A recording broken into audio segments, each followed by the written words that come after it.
Hello, hello, hello, and welcome to the stream. Today, we're going to be playing some Tribe 9.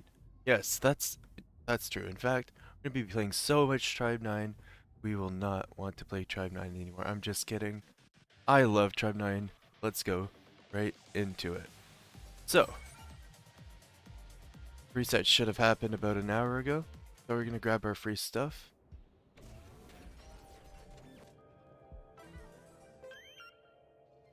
There's mail and an event. They're going to grab our daily login bonus. And this as well.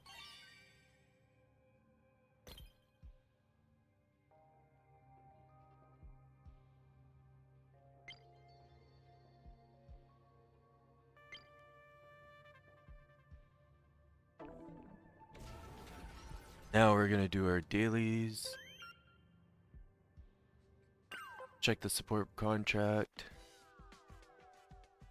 Should be getting to the 10,000 mark there. So I'll have quite a ways to go before we complete this track, but it's okay. We have a few months to do so. A few months. we have a month to do so. So it's okay.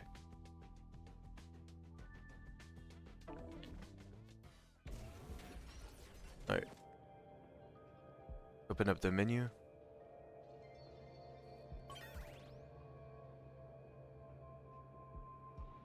What's this? Is this the daily tab? Yeah. They're doing this one. This one. We always do the same dailies every day for Kane. I just absolutely need Kane in order to EX my characters right now. So let's do that. We always do them in the same order as well, because why not?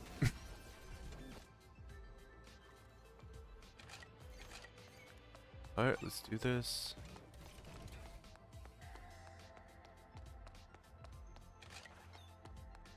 Whatever is here. Multi-purpose fabric we need a lot of. We might need to explore the overworld in order to actually grab more of that stuff. Because they're made to make bandages. We're actually running low on materials to make bandages. That's correct. The healing material. Okay, there we go. That's one quest down. Ready to go? Hello, Sora. How are you today? Welcome in, welcome in. Grab a seat, grab a drink, enjoy the show. Right now we're just doing our dailies. And we're gonna be doing some booster farming afterwards, like we were doing yesterday. So it's gonna be a really chill stream today. Just woke up, that's good, that's good. Me too. I actually just got up. I could have gotten up an hour ago, but I think I would have been very tired. We went to bed a little bit late, but it's okay.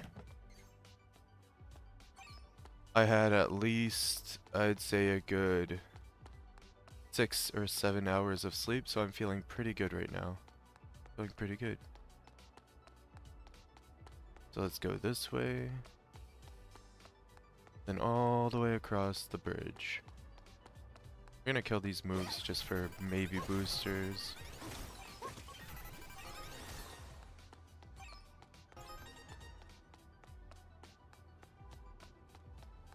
Good stuff. We didn't get any boosters, and that's okay. So this character just wants to be beat up, so we're just gonna punch him. That felt great. My apologies. Yeah. Okay, weirdo. Alright, moving on.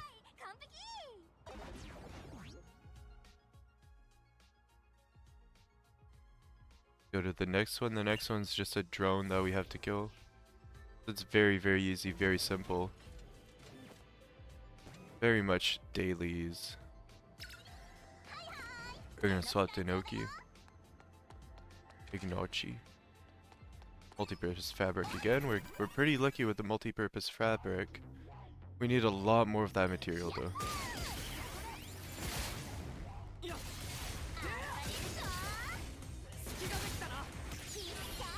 Oh, I accidentally did that, but that's okay. Kind of overkill. There we go. So that's the fight, and we are victorious. Of course. Now we did open up quite a few things, so the support contract should be done. We should be getting 2 other boosters. But we still need about 5 more boosters in order to completely EX Kazuki. So we'll need to go farm some boosters. It's time to farm the boosters! You know, okay, let's do it. Sorry, I had to say it that way. I'm very excited to farm boosters. Honestly, there's 2 ways to go about it. We can go around the world and just kind of fight things whilst we get boosters naturally. Or we could just go to one spot and do it like that. I kind of feel like doing this area for luxurious chests, and we'll also get boosters on the way. We're gonna go all the way here. Up here. It's gonna be a little bit of a ways out of the way, but we'll get some luxurious chests and we'll probably get like 1 or 2 boosters from the mobs.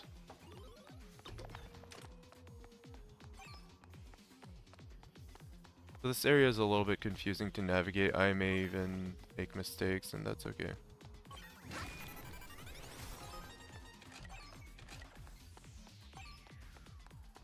We don't need to go up, we go down here. This way. Here. So we're gonna find a like a chest pocket of like I think 4 or 5 luxurious chests at the end, which is pretty nice. I don't know if it's worth doing it. I find it worth doing for me because it's fun from time to time, but otherwise it's a little bit tedious. We're just gonna grab this chest here. One as well. It's a bit of a ways off compared to what it is. Do you play any other games? Right now, anime, this is my only game that I play. For me, it's fun when I'm doing the specific dailies in that area. Yeah, honestly, it is what it is. Like, sometimes it's a little bit tedious to get to the chest that we're going to, but it's not too bad at the end of the day. Like, it doesn't take that long to get to them. But yeah, crazy. I'm crazy for this game. At the moment, I don't play any other games. I would like to play Monster Hunter Wilds eventually, but right now I just can't find the time to do so, even though I'm not doing anything other than playing this game. Because I'm grinding so much. I'm on the grind. I'm trying to get every single one of my characters to EX, which is a little bit hard. That is what it is. Don't worry, said. Did you get Wilds? Did you get Wilds, Zai? I'm just on the super grind right now. When you play MH Wilds, I'll help you. Okay, that sounds good. Yeah, I don't even know if my computer will be able to handle it that well, to be honest. That's why I'm a little bit afraid to even try it right now. But I will be streaming it once I do play it on maybe another channel. Not on this channel, because I've decided to make this channel Tribe 9 focus, so it'd be a little bit weird to play Monster Hunter Wilds on this channel. I'll just make a Monster Hunter Wilds channel. You have everyone yet? I'm missing Geo. I need money to buy Geo. I don't have money, so I can't buy Geo. Fine, said you to make it on this. No, it's not okay. No, not really. Not on this channel, so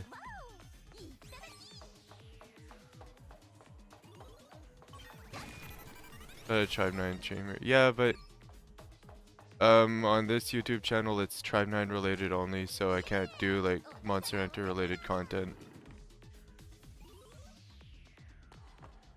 I just decided to do it that way.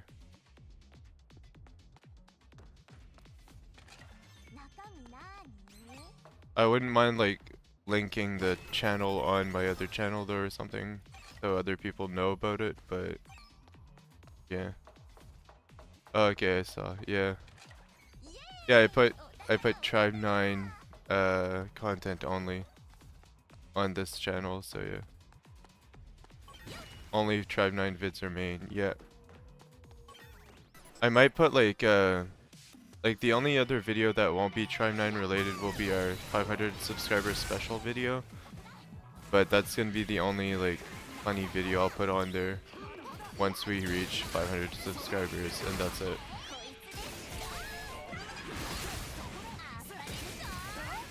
It'll be the 500 sub special, and I look forward to doing it for you guys. It'll be hilarious.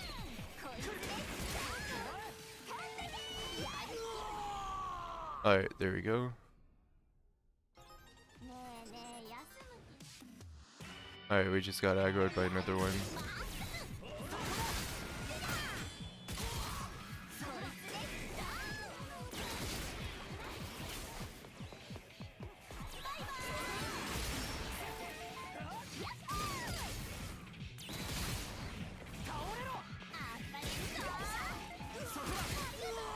There we go.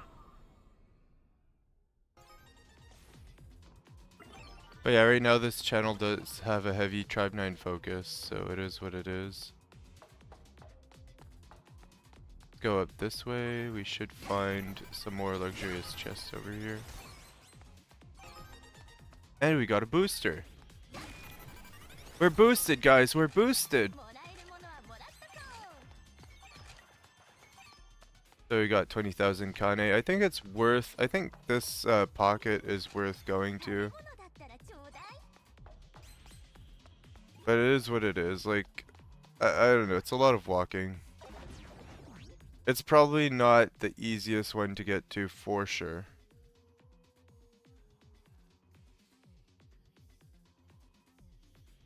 Oh, let's go from maybe here. 12 hours of wilds already. Nice. Good job. Since when do you have it, Zai? Like a couple of days, probably?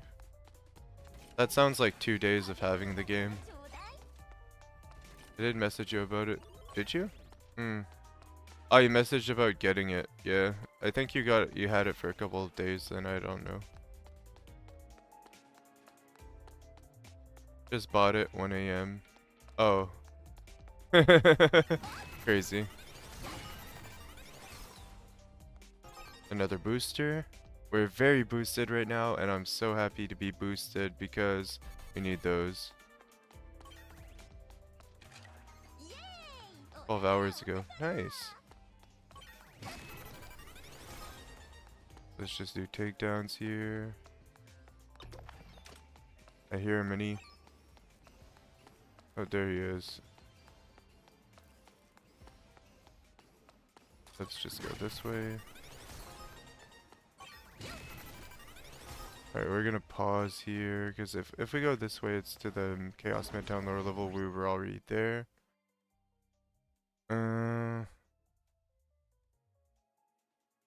Go here. I think there's another place with good pockets right around here. Like, I think there's like a place with a couple luxury chests around here, so I'm gonna go take a look at it. I'm not following a map of any kind, I'm just going by memory. We could follow a map and do better, but yeah. I'm gonna go to store with my father. I'm gonna buy himself a phone. Oh, nice. Good job. That should be nice. I hope you find something decent. Darn it. Dang it. Just grab everything here. I don't really mind grabbing the common chests. It's not worth much though, to be honest. But these ones are worth something. 1,000 Kane is definitely worth it. I thought there would be a place around here, but I guess not. Over here.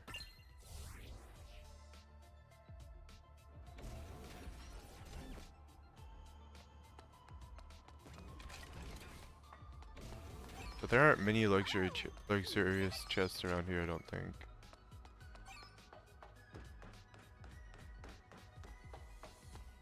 There's some purples though. So valuable chests are still worth it, I find. If I had a map and I followed a map to do this, I would grab every single luxurious chest and every single valuable chest as well on the overworld.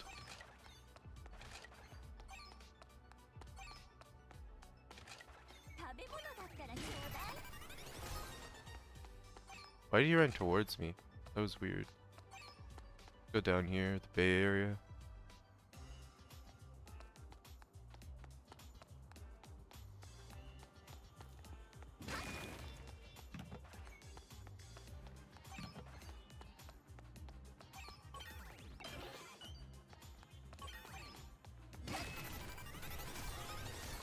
Double takedown. Double kill, kill, kill.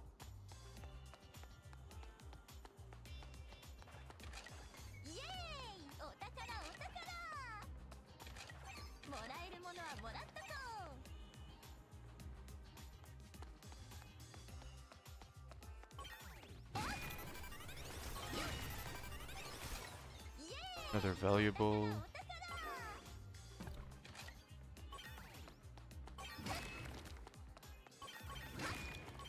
Why are you running? Why are you running?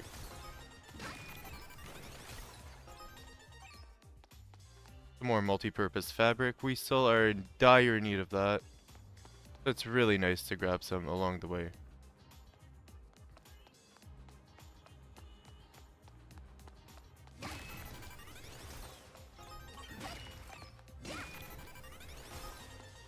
Go over here. I think I saw a pretty good chest here.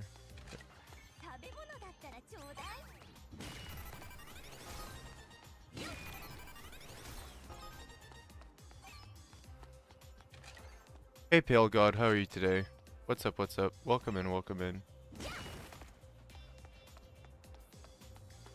Right now we're just doing some luxurious chest farming while also messing around, trying to get some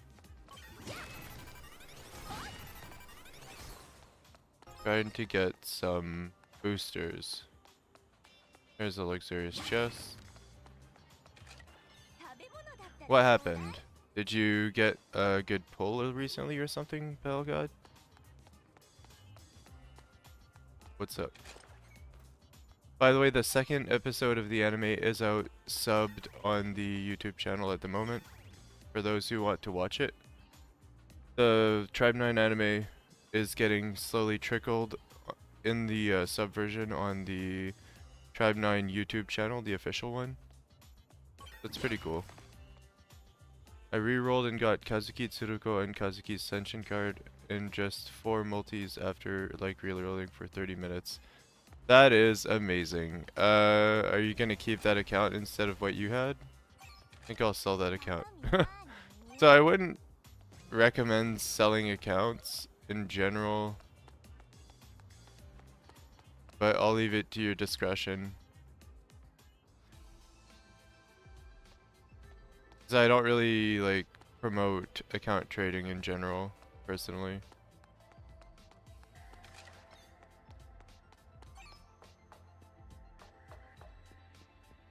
But if you want to do it at your discretion, it's whatever. I know it happens, but I just can't condone it. My old account is still better overall. Yeah. Honestly, I don't get the point of like restarting when you can just continue in your own account. But if you really like the look that account has, like the RNG of that account, then you might as well just play on that account. Or you can play on both accounts and really have the time of your life. Honestly, I I'm highly against account selling in general. But I mean, I'm not you, I can't do anything about it. If you do that, it's just a little bit risky for the account itself. So it might get banned for being traded. So it's a lose-lose for the seller and the buyer. I'd give it to my brother, but he isn't gonna play it anyway. Yeah, honestly, I think giving it away isn't that much of a bad thing. You could give it to someone else, but selling it's a little bit iffy.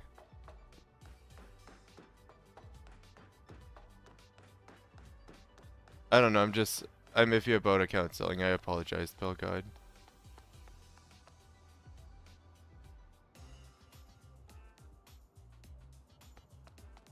And if you are to do it, I'd advise against announcing it in general.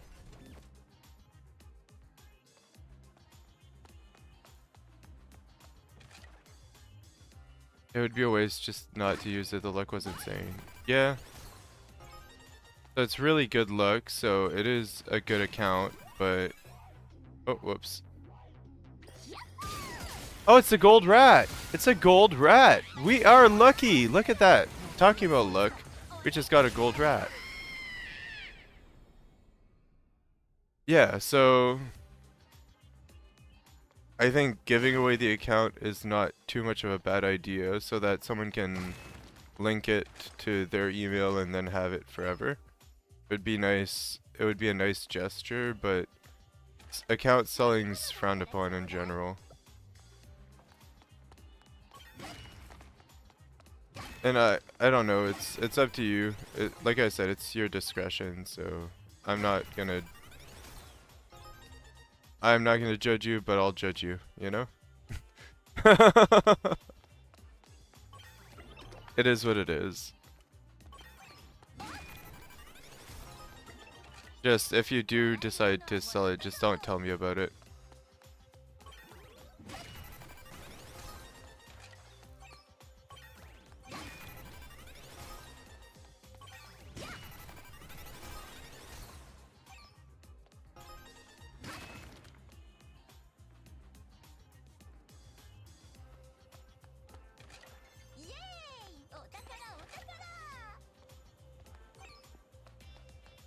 So as I previously mentioned, I don't see anything wrong with like giving it away.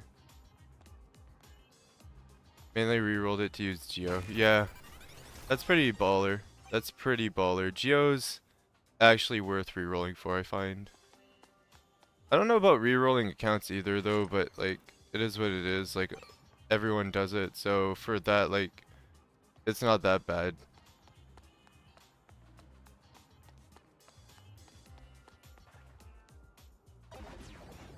Got him after 15 minutes from the standard banner and tested him a bit. Ooh, nice. Good job.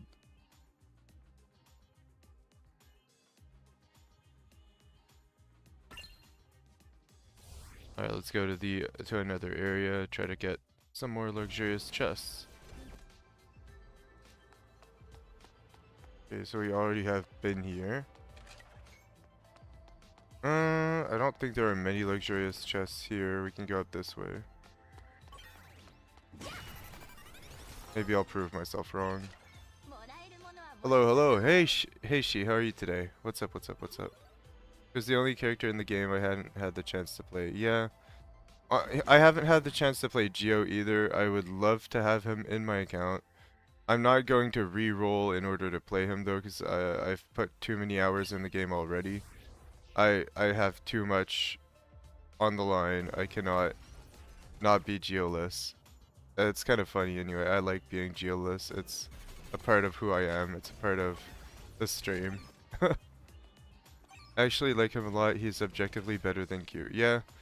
I wouldn't be surprised if he was better than Q. Q is, in my opinion, the worst 3-star in the game. Because of his special feeling really bad when you use it. So he has like a useless button, which is kind of annoying.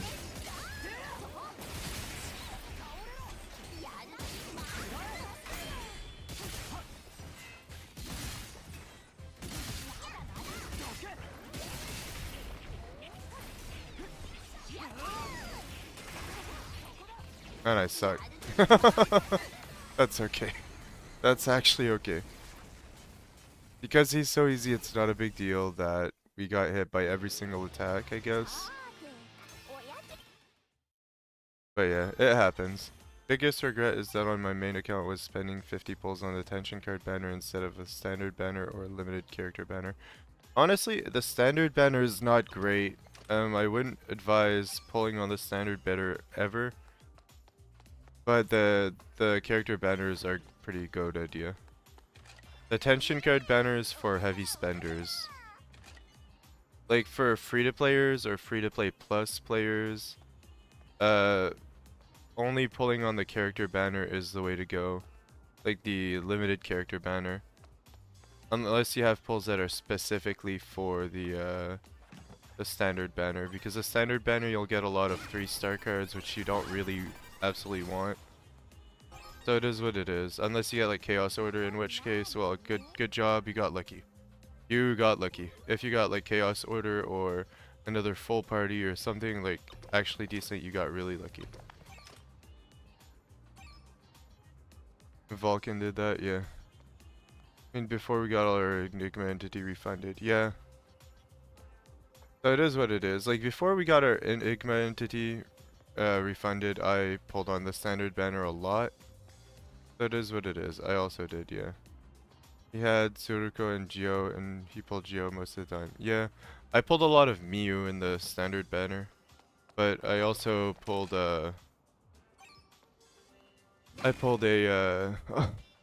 least 3 or 4 tension cards, so it wasn't that great in my experience. Like in my experience, pulling on standard wasn't that great. He wanted Q and rerolled multiple days. Oh, I see, I see. Yeah, to each their own. Like, Q isn't a bad character, per se. He's just the worst 3-star. In my opinion. Design-wise, not the worst 3-star. Not the worst design-wise. The worst design-wise is probably, like, Geo, if I'm gonna go anywhere with that. I do like Geo's design, though, personally. It's just he wasn't very well received, design-wise, by the community. Which is why he was put low on tier list in the beginning when no one knew anything about anything. So honestly, like, it was interesting to see like Q at the top and Geo at the bottom. But it was just like a design choice. It wasn't because Q was better than Geo. Got 6 Mius, 2 Tsuruko and Inoki when I rerolled. Then I kept the account that had Tsuruko and Miu. Oh, nice. Yeah, that's pretty good. That's a good choice.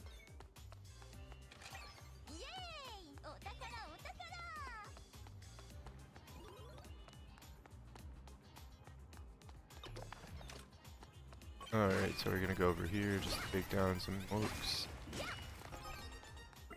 A lot of dead bodies here. It's kind of funny. It's just surprising to see so many people that didn't survive in this area.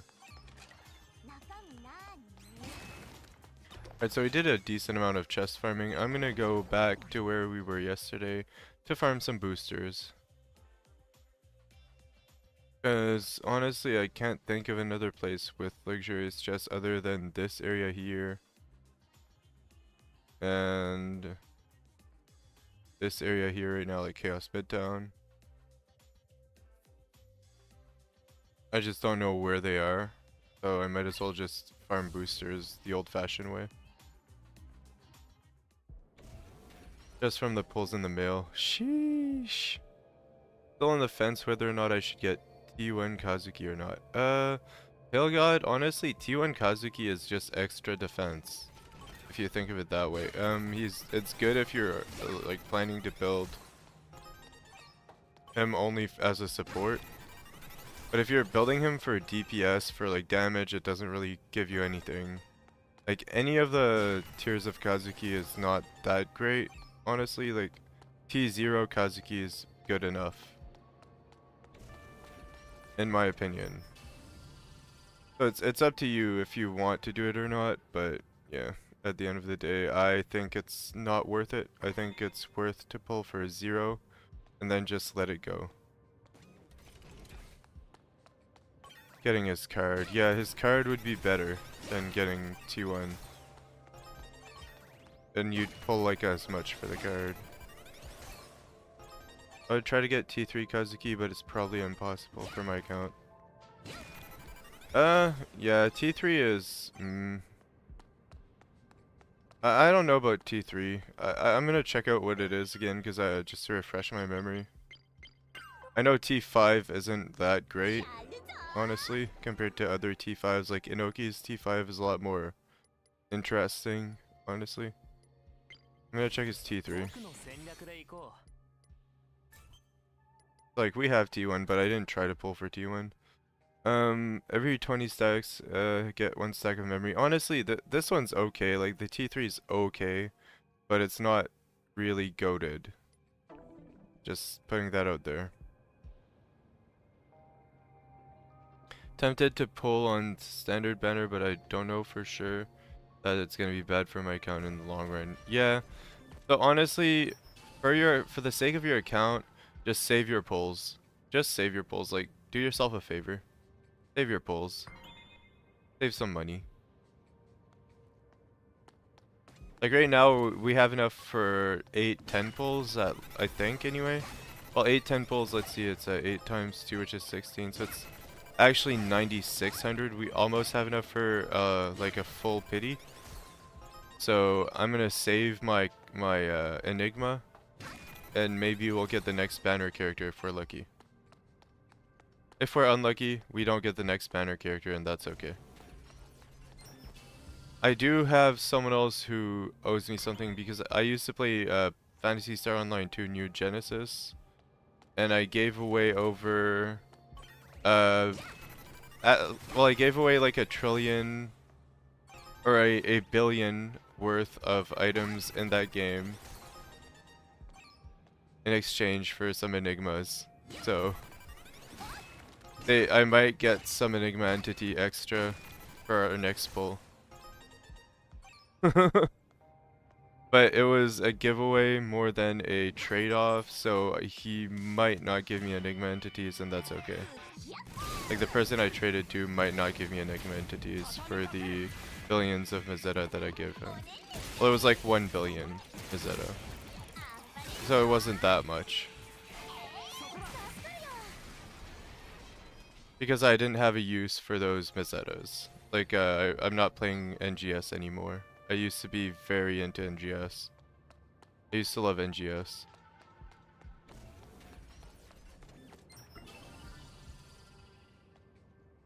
Now I'm around 190 just because I was convinced Tsuruko Ascension card was worth trying to get. Oh, I see, I see. 190 pulls? I wish I spent 5 more on multis. Oh, hold it. Oh boy. No cap, my first ever account I pulled for the tension card and I researched. Oh, rip. Tsuruko's tension card was worth trying to get. Honestly, Tsuruko's tension card is weird, but it's worth it if you have like Tsuki in your party and you can get to EX really quickly somehow. Crash that account, yeah. So what I would do if I had Tsuruko and her tension card is I would run her, I would run Kazuki, I'd run Tsuki, and then I would pilot Kazuki up to EX tension, and then I'd switch over to Tsuruko and do tons of damage. Like, that's about it. That's all you can do with that. I don't think there's another team comp that's viable with that build, because Kazuki would break quickly enough. I think even Yo would be good, like Yo, Tsuki, and Tsuruko would be good, but yeah, it's pretty niche. Pretty niche. You pretty much need to have Tsuki in your party to get to EX tension in a decent amount of time, though. I don't have her tension card, but I spent 5 multis trying to get it. Ooh, nice.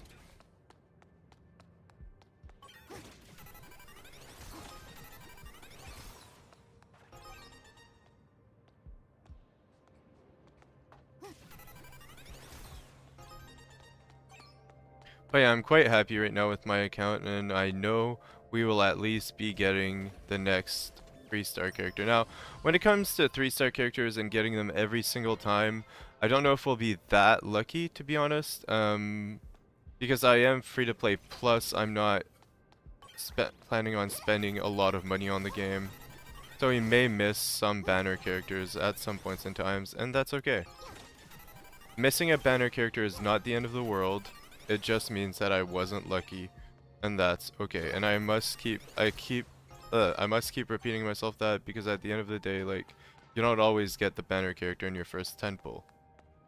Wish I spent those multis on the standard banner instead, so I could get Geo earlier from the selector. Yeah, it is what it is. I wish I would have picked Geo from the selector, because right after I picked Inoki from the selector, I got another copy of Inoki from the event banner. So honestly, I could have easily just went for Geo instead of Inoki on the selector, and then I wouldn't be Geoless. But for now, everyone just clown on me because I am Geoless forever, because I chose to be Geoless. It was not a it was not anything of a coincidence. I just chose to be Geoless, and I deserve to be clowned on. I deserve to be mocked for being Geoless because I didn't use the selector in the right way. And that's funny. I'm sure I'm not the only one who messed up with their selector, but it is what it is. Did you spend money, or how did you get to 300 so fast? I spent some money on the game. I'm free to play plus. So I spent money on the monthly pass, all the bundles, and the battle pass.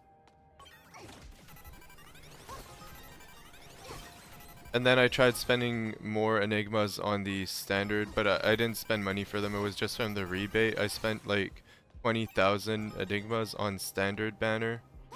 Like, we can see the amount of pulls I have on there. It's kind of disgusting. Like, the amount of pulls I have on standard banner is really gross. If we can see real quick. Guarantee is 75-25 and then 2% from off pity, yeah. So if I go to standard synchro, like, as you can see, the thing's gone. I'm at 46 of 80 pulls. I'm just gonna wait to get free pulls to get to pity on the standard banner. I don't want to spend more money on it, or more enigmas, unless I get some magically. But even if I got free enigmas, even if someone was like kind enough to give me enigma entities, I still wouldn't spend on the standard banner.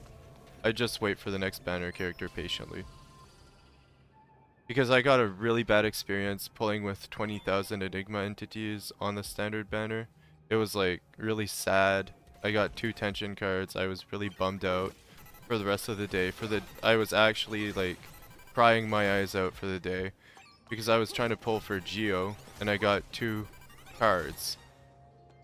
10 more medals to get to an 80 on the standard banner. I'm at 70 of 80. Ooh, that's not bad. That's actually not bad. You'll get those medals from just the bronze and silver cards, I think. Like, if you go to your shop, it resets monthly. So if you haven't done it yet, it is what it is.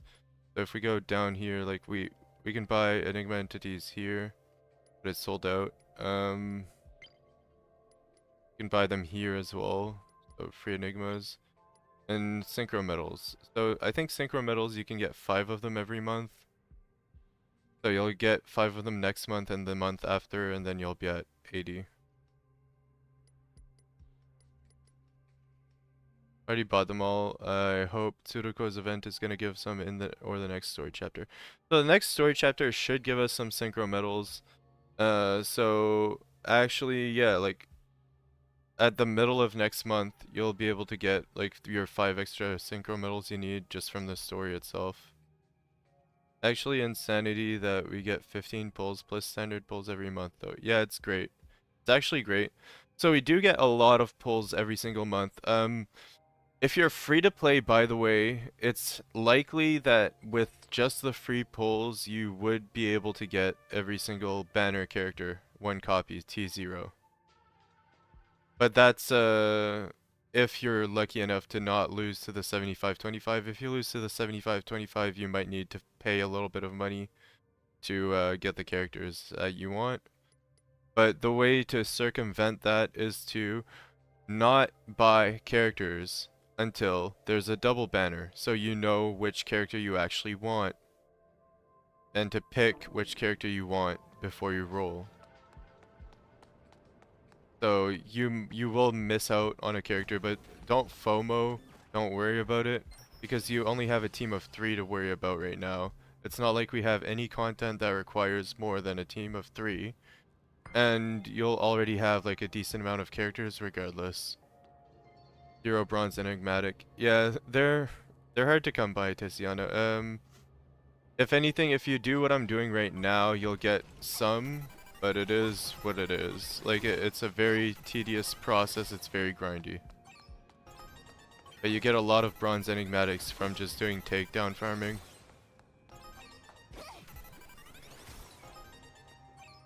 Didn't get lucky for my standard when I hit hard pity. Got the stun card. Oof. Hey dude, just 0.1 seconds of time stop, like it's barely nothing. Yeah, it's not that great.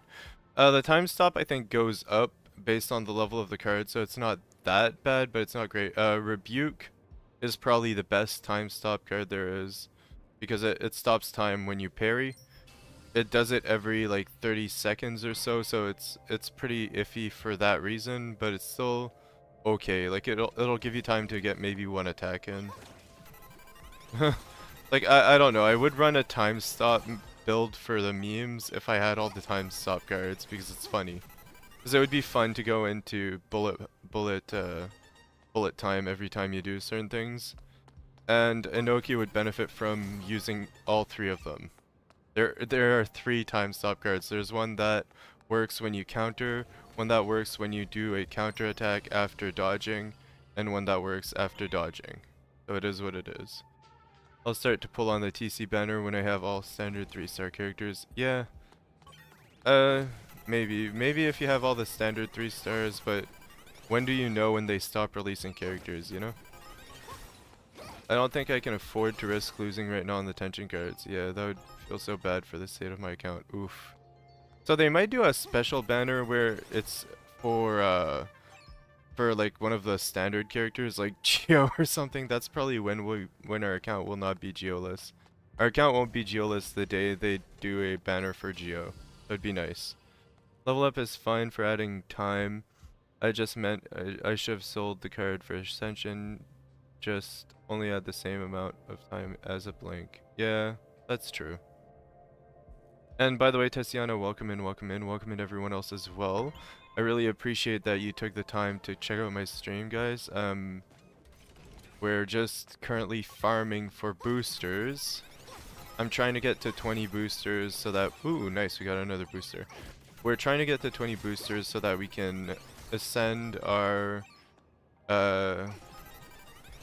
Kazuki to EX, and afterwards we will be testing a new build I'm kind of cooking for Kazuki. I'm not sure if it'll be good or not. It might be completely dog water, but it'll be fun anyway. It's more of a fun build with All Out, with the Shark card, and the Brave Diver card. I'm not sure which other cards I'll be using with that build, but it'll be a fun build. Also get those gold medals by dismantling 3-star tension cards, but that's probably not a good idea. Yeah, honestly, I wouldn't dismantle 3-star tension cards. Even if they're absolute dog water, I still wouldn't want to dismantle them. But that's just me. That's my hoarder mentality. Like, I have mentality where if I have something that's unique, I want to keep it. Even if I don't use it, I still want it, you know? For the collection. Because, first of all, there's lore behind the cards, and you can only read the lore if you have the card. So if you dismantle a card, you're missing out on lore, which is very bad. I'm just kidding. It's not that bad, but for me, because I'm interested in the card lore, I'd rather keep all my cards.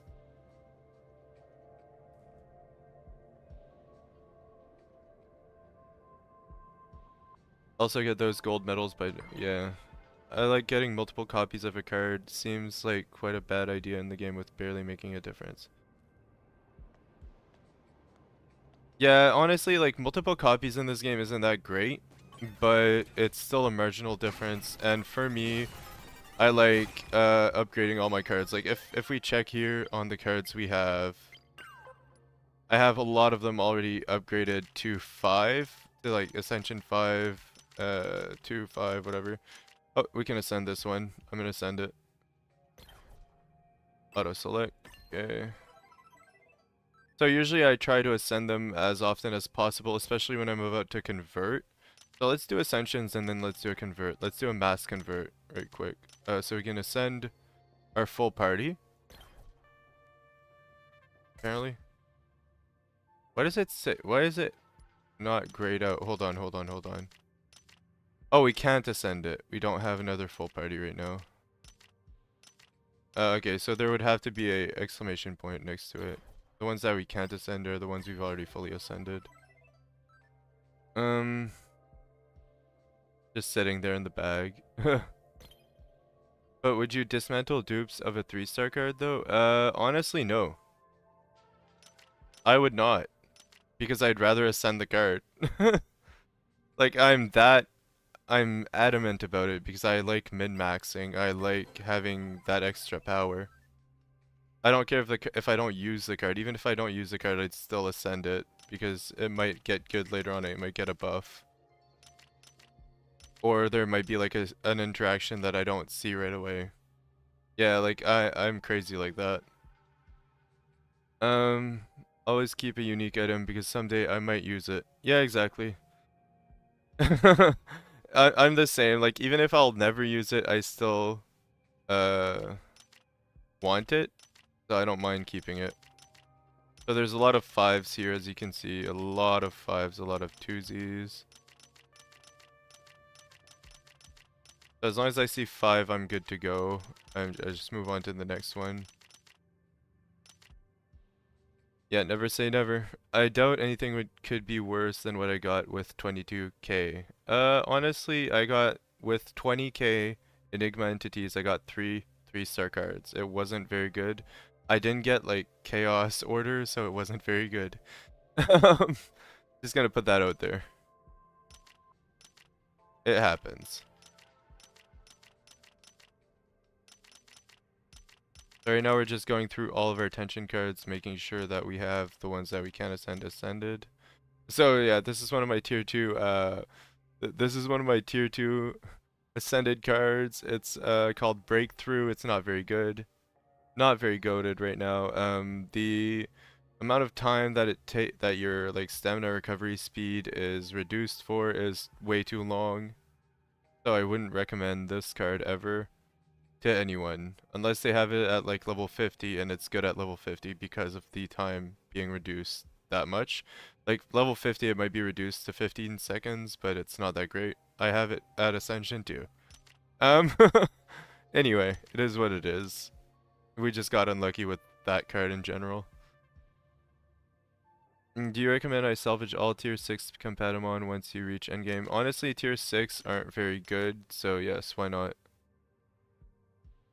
Unless you have like not many tier 8s, but once you have a lot of tier 8s and you're at endgame and you're just using tier 8s exclusively, tier 6 are kind of useless.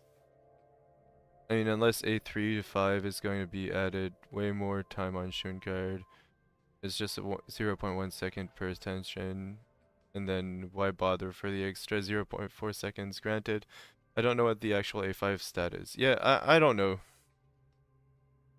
I really don't know if Ascensions are worth it or not. I feel like they kind of aren't, but I like min-maxing, so even though it's just a very marginal boost, I do it anyway. I think I also got like 3-star cards in 1 queue from my standard pulls. Yeah, it's pretty bad. Can't get worse than that.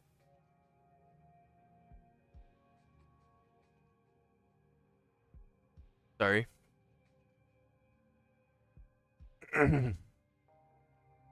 If it's the ones with just okay, hold on. I can't read because my eyes are watering a little bit. Oi.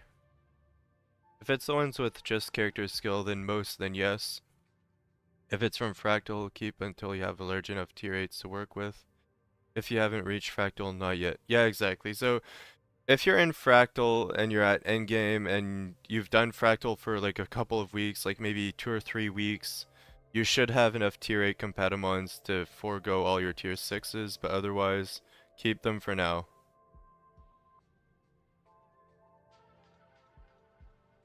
I'm just checking for Ascension still. See if I can ascend any of my cards. Oh, we can ascend this card. Auto select, okay. So it went from damage bonus 14.5% to 14.5%. I'm not sure what it was before we ascended it. I'm sure it wasn't a big difference. So we've ascended everything we can. Now we're gonna go to convert. Select all. Alright, so I'm always afraid to do select all because of my frugality mindset. So let's check what we have. We have 5. Okay, so that one we have 5 of them.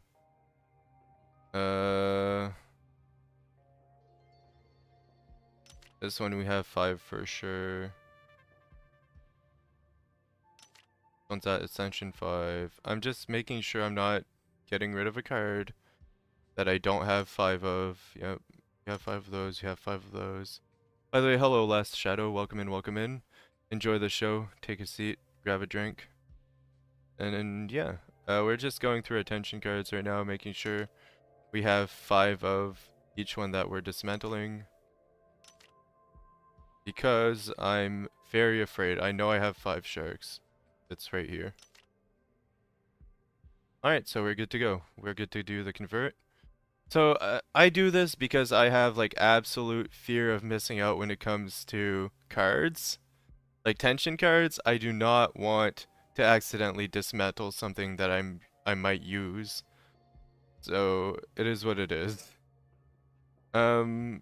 It's really nice that they lock the first card you get of each card though, because that would be problematic for me if I were to lose a card that I didn't have another copy of. So we're gonna get 320 of the base fragments and 20 of the second currency, which is pretty nice, I guess. Let's do that. Personally, for me to send all 1 stars, I will, since they are super common anyways. 2 stars and 3 stars will have to be case by case basis, but problem is I can't see a preview of the next ascend. That's true. In addition, only the 3 stars you can see the max ascension. Yeah, so honestly, they need to fix that. I think they need to make the UI a little bit more friendly, probably, for that. But it is what it is. We have access to, I think, every single 1 star and 2 star card right now. We do not have every single 3 star, of course. But I did buy every 1 star and 2 star from the shop. Like, I mean, I didn't need to buy too many of them because I already had most of them, but I did buy some 2 stars from the shop, like Lebensstrieb and amongst others. And I bought like maybe 2 1 star cards to complete my set.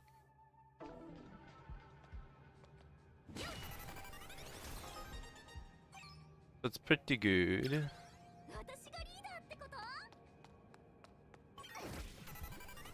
So yeah, I did it for the purpose of the lore video. Honestly. I plan to eventually read every single lore on those cards on the 1 star and 2 star. The 3 stars is gonna be like fool's errand, I think. But it would be interesting to know the lore on every one of those cards. For me anyway. I'll be doing 1 video a week that will be on the lore. So look forward to that, I suppose, or don't. It is what it is. It's a lore video. It's not everyone's interested in that. Lebensstrieb, Power Harassment, and the Green Mouse are the only ones in the store as far as I'm aware. Being 1 star, no enemy drops in yet. The more you know. Yeah, I think I did buy the Green Mouse. So, I think you're right, Inken. I did buy Power Harassment, I did buy Lebensstrieb, and I bought the Green Mouse for sure. So, yeah. Power Harassment worth to buy? I think so. Because it's a 0 tension cost card that gives you control when you break. So it's pretty good for that reason. And if you already have control on the enemy, it gives you command. Although already getting control on the enemy means you already had like broken the enemy beforehand, so you'd have to do like multiple breaks to get command no matter what. I've tried doing command in one break with Tsuruko, and or with Suki I mean, and it doesn't work. Like you cannot get control in one break. Or you can get control in one break, you cannot get command in one break. It is absolutely impossible to get command debuff in one break. Granted, we have gold mouse, but I don't know if they drop a card. It might be that. Would not be surprised if the green mouse, but the enemy is hard to find, yeah. If it's the green mouse. Yeah, I'm not sure, honestly. I'm not sure what drops it. I can check. I can check on the card area. Like, you can check what drops what just by looking at the cards, so... Let's take a look at it. At least I think you can check. If we look at this here, or no, that's not it. Story, edit. Go to edit, will it let me? I thought there was a way to check where they're dropped from. Yeah, check details, maybe. Let's see. I think I scrolled past it. I think we might have scrolled past it. Check details.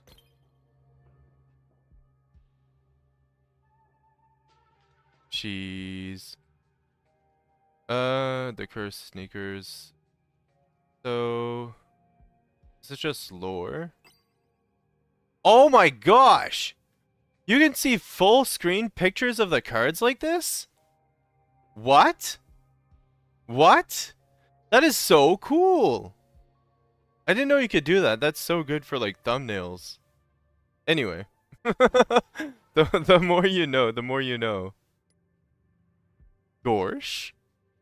Let's see what the full screen full party looks like. It probably looks pretty dope, actually. Probably looks pretty dope. Power harassment just lost a little bit of value after the attention costs have been removed for excuse and maximization. It's the main benefit, it's 0 instead of a 1. Yeah, I think power harassment is still good though, because excuse and maximization, like excuse you need to be at tension 1 for it to go off, so you won't get it off right away, and maximization is also tension 1. So power harassment still has value. Inkin. It's still good. Oh my lord. This is actually goated. Look at this fine art. Okay, honestly, not because of like Tsuki, by the way, guys. I'm not a gooner. But because it's like the background is beautiful. Like the background and just the color choice in general. It's a nice color palette. Anyway, that is beautiful. I know. Alright, we're going back. We're gonna check the full art of some tension cards because I'm kind of interested in seeing the full art of some of the tension cards. Like especially the 3-star ones, because the 3-star ones look pretty cool. Like this one here. I'll make a tier list one day of all the 3-star cards, like all the full arts like this. Like look at how cool that is. Look at how cool that is. That is so cool. I'm so happy to have that card that I will probably never use because of this. Even if you said because of Suki, I won't judge. Honestly, the only reason... No, because I don't know Tsuki's age. I cannot. I think they should create a riff that rewards Kane instead of materials. Yeah, maybe. Maybe there should be a Kane riff. By the way, welcome in, Waliant. I hope you're having a nice time, and everyone else, grab a drink, grab a seat, enjoy the show. Yeah, I just don't know. Like the ages aren't mentioned, so I really to stay on the safe side, I'd rather not lewd any of the characters in this game. Which is a good thing. It's a good thing. Let's see what this card looks like. Oh my lord. Sheesh! Look at this full art. Look at this full art. Look at it. Look at it. It's freaking goated. It's Gotanda from the Battle Pass, and oh my god, it's so pretty. It's so pretty. It's so cool. Not sure if you can also look at the cards that you don't own the full art. Yeah. But I mean, it's going to depend on how soon you get to control the enemy and manage tension gauge, because you don't go below phase 1, maximization is better, but if you go to 0... Yeah, maximization is better if you stay at phase 1, but if you're at 0 and you go to... and you want some control, I think that's when the other card's useful. Wow, I forgot the name of the card for like 2 seconds. I think, whatever. The one that gives command is still useful. I'm not sure if you can also look at the cards you don't own the full art. You can't look at the cards full art if you don't own them. You cannot look at the cards lore if you do not own them. Power harassment has every green value. Oh, okay. Yeah, power harassment is pretty good, I think, for like situations where you don't start with 1 tension. So anytime you're not doing a red boss. I want to see this one. I just want to see this one because it looks kind of cool. Kind of like that. So let's see what it looks like full art. Okay, see, like the full art for like the non 3-star cards is not that impressive. It's still nice. It's like a chibi, nice thing. But the full art of the 3-star cards, oh my lord. Like what? They put so much effort in those. So much effort. Kind of a shame they removed the foiling on the full art. Yeah, if there was foiling, it might have been a little bit better, but I think the 3-star cards win when it comes to full art design. Like, I think this one would look pretty cool. See, it's Senju and his brother. This is how you can tell some lore, okay? So you see Senju here, you see his brother, you see the hair, that's obviously family. Easy GG. And then there's freaking Kazuki in the background, just like, what? Senju and his brother. Yeah, and his brother Senju. They're both called Senju. I think it's Hyakuichi Taro and Hyakuitaro or something like that. Because it's Hyakui means like 100 Taro and the other one's 1 Taro. I think someone said that yesterday. Low break teams can sub power harassment over excuse maximization. Yeah. Something like that. 100 Taro and 101 Taro. Oh, okay. Oh, 100 Taro and 101. Yeah, I did. Yeah. I remember that. I remember that from yesterday. So it's pretty funny. Waiting for the legendary 102 Taro. So honestly, that's a pretty cool card. I like that it gives off a little bit of lore just by looking at the art. We don't even need to read the lore to know like what's going on. It's really cool. I have another 3-star card. I'm just looking for it. Because we had 2 copies of this card here. Oh, this one. Oh. Oh, shoo. Shoo. Okay, let's look at what... Oh my god. This art is so cool. There's 1 Taro and 99 Taro in the family. 1 to 99, let's go. All the Taros. All the Taros.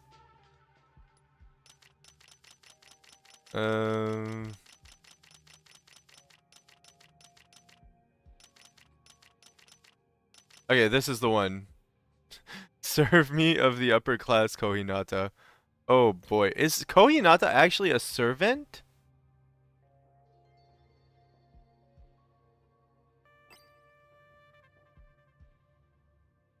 Look at that card. Freaking Kohinata serving AG some probably iced tea or something. I don't know. Might be One Punch Man or something. Yeah, this is terrible.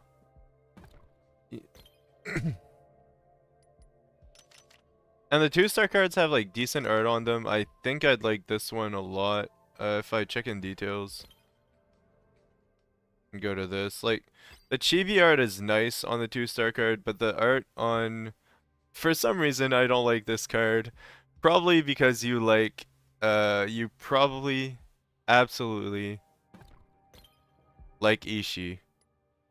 And... Or... Not Ishii. Wow, what's his name again? Wow. Kohinata.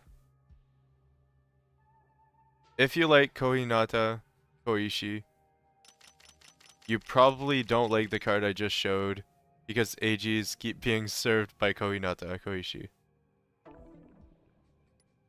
Anyway, let's continue farming. That was a good break from farming. It was pretty nice to see the full art on some of those 3-star cards. My favorite one is definitely Full Party. The full art of Full Party is really cool. Close second was the one that gives kingship stacks in order to... I forgot the name of the card because I don't care for it. But the one that gives kingship stacks was really cool as well. Of the ones that we own anyway. I'm sure there are others that are really cool. But yeah. Full Party art is SSS tier. Yeah, it's super cool. It's 3 friends hanging out with cherry blossoms in the background. It's just beautiful. I just like the vibes it gives off. It's the art of the where I think in the beginning of the game they show it as well, but I'm not sure. Maybe they showed a different picture with all 3 of them together. Maybe they took like a selfie or something at the beginning of the game. How strange is it that either AG or the card in the ground happened to be the 3 friends? Mm-hmm.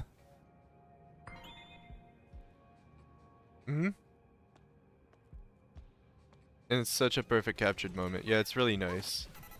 They did a great job making that card, honestly. Just making the art for the card. Whoever is the artist, they did a really good job.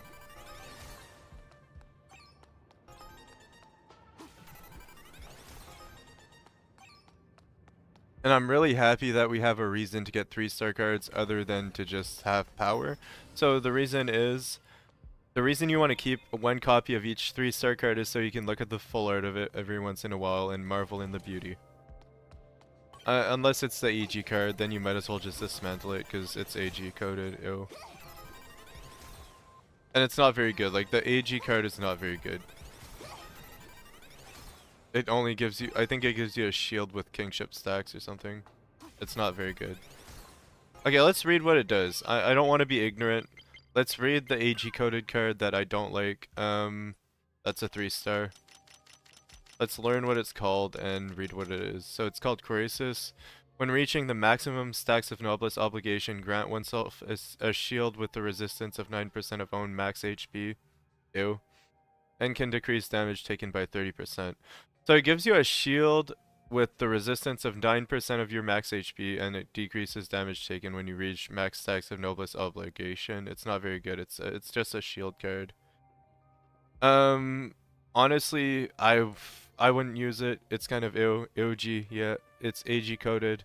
The only like good AG card is like if I look by level note, like Filthy Rich Guy is a better card. Let's go to the filter. I think it's a Noblesse Obligation card. Filthy Rich Guy. Yeah, because they're all Noblesse Obligation. Like this one, when a character grants a buff, grant that character Noblesse Obligation. This is a good AG card with AG. It's good paired with AG, and it helps get Noblesse Obligation up. This one's also good when dealing damage to an enemy. Increase crit rate by a percentage. Scaling when the effect is active based on the stack of Noblesse Obligation. Increase the crit rate for each stack. So this is alright as well. I mean, AG is not a very... he's not a very... greedy character. Ironically, AG is not a greedy character, guys. Think about it, let it simmer. AG is not a greedy character. So getting critical rate on AG is not that great, but if you can crit with the Noblesse Obligation explosion, maybe it's good. Maybe this card is good, but the only real good card is Uplift, his briefcase. Croesus is terrible. Filthy Rich Guy is not that great. I think that's the only 3 Noblesse Obligation cards that actually exist. I'm gonna fact check myself real quick. But Noblesse Obligation is interesting. I would build it with Uplift only. I don't think I'd even use Filthy Rich Guy. Let's see. I'm going through all the cards right now. I have a folder with all the cards in it, sorted out. So I'm gonna check, see if Novelist Obligation has more cards. I'm pretty sure it doesn't though. Tribe 9 tension cards. Nope. This is just for the tier list. Tension card tier list explained. There we go. Novelist Obligation. So Novelist Obligation has Kuros' Filthy Rich Guy and Uplift. Yeah, okay. I was just making sure.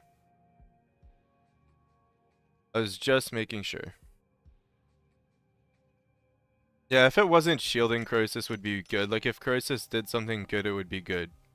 But it's shielding, so it's not that great. Even on AG, that's quite bad. Yeah, I agree. I feel like they mix up the effects of the 2-star and the 3-star cards, or not that either are particularly 3-star effects. Yeah. You can use Noblest Obligation cards and Uplift, apparently with any other card that gives buffs like Star Actor. Oh, okay. Oh, okay.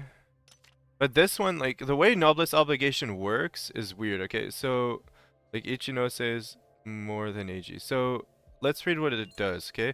So, when other party members are granted a buff, deal damage to the enemy, grant oneself 1 stack of Noblest Obligation. When reaching the maximum stack, perform an attack. But it's AG coded because AG has it built into his kit. So, the way AG works, you grant a buff most of the time. And yeah, you can reapply the buff as often as you want whenever you press his strategy skill. So he's the one that works the best with Noblest Obligation, in my opinion. If you ran like Star Actor buff, I guess you could technically give your character Noblest Obligation. We can test that out. We can test it out later. 'Cause I like Noblest Obligation as a buff. And let's say you're running this, you're getting a little bit more for each stack. It goes up to 10 stacks. When the maximum stacks is reached, you do an attack. I don't know if you... Do you just do one attack and then you have 10 stacks of Noblest Obligation? Because if you run these two with Star Actor, you're getting a critical rate for your Noblest Obligation. You're dealing damage around yourself. This might be a fun build. This might be a fun build for any character. Uplift and Simulation when I don't have other cards, yeah. So, Uplift is not bad, I don't think. I think Uplift is a pretty fun card. I'll be honest, I can see that card is active. I can't remember how many stacks when the action damage is happening. It's 10 stacks. So, let's say you're running Star Actor buff. What other cards do buffs? Let's take a look. Let's brew a card deck that would run Uplift and run it well. Because if you're only running Star Actor, you have to do it 10 times. Good strategy skill spam? Yeah, something like that.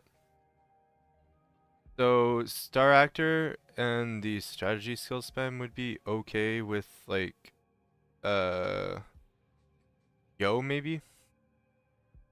And when I max out the stacks, I can't see when the action damage is actually happening. Oh, that's weird. That's actually weird. You should be like I would have thought that you'd see like an explosion or something or a visual effect to like show that you've reached max stacks and that you're doing damage. Sorry. Let's see. Filter. We're gonna go off of this. Curse maybe? Maybe curse? Star Actor and Limit Point? Does Limit Point count as a buff?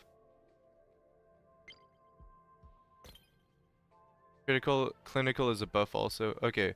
So honestly with Yo, if you run like Clinical and you run Star Actor, that's 2 buffs. So you can probably get max stacks of Noblest Obligations faster.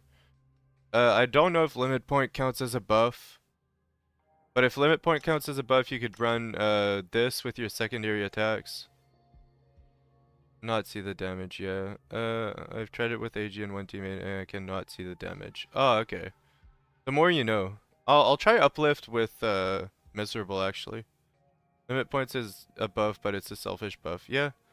But isn't that okay, or does Uplift need to not be a selfish buff? 'Cause I think it just says buff. If I go to Noblest Obligation, one sec. When a character grants a buff, see it doesn't say that it needs to be on another character. So you can use it with Miserable if you're spamming secondary attacks. Like if I'm using Kazuki and I want to use Uplift and Miserable, I think it's a viable combo. Because I won't be counterattacking as often, I won't be using my strategy skill that often, and I won't be using my primary attack at a certain distance, so I have to use a secondary attack buff. But that's pretty cool. That's pretty cool. So we're figuring stuff out, we're making money moves, you know? We're making money moves, guys. And I might, with Kazuki, I might try out Uplift, Filthy Rich Guy, and Miserable for sure. And 2 other cards. I'm not sure which 2 other cards yet, but yeah. Something interesting. Maybe the Shark card and the Brave Diver card on top of that. Because why not? The effect of Noblesse Obligation to also mention it gives a stack that attacks from buffed other party members. It gains a stack that attacks from buffed other party members. Oh, okay, so it's good to have other party members buffed. But if you're spamming secondary, you can get to 10 stacks pretty quickly regardless, I guess. Like, it's not optimal for sure. I'll have to check what else we can do with secondary attacks that buffs. But yeah, we'll test it out.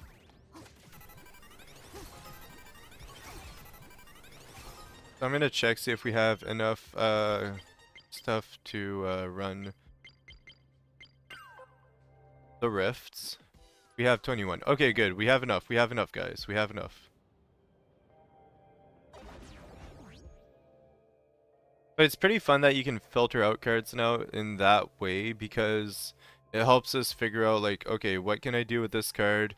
I can do this. It's really good for, like, theory crafting, that we can actually do it. I think Star Actor is a better buff to use with Uplift, though, for sure. So the next thing we're gonna do is go over here, I think. I think this is the blade one. Blade data. Blade code. I'm pretty sure we need blade code because Kazuki is blade coded.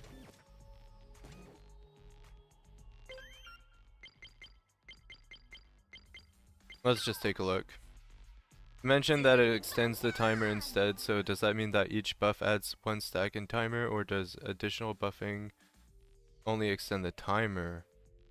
Oh, maybe you do need to buff someone else, but what if you buff yourself? If every time you attack with the buff that you granted to yourself, would you get the stacks? That is the question in that case. Would you get the stacks if you're self-buffing and attacking with the buff on you? Eh? Eh? If that's the case. Because otherwise limit point would be useless. I was just brewing. I was cooking. I wasn't really doing anything other than that. Yeah, it's kind of confusing. Yeah, I'll take a look at the wording after this because I'm curious now. I'm mega curious as to if that actually works. I would love to test it out, but right now I really want to get Kazuki up first, so we're gonna do that. Let's see, card. So we're gonna look at Uplift again. We're just gonna take a last look at the wording of Noblesse Obligation. So when other party members granted buff, deal damage to the enemy. When other party members granted a buff. Oh! Grant 1 stack. Oh, okay. So it needs to be others, therefore selfish buffs do not work. You cannot use limit points as a buff. Or actually you can! Because if you're... Okay, yes you can, because this buff, when your party members are granted the buff, you will get the points, no? I think, anyway. When attacks launch towards enemies, hitting an enemy attack that consumes grant oneself 1 stack of reconstruct. So, what if your party members get a limit point buff and they start attacking? What if they have the limit point buff? Since we don't have a stack indicator during battle. Yeah, this is why I'm using clinical. So I think clinical is a lot easier to use, but what if when your like other party members have the buff and they attack, would that count towards the noblesse obligation buff? Like we'd absolutely have to test that out. So like let's say I'm running Yo and as another party member and he procs it. You don't have a healer. Yeah. Yeah, that's true. There's just so much question marks and what ifs that it would be so much simpler if they just told us the stacks in battle. Yeah, that's true. We're gonna have to check. We're gonna have to check if it procs. Clinical won't proc. Yeah, I know. So with Kazuki, like the team I want to run is Kazuki with Inoki. Or no. Oh, let's see. What team do we want to run? Like a selfish Kazuki team. Like if we want Kazuki to be featured in the team, Inoki would not be it. Maybe Kazuki, Semba, and Tsuki?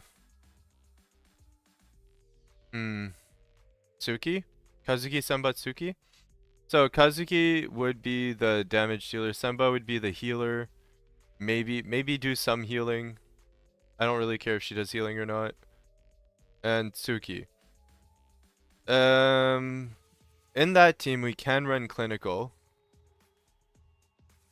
Yo and Semba are the only good ATM because of the heal tick spam. Yeah, so clinical would work with Semba, so we could run clinical with noblesse obligation, but I think that would only give Semba the stacks. I don't think we'd get any stacks of noblesse obligation.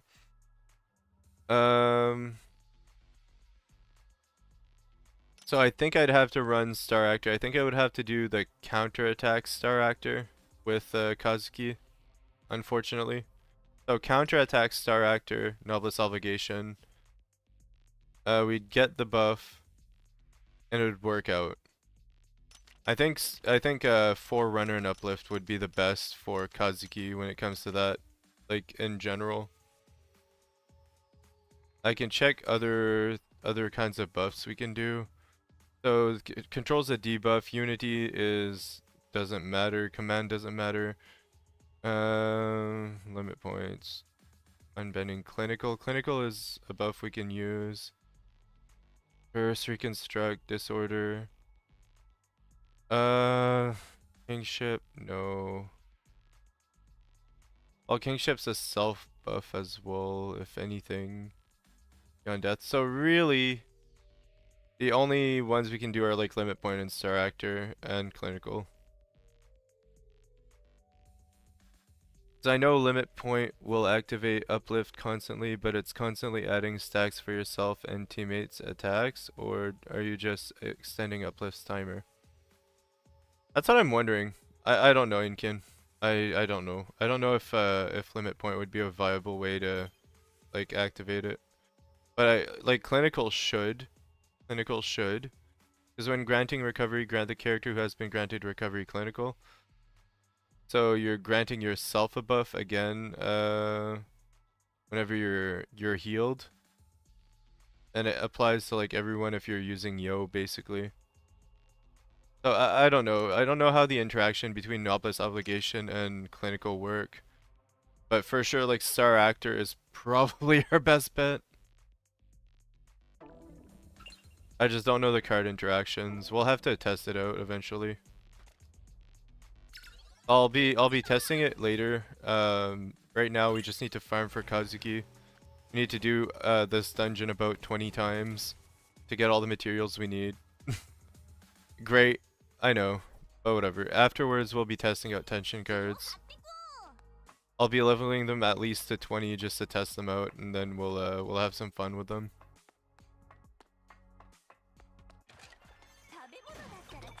And we'll be playing with Kazuki, not Inoki, because I do want to test out Kazuki. I want to limit test with Kazuki a little bit. Maybe we'll find something that's actually good.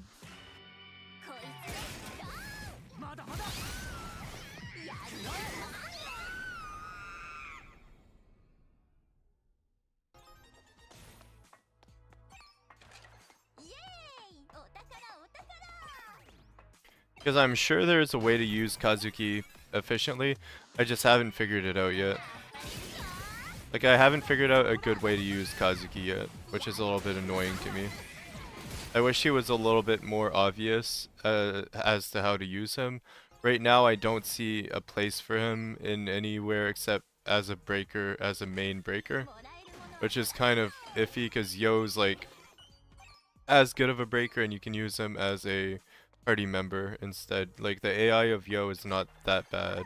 Kazuki's AI is pretty bad at breaking, because Kazuki's AI will use the strategy skill, which isn't very good. Leveling uplift extends the duration when the card itself notes that it reapplication already extended. Yeah, it's pretty weird.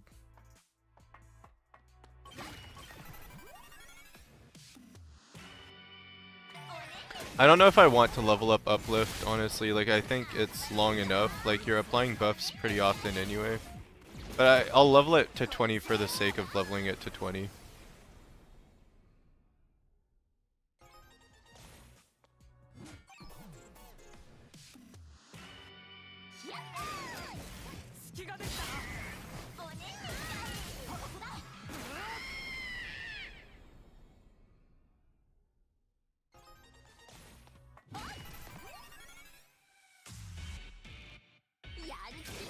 But I think there are better options for sure. It's just going to be a fun build. It's going to be a fun build. Like, being able to use Novelist Obligation is just fun.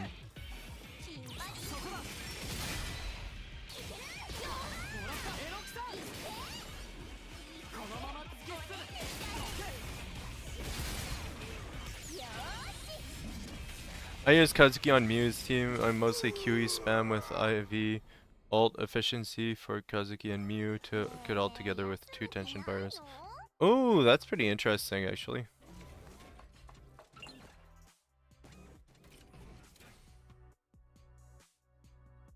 That sounds pretty fun. Don't you need like a ult efficiency 4 on like 3 lines in order to use it properly though, or do you just need it on one of the pieces to be able to ult with both of them?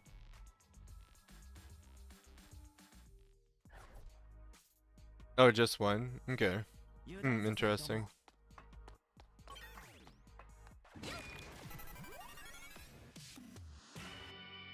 Oh yeah, because Mew only needs 1 bar. Never mind. Yeah, you'd only need 1 ult efficiency then, probably. Yeah. On Kazuki, Mew doesn't need it. Oh, okay. The more you know. That would be fun to test out.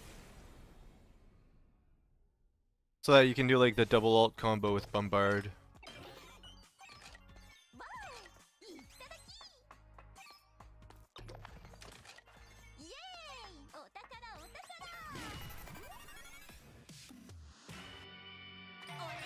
But that sounds pretty Mio-centric. Like, I want a team that's the star is Kazuki when it comes to damage, and I want to see if it works. So I'm gonna do something a little bit different when it comes to Kazuki. Like, Mew will not have a part in it, because if I put Mew, Mew takes the center stage. You know what I mean? I want Kazuki to be at the center stage of my team. So I'm gonna do stuff to make him do a gross amount of damage.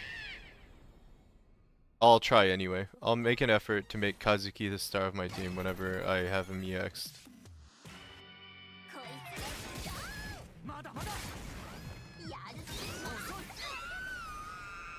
It's gonna take a while though. I'd give it about an hour or 2 before we actually get to EX Kazuki because of the amount of time it takes to run this dungeon.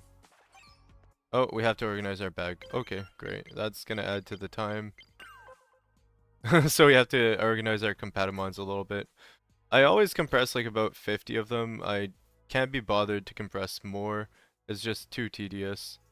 Way too tedious.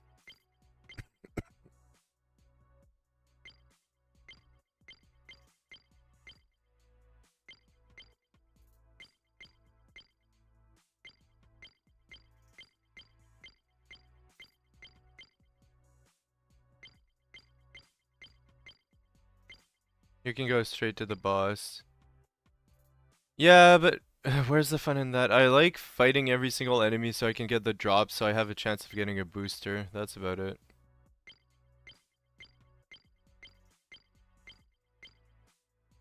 We need to select all for compressed. Yeah, we definitely do. I've been complaining about it a lot, Lantis. By the way, welcome in.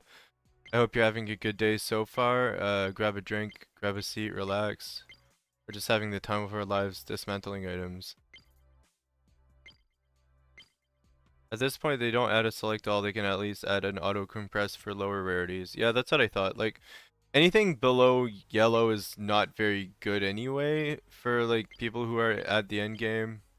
So yeah, it's kind of interesting that there's no compress all for low rarities.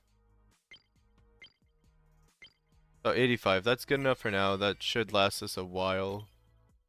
Not a very long while, but it'll last us a while, and it was worth doing, so we can actually loot this chest. I tend to fight every enemy because I just want to get boosters at the same time, and it's fun to fight. I think for farming boosters, it's just better to go insta-kill low-level mobs. Yeah, it is. It definitely is. I wish I could insta-give level 40 mobs, actually. That would be cool. The other way to kill these mobs like quickly is to use Gotando. So if we have Gotando in the team, I think we'd have a better time in general. But I just feel like playing Inoki right now, because I won't get to play Inoki once Kazuki is leveled up. We will be focusing on Kazuki and Kazuki only, you know? I'll never understand why there's a gray, blue, and purple Compatimons at endgame. I also don't know, it's just to basically mess up your power. It's so your power is messed up. Use Q or Kazuki to room clear these. Yeah. Yeah, Q is pretty good at doing it with his ultimate, and Kazuki as well. I don't blame you. Kazuki is a really good mob clearer because of his ult.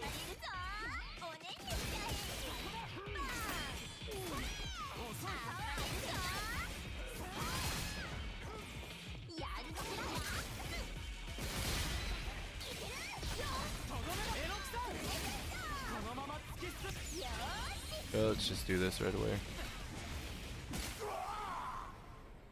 I love the ult damage of Inoki. I think I'll miss it. Like, once we go to Kazuki, I'll miss that ult damage. Honestly, I'm feeling like doing this the most efficient way possible, so I'm gonna switch over to Gotanda as my main character.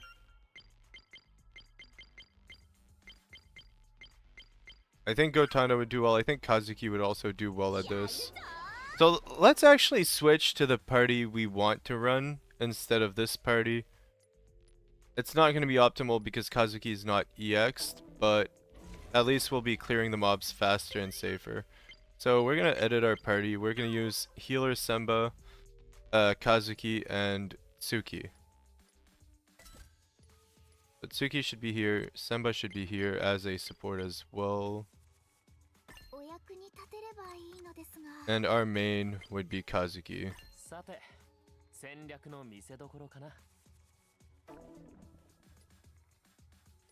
As for the cards, I'm gonna remove all of them. We're gonna figure out a set real quick. I want to try Uplift right now, so I'm gonna put Uplift with I guess Star Actor.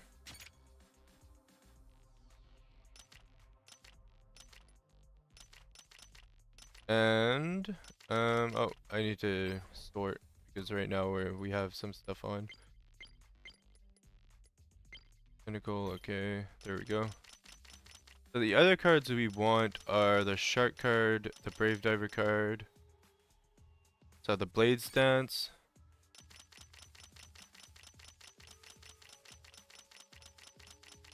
The Shark card. And it's gonna be interesting. All Out. There we go. So honestly, I might get rid of Uplift in this build. Instead of All Out, we can run the card that gives us crit for Noblesse Oblige. So Filthy Rich Guy. Alright, there we go. Never understand why the blade. Yeah, I use Cure Kazuki to clear. Do you think they'll add Rift to use those boosters for tier 8 Compatamons? They might add a Rift, use boosters for tier 8 Compatamons in the next area. Maybe. Or Kane Rifts. That would be cool too, in the next chapter. I don't know. I'm just speculating, I'm guessing, maybe. So now let's equip Kazuki with the most damage possible. We'll give him the best Compatamons possible, not ones with HP, but with crit attack, crit and crit attack. Because I don't have perfect Compatamons for him, unfortunately. But I have crit damage and crit attack plus on a full set. So let's just do that. Let's go to character. Please, Kanye Rift, I'm poor. We all are. We're all brokies. We're all a bunch of brokies when it comes to Kane. So, I think we don't really want passive 1. Passive 2 is what increased memory gain when executing overclock.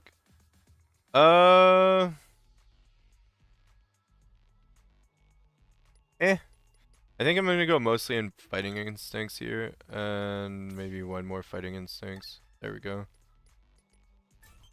If we want to be like really selfish when it comes to this. So crit damage, crit rate, crit damage, attack plus attack, or crit damage, crit rate. So this is not very good. Let's get rid of these and put the good ones on.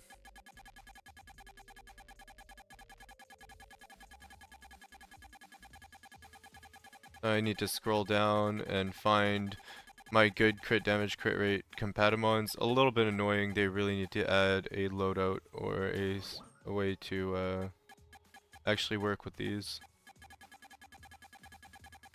Kane Rifts would be nice too, or exchange stamps for Kane too. Personally, I would like to sell XP data and digital foods as well. Yeah, that would be nice.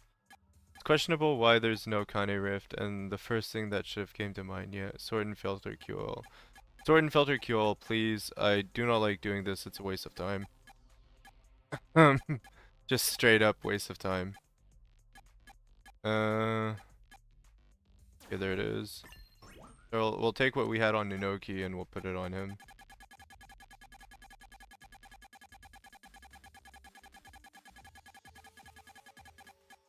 I think I had wings around here that have good stats.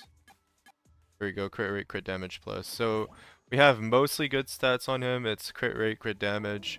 So if we look at our crit rate and crit damage, it should be quite high in both respects. So 50%, 200%. Our attack is quite low. HP is quite low as well. But that's okay. Our crit rate and crit damage are stacked. Add-on presets plus filter, please. Select all compress. Yeah, that would be nice. Alright, now let's go to Iroha. Iroha's set for support, I guess. Yeah, support it is. Now let's set her up for support as well. So we're gonna take the Compatamons that are on Yo and just put them on Kuki. For the Patamon system alone, yeah. We have this one. We're just looking for Yo's picture. Okay, this one. Because there's a lot of support on it. So, yeah. It's also questionable why there's one rift in both cities that just drops a city exclusive loot. As in, all rifts themselves don't give them already. Yeah, it's kind of weird. A little bit weird. Did I miss what we have with support on Yo? Yeah, I did. I indeed did. Okay, nothing here. That must be up there.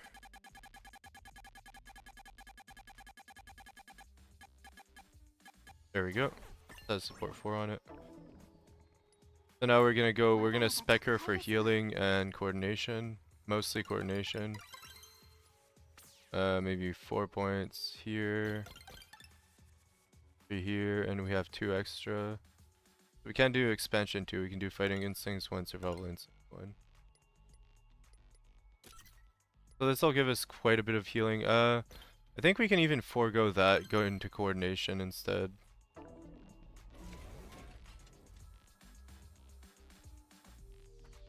Now we're gonna do riffs featuring Kazuki instead of Inoki. It's gonna be a little bit faster because we just need to press one button and everything dies. Only did 5 for the Zero Sensei. Oof.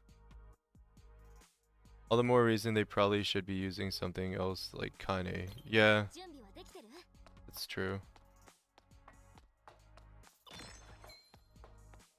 Let's go through this rift. We have an interesting setup. I just want to see how it'll work out. So we're gonna open with this.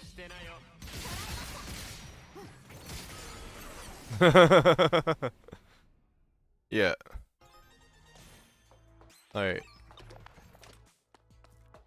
So we'll always, whenever we can, we open with that attack. It basically wipes out everything. Pretty fun. It'll overclock us as well. If we happen to, well, if we do like a double pull or something, we won't be able to kill everything in one shot.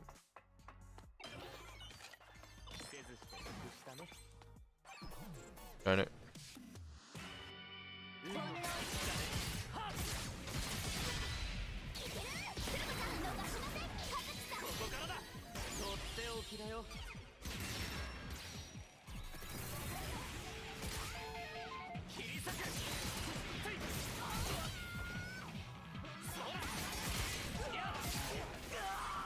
There we go. What's funny when using Kazuki's ult when he's AI is like most AI ults you can move during the second half animation. He's the second half lines the entire screen. That's interesting. Yeah, Kazuki's a pretty selfish character then in my opinion, if you can't even use his ult as AI.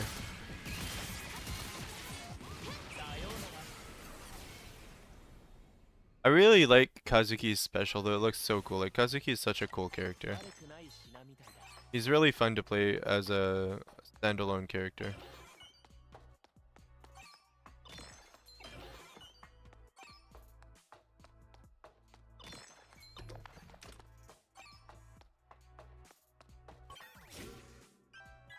Alright, so we're gonna use his ult to just clear the first wave.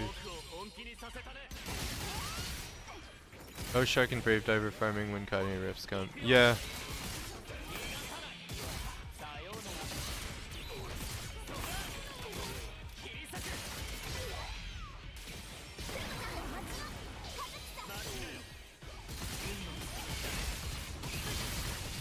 So uplift activated.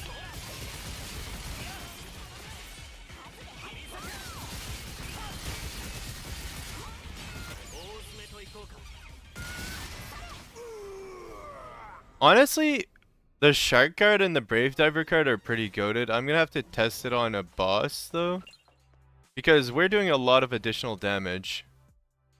We're doing a lot of additional damage.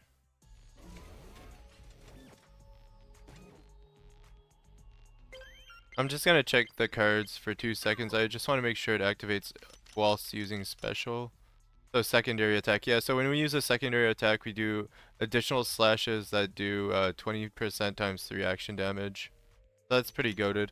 I'm not sure if Noblesse Obligation popped off, but I know that the card is working, so as soon as we use Star Actor, our Noblesse Obligation can pop off, which is pretty cool. Everyone and their mothers would just be booster farming, yeah. If you could transfer boosters into Kane, everyone would be doing it. If this build nukes the boss, I might actually copy. Well, right now it's not even, the cards aren't even upgraded, so it might not do much, but it will do like a decent amount of damage. It should do a decent amount of damage. We'll see. Actually.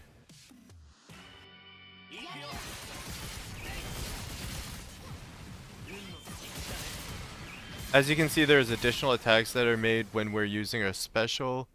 So it does like a decent amount of damage just alone, as long as we have like 2 bars. Because we have the Shark card and the Brave Diver card that do that. I'm not sure if I want to use Uplift and Noblesse Obligation. I'm not sure how quickly we can proc that. Like, I'm not sure how quickly we can do the Noblesse Explosion. The Noblesse Explosion, I mean, sorry. So yeah.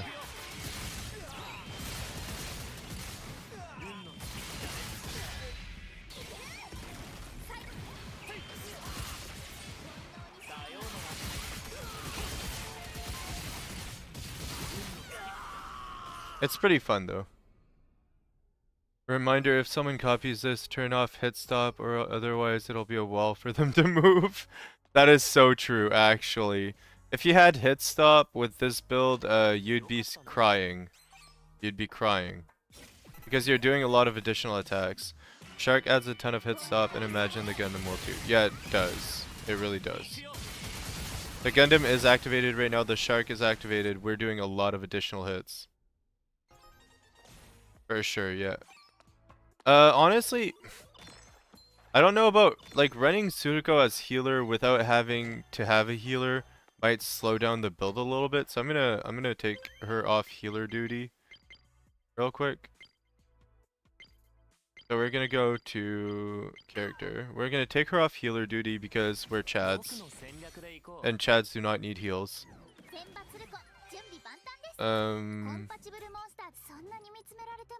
So we're gonna go minus 2 points in here, minus 2 points in here, and plus 5 here. Or 4. 4 is good. I want to take 1 point out and just put it at 5, maybe. So we deal more damage with her. Based on own support points. Since it's based on her support points, maybe putting it at 4 and putting her coordination up is better. I'm not sure exactly about the numbers. I'm not a Tsuruko main. But like 166 support points is pretty decent for this purpose. We could even go like max support points and like take 2 off, go to max support points here. And see what the difference is in the number. It's 206 support points. And just have 2. We can check details. Yeah, I know we can check details, but I mean...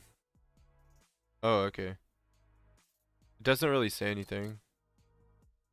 It doesn't say anything. 1,500%. Oh, okay. So yeah. We're taking at least 1 off. Putting 1 in. I'm gonna check details again. 1,200, 900. I think we take 1 off. We put 1 in. Details 1,500. So honestly, we take 1 off. We put 1 in. Mega damage support point. Yep. Honestly, actually, this is the best we can do right now. 2 coordination, 5 passive skill expansion is the best we can do. If we could put more in coordination, it would be better, but we just don't have the points for it. We should probably EX1 EX1 Semba. EX1 Semba would help a lot. Because we'd get that extra point, we'd be able to put it in the in coordination.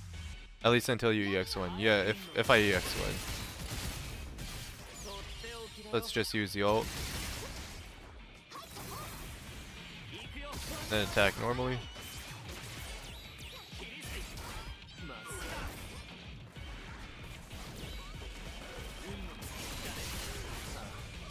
Darn it, I'm gonna restart the fight because I took way too many hits there.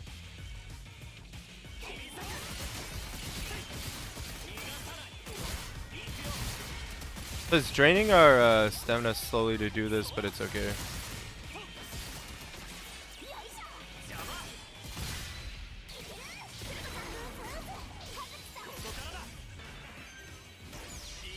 Do this.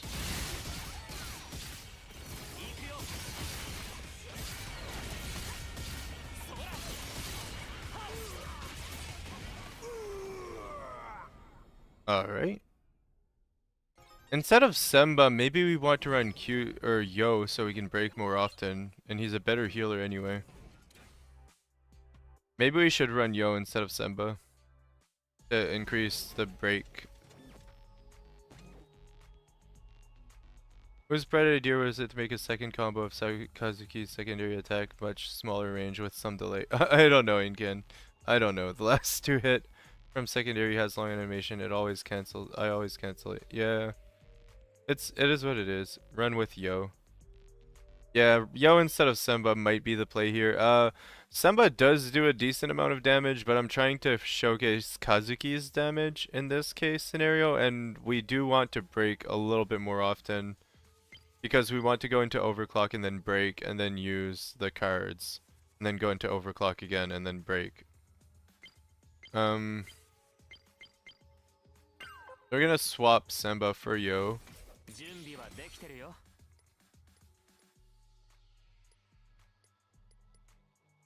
Hold up. It's gonna be a weird Yo too. It's gonna be like a coordination Yo. It's gonna be like full on pretty much healer Yo.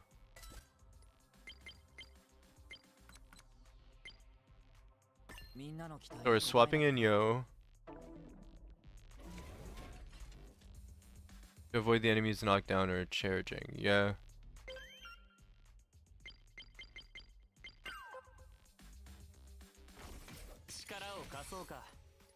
So our overall damage will go down, but our Kazuki's damage will be juiced a little bit. So let's go for the same Competimons we had on him before.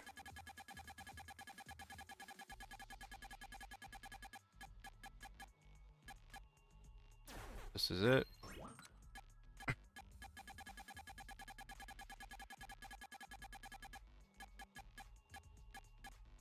This one here.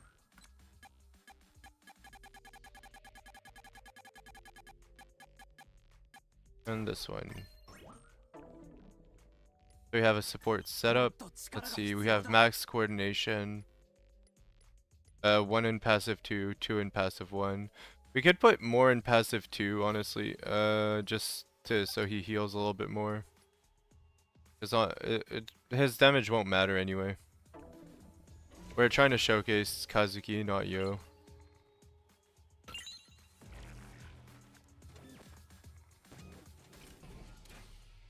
Just do secondary into primary dodge and avoid unless enemies knock down or charging. Yeah. Is support really worth stacking? I think it is. I think support's really nice. Having support means that your next chain attack will do more damage when you're doing chain attacks, so it's pretty nice to have. And it also increases healing, it increases buffs as well, maybe buff duration. I'm not sure exactly what it does to buffs, to be honest. I don't think it increases buff potency though.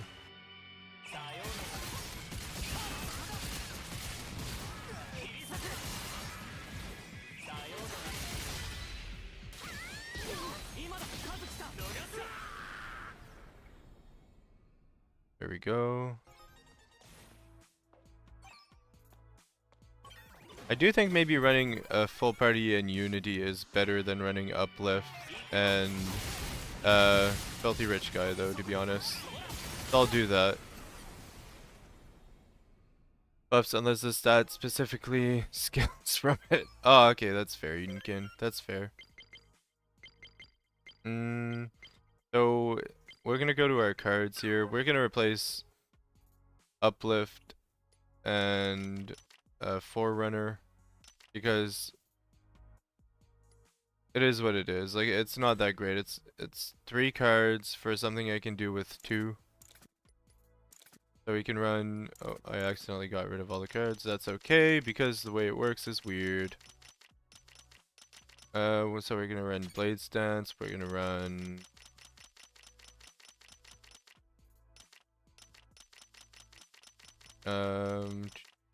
strike zone right here. We can run full party.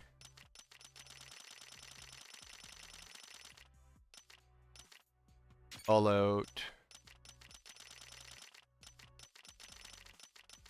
And where is the shark? Baby shark, do do do do do do. Where are you, dude? Baby shark, do. Baby. Where is the shark card? Seriously. Am I blind?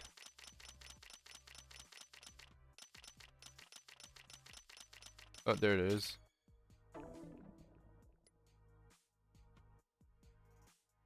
Mita has skills on it as well as second Suki's second passive. Oh, that's good to know. doesn't increase buffs unless it's set. Specify ATM supports for Senba Minami only. Not sure if any other characters can bank on it. Yeah. So honestly, I think support is good on Yo as well if you're running him as a support.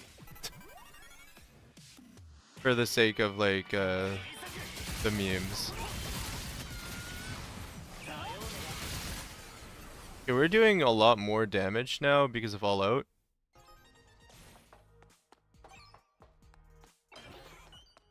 Which is pretty nasty, actually. Like, All Out's pretty goated.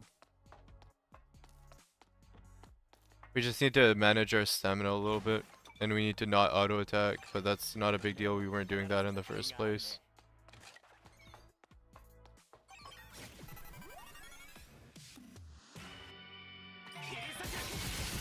So I have to handicap teammates. Yeah, I'm trying to showcase Kazuki, so I don't really want teammates that deal damage.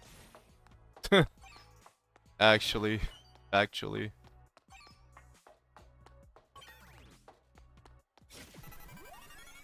If I wanted a teammate that dealt damage, I'd use Senba instead of Yo, but I just want to break more often, so whatever.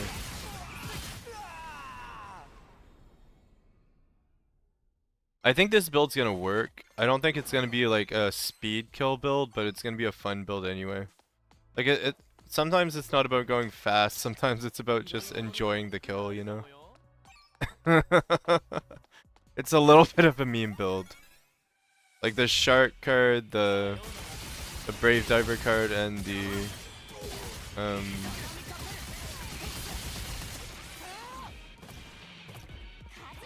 end drone card.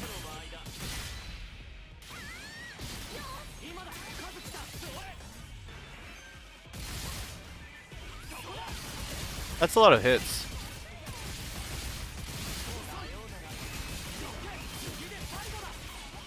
I think it's lagging the game a little bit because of the amounts of hits I'm doing.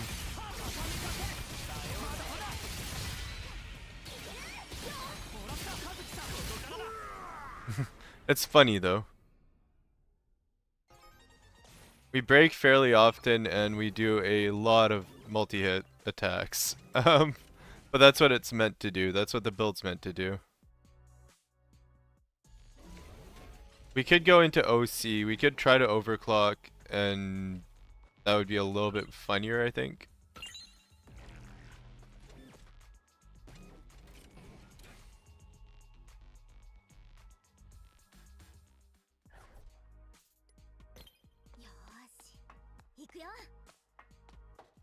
We could check if other cards give us more hits as well to like really lean into that side of the build. Aside from Kazuki Sig, is there any other cards that buff additional attacks for Shark, although there's Gundam count? But I think the Gundam card is an additional attack. Being range breaker really awesome, and she's a free unit. Yeah, she's really good. Honestly, this is basically a 3-breaker team. Iroha is in like, I think B tier on my breaker tier list, like B or A tier. I don't remember. I think she broke in like a decent amount of time, but she can break. She's just not like anywhere near others in terms of breaking. Like there are better breakers for sure, but she can break.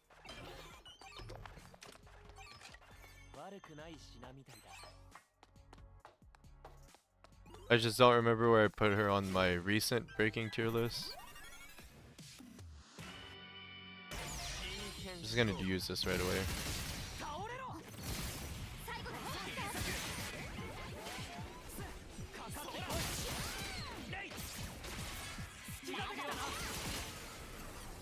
Here we go.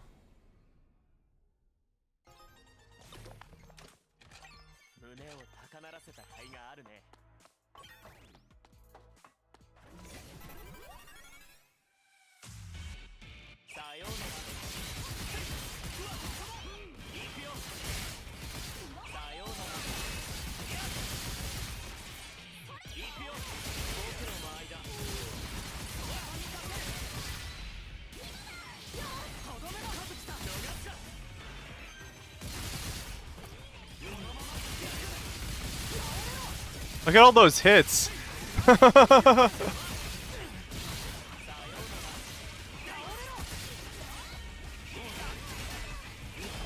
That's funny.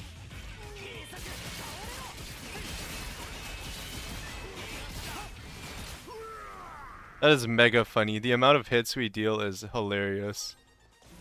I love it. I love this build just because of that. Like, just because of the amounts of multi-hits we deal.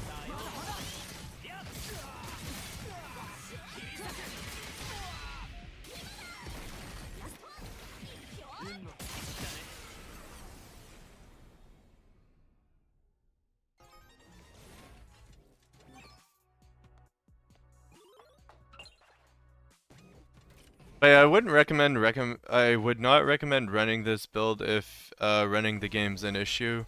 Like on mobile, I probably wouldn't run this build because it would just make the phone run hotter, I think. Because of all the hits that are happening.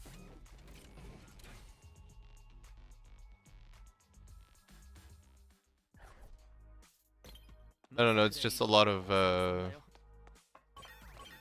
it makes the screen busy.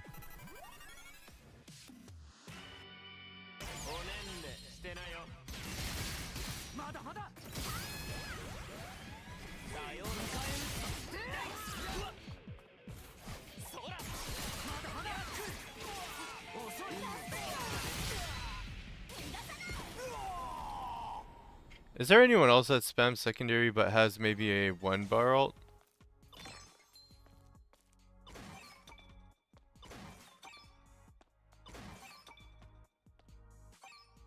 Those cards with Kazuki and DPS Semba. Yeah. 50-50 tension would be funny. Yeah. I think Senju would do better with this build, actually. Like, I think Senju would do better than Kazuki with this build. Because with Senju, you have a 1-bar ult, so you can always have the shark card up. With Kazuki, you have a 2-bar ult, so you have to break in order to do that. And Senju's a better breaker than Kazuki. So, maybe it would be better to run this with Senju. But Kazuki's special has so many. It's a multi-hit special. It's pretty good for that reason. So I mean, it's a gamble.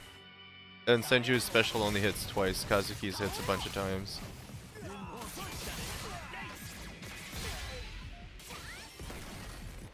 If we run control in this build, it might be better too. Because when an enemy is under control, the shark card goes off 100% of the time. You don't need to crit. So if we run control, it might be good for that. No one else has 1-bar ultimate except for Senju and Miyu. Gotanda spams secondary, however, someone tested that hold doesn't work on Gundam after your first hit, only press. Ah, okay. That's not good. That's good to know though. So with these cards, I think they'd work with Senju. We'd have to test it out. Senju has really bad AI. They suck at strategy animation and get non-stop. Yeah, but no, you control Senju. You control Senju and the same AI.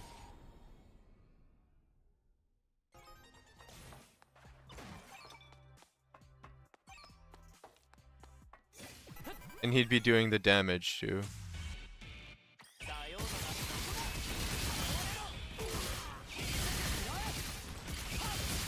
I love all these hits, it's glorious. And you'll send you for speedrunning. Yeah.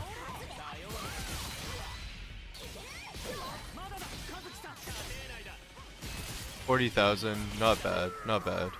Like, it's not Inoki level damage, but it's not Inoki, so you know. Definitely not Inoki level damage, but we're not playing Inoki. We're playing Kazuki. We're playing a decent damage dealer, not a OP busted like actual damage dealer. Inoki's Inoki, yeah. So there's no way we'll ever get near Inoki's damage, but that's okay because we're playing Kazuki, we're not playing Inoki.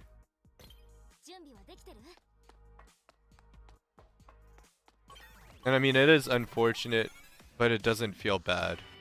It doesn't feel bad. Like if Kazuki did Inoki damage as a breaker, it would be weird.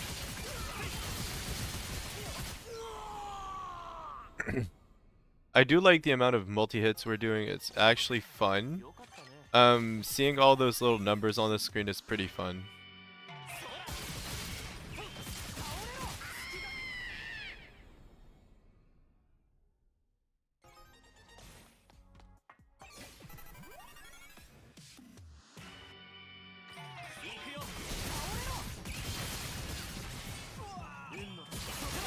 It's funny that all our cards activate right off the bat.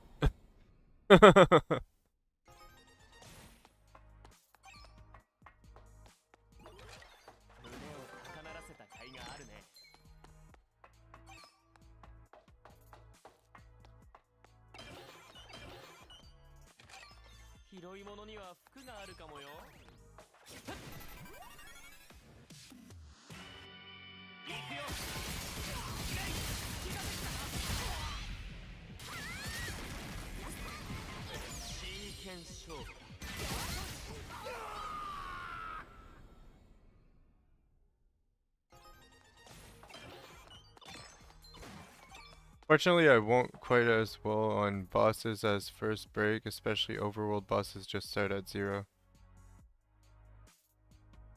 Yeah, we'll see. It'll be interesting to see what we can do. On first break, we'll get to 2 bars, so it's okay because of Iroha.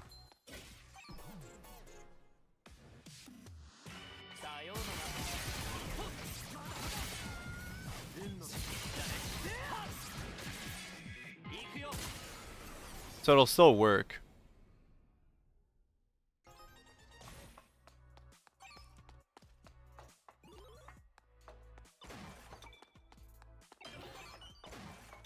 I'm very adamant about getting every single material I can out of the rift, so I'm gonna go grab this one material here. From the TV. Very adamant. Maybe it's problematic, but it is what it is. So we're gonna overclock right at the beginning of the fight here. And then we'll just break one of them.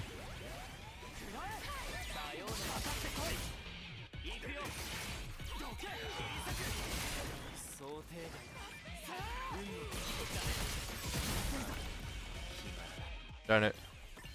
I messed up a little bit there, that's okay. Let's just do that again. I was too focused at being offensive and not really defensive.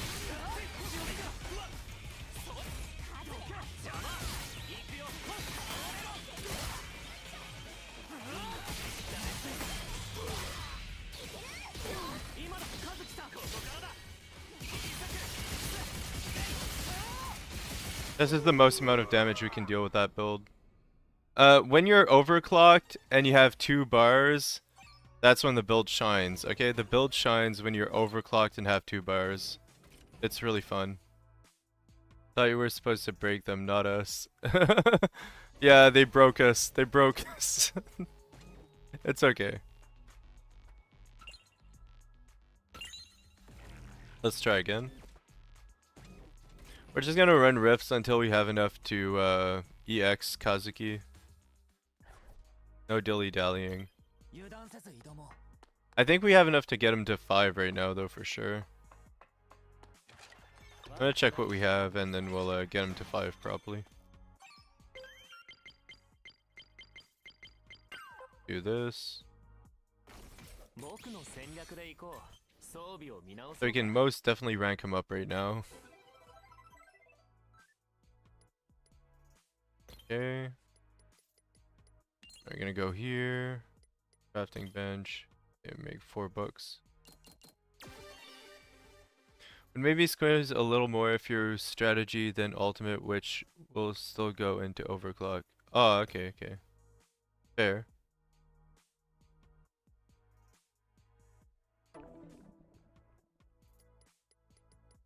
I can put 1 more point in fighting instinct. Now we need some of these. Let's go to the crafting bench. Make as many as we can here of these.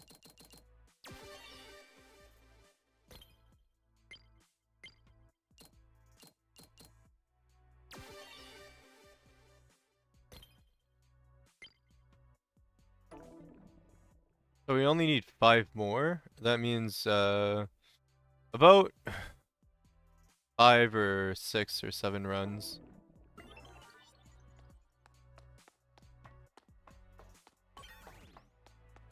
That's not too bad.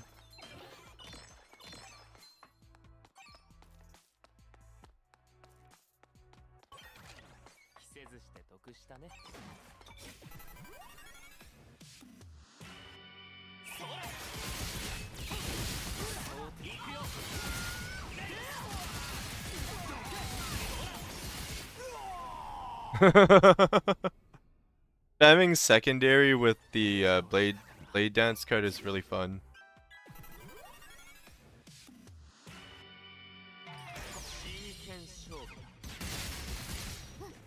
I don't know about using the shark card in this build. I might want to use like clinical and ultimate damage boost instead. Like I think we'd get more out of clinical in the ultimate damage boost than we get out of the shark card. And on top of that, the shark card kind of drains tension, so I don't know about using it. But it's fun. Like this is more of a secondary spam build than a ultimate build anyway.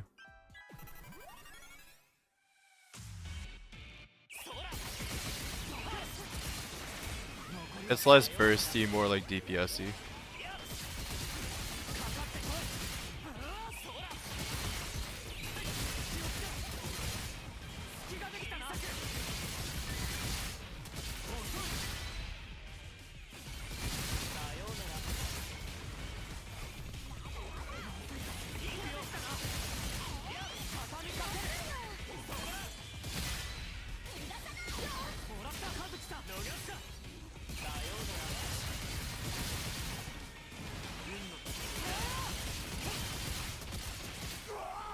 There we go.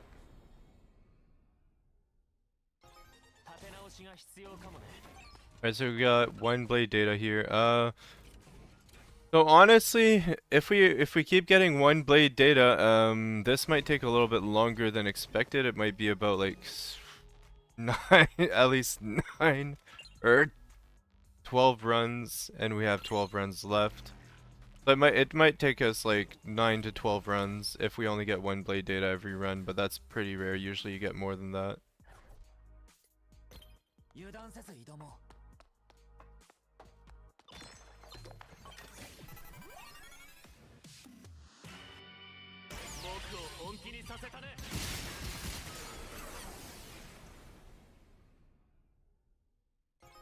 So let's adjust a little bit here. I'm thinking. Well, honestly, we haven't fought against the boss yet, so I'm not going to adjust it. I'm not going to adjust the build until we fight against a boss that actually matters, like the shark. But I would probably run an ultimate damage boosting with clinical instead of running certain things. I think that would be pretty goated. Like ultimate boosting with clinical, since we have Yo in the team, would be pretty goated. Hopefully they add a difficulty to drop gold versions in addition to the purple and blue. Yeah, that would be cool. Because it's with clinical and the ultimate damage boosting card, it's like almost a 30% increase in damage on our ult, which we do use quite often. Add gold to level 40 in general. Yeah. But the additional hits are a lot. Like if we add them up, it's like 1,000 extra damage per hit, per combo. Like per little combo, we do about 1,000 extra damage, so it's not that bad. I don't know. I do like it.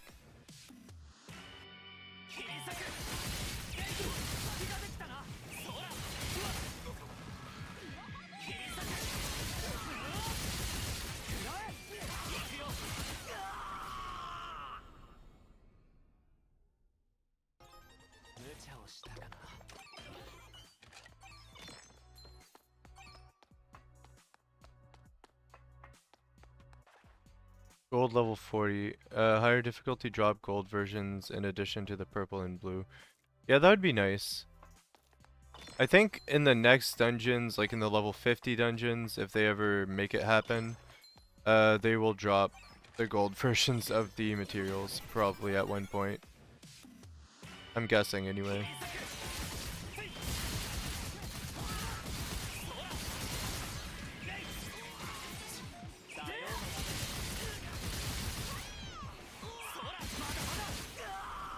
But for now, we'll just have to suffer and craft the gold versions of mats. So we're gonna open with ult and then just break into ult.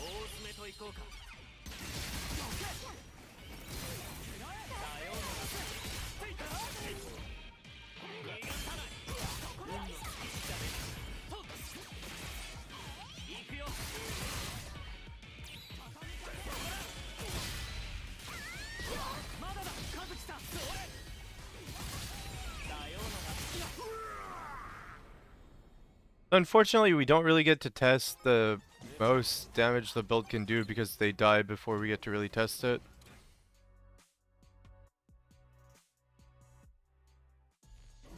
Because when we're in overclock and we have 2 bars of tension, that's when this build shines the most.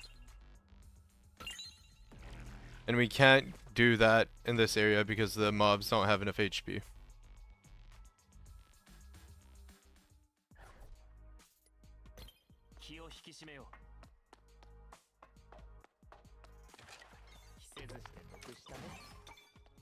But yeah, we're just gonna do a few more runs of this. I think like up to 5 runs should be enough.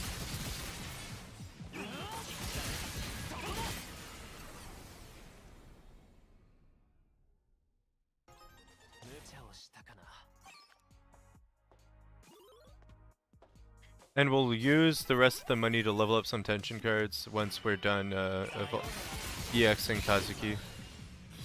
Oh, whoops. That wasn't good. I think I'm just gonna ult here, just to be safe.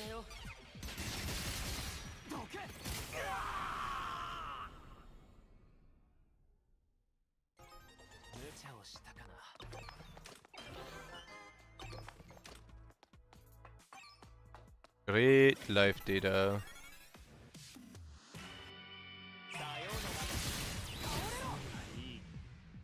Oh my lord. It sucks because every time I go in for the kill, I just get hit by a light attack and then die. But that's okay.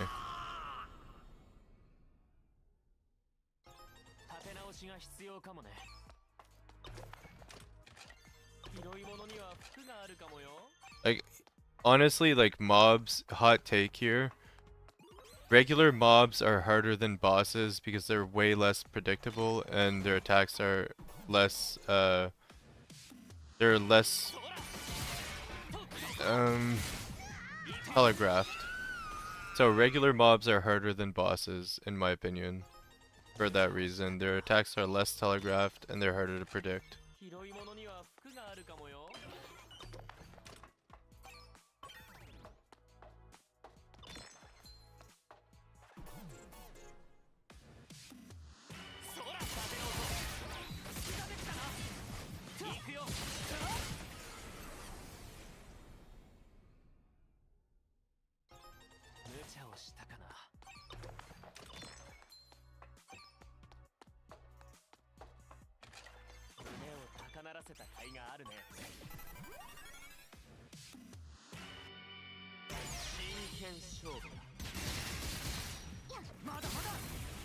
Or you get into a situation where you summon 4 or 5 waves and took long enough to spawn them all in. Yeah. Darn it. Yeah, when you summon a lot of waves, it's bad. Bad to build tension with. Yeah, that's true. You can't really build tension on mobs.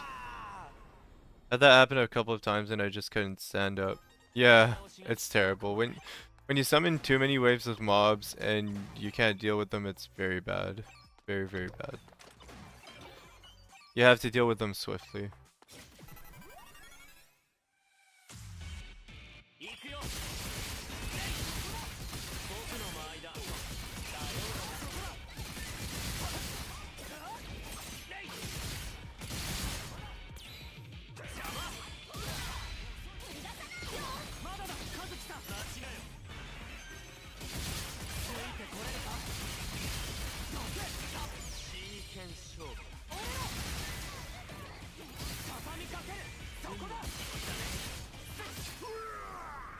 There we go.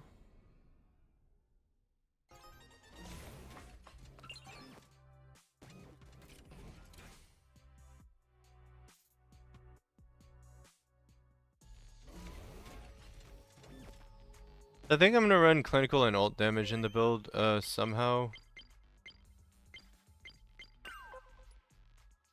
I'm gonna take out 2 cards in exchange for that. Leave in Blades Dance, take out All Out, take out Detonator, put in the 2 for burst. Maybe later though. Not right now, not right yet. We're not ready for that yet.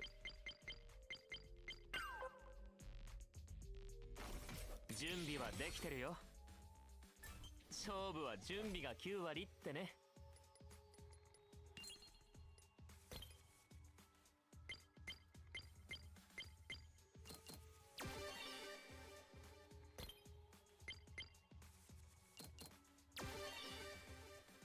Okay, we're at 8 out of 10. So I need to do at least like a couple more runs of the Rift to get it done.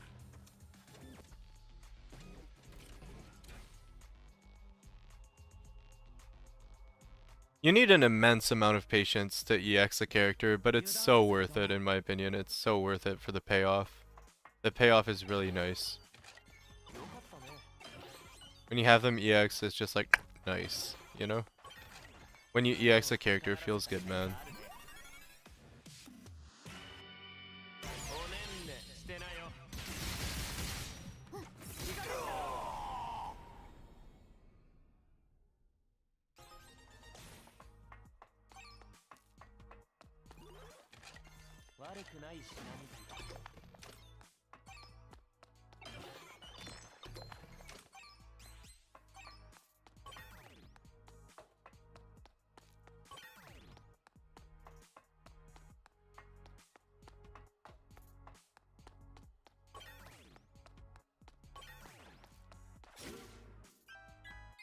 Oh, I wanted to fight all 4.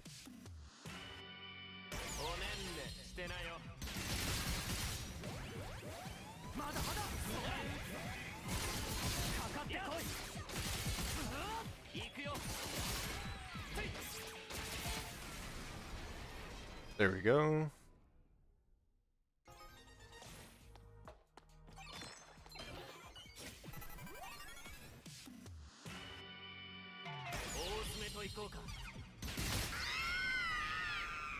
Ah!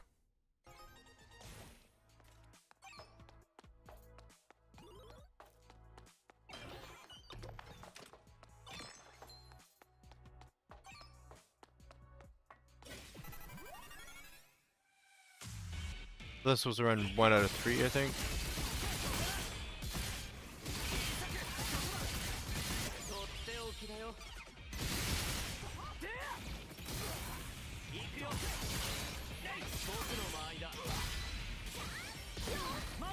Why do they have to make the mice so loud? I don't know. I really don't. I ignore that. I don't really like the mice that much. Connection error, would you like to retry? Yes. Good, good. 8 2 blade code 2. So we might need to run at least like 2 more times, maybe 3. And then we'll be done. Our Kazuki will be EX. And we'll be running more Shark. Or I could test it on the Gundam as well. Or DPS on the Shark. DPSing the Shark down would be harder than DPSing the Gundam down. Because of its phase changes and stuff like that, it might take a while.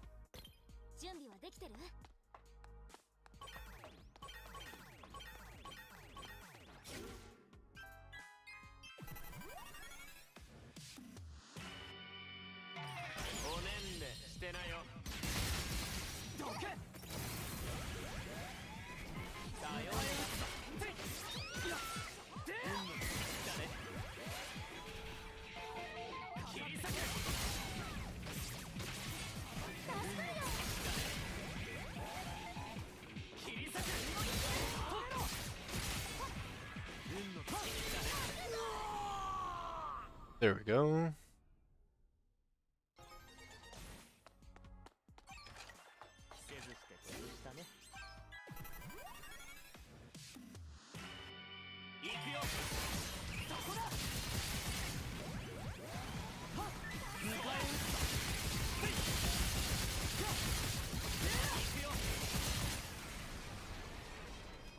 Honestly, the amount of damage you get from that card is kind of bonkers, because even your teammates get the additional hits on their attacks. 胸を高鳴らせた甲斐があるね。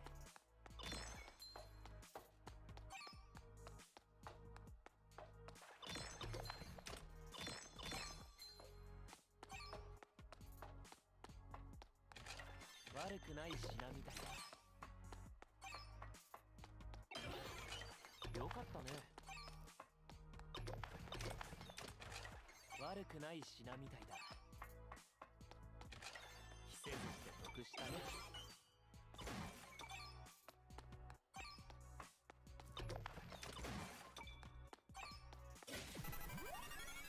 All right. さようなら。そら、僕の場合だ。行くよ。真剣勝負だ。運の尽きだね。今だ、和樹さん。逃した。さようなら。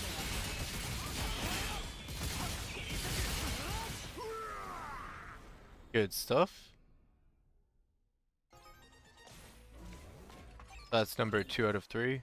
We'll run it one more time, and then we should theoretically have enough blade data for EX Kazuki. Let's do it.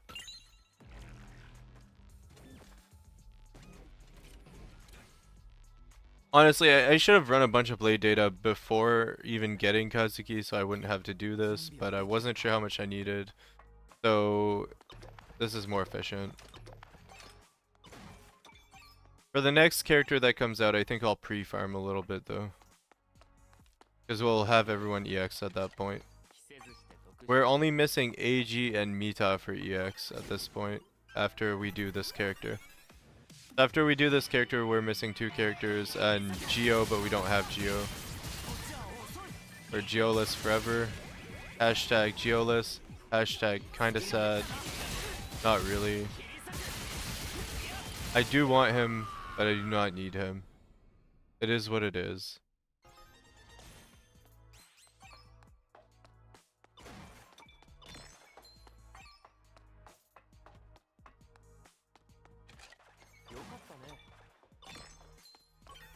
So if this build ends up working, I'll make a showcase of it on my channel. I'll make a video about it. If it's not that great, I won't. It's kind of a meme build, if anything, because it's just a multi-hit build.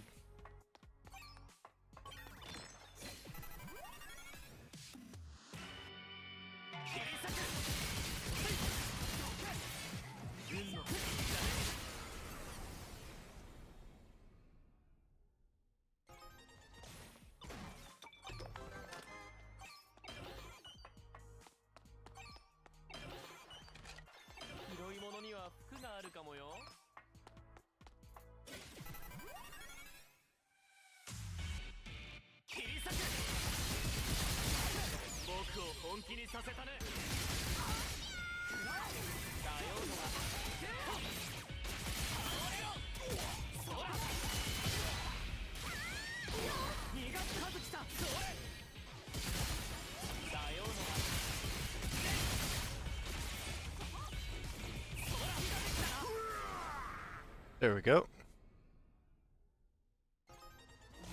Alright, so that should do it.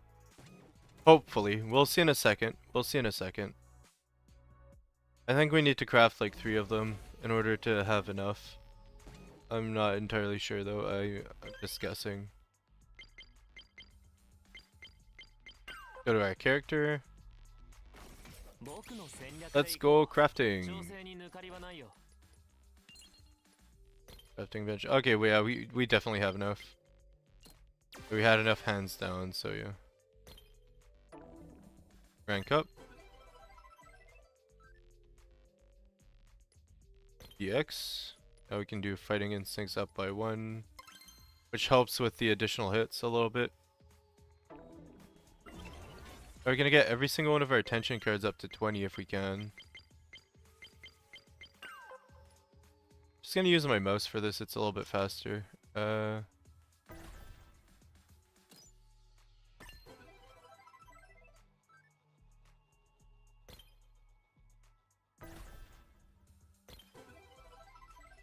just took a beat on your Blade Point VOD, and damn, that game was intense to say the least. Oh, Naraka? That game's pretty fun. Yeah. Yeah, Naraka's pretty fun. I haven't played it in a long time. I absolutely am trash at it. I probably was trash in the video too. But it's a fun, intense game. So honestly, if we could get this card up, it might be better for the build. Like if we can get the shark and the this card to like 30, that would be nice. I'm gonna try. I don't think I have enough TP though, or Kane to do that. The level cap unlocked. Okay. We have enough TP. We probably don't have enough Kane to do both. I'm gonna try. Level 30, so that's a little bit better. We're gonna do this card here.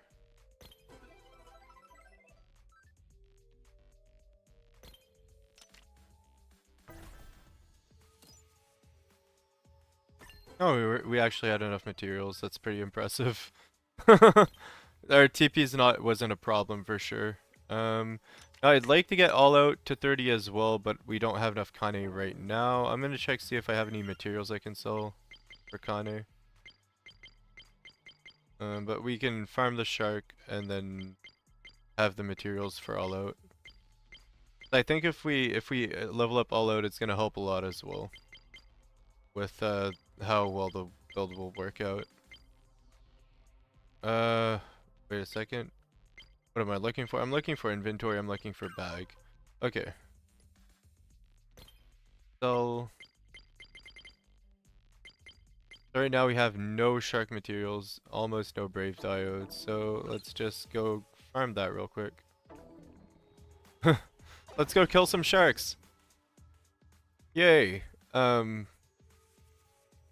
We might swap up the build a little bit, but I think the build's pretty good. We'll see in a second. Return just in time for the boss. Let's go. Hex yeah. You actually returned in time for the test. The ultimate test of, is this actually a build? I don't know whether or not this is a build, but it might be a build. We'll see in a second. Came right in time.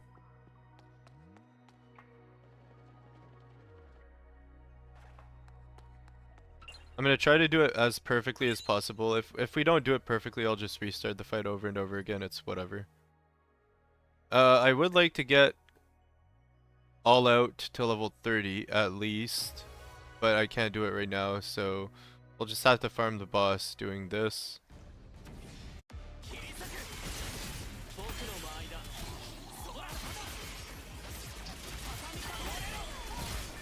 We're gonna have to wait for our stamina to regen here.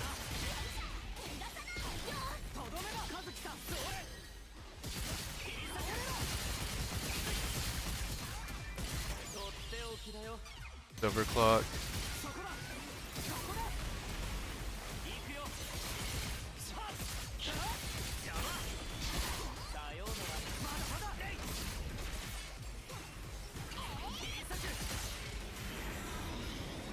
He's going to phase.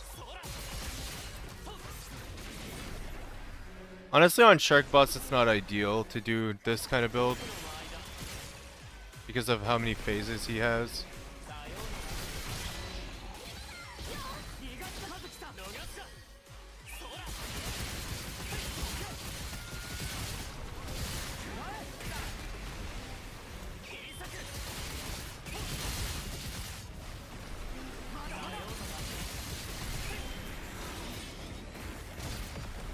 Oh, he's doing the big tornado now.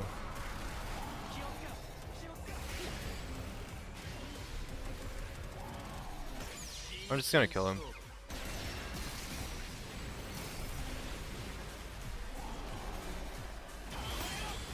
Yeah, that wasn't enough.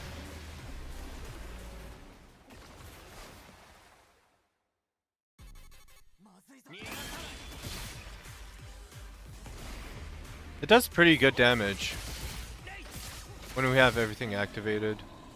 The problem with the shark is that it phases out a lot, and its phases are annoying. I can try against Brave Diver. Brave Diver will take more, and we can always attack Brave Diver, unlike the shark. So the shark isn't the best to test this build on, or to really showcase what it can do, to be honest. I think Brave Diver is the better one, because it's not a burst build. Against the shark, you want to use burst damage. You want your ultimate to do a lot of damage. That's about it. Against Brave Diver, it's a little bit different. You can probably use this kind of build and have it work against Brave Diver. But against the shark, it seems to be kind of a bust because it just doesn't do enough damage to burst through some of the phases.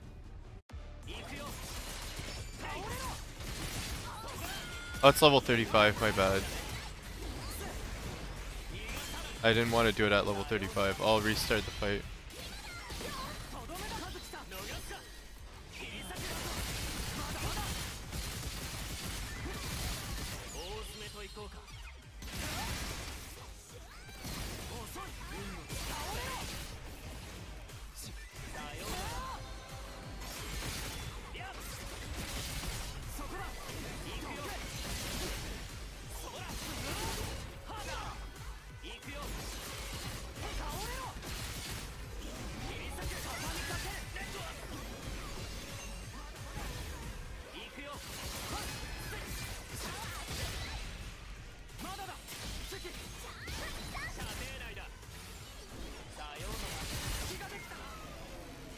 Alright, so we're gonna up the level because that didn't count. That was a level 35 Brave Diver.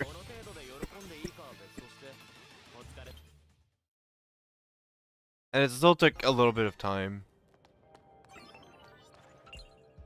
So as I suspected, I think the ultimate build would be better. Close to a minute at 35. Yeah, it's pretty bad.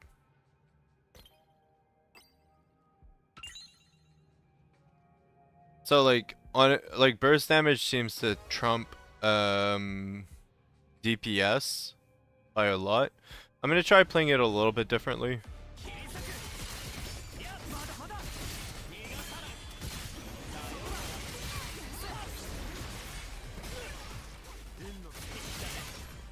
It's level 40.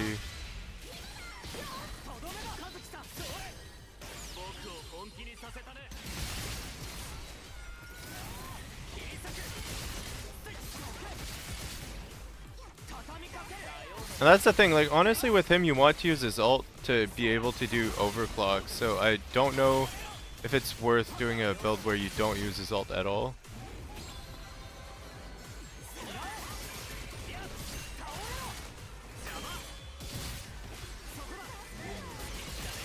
I'll try with and without ulting, because if I don't ult I can take advantage of cards a little bit more.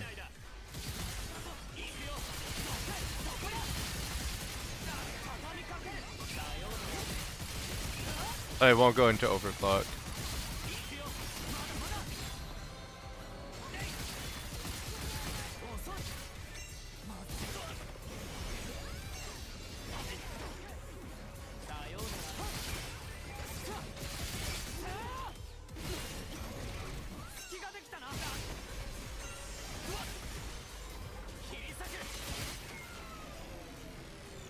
Burst damage in this game feels like it's the way to go. Yeah, honestly, DPS doesn't work that well from what I've seen so far. Yeah, 1 minute 25. So, and that's with just him as DPS. That's showcasing Kazuki. Let's try burst damage, because I think even if I did it perfectly, like I'd probably save about 20 seconds if I did it perfectly. So it's still not that great. Go for a burst damage build.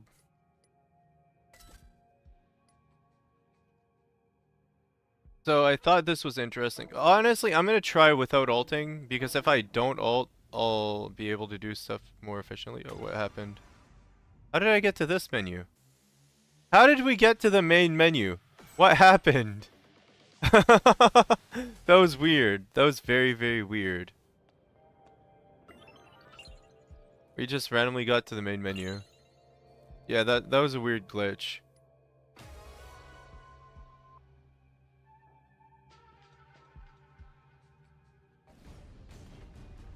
Alright, so instead of using his ultimate, I'll just not this time.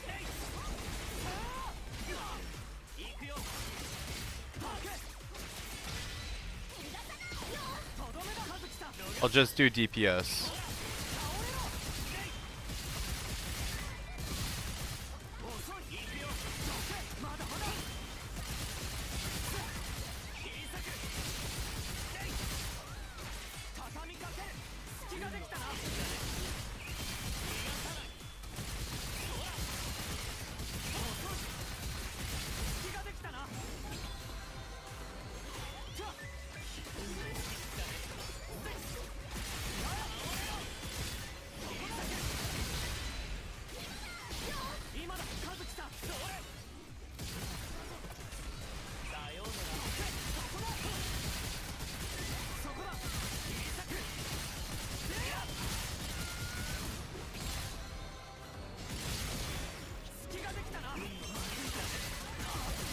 We're gonna finish him off with an ult.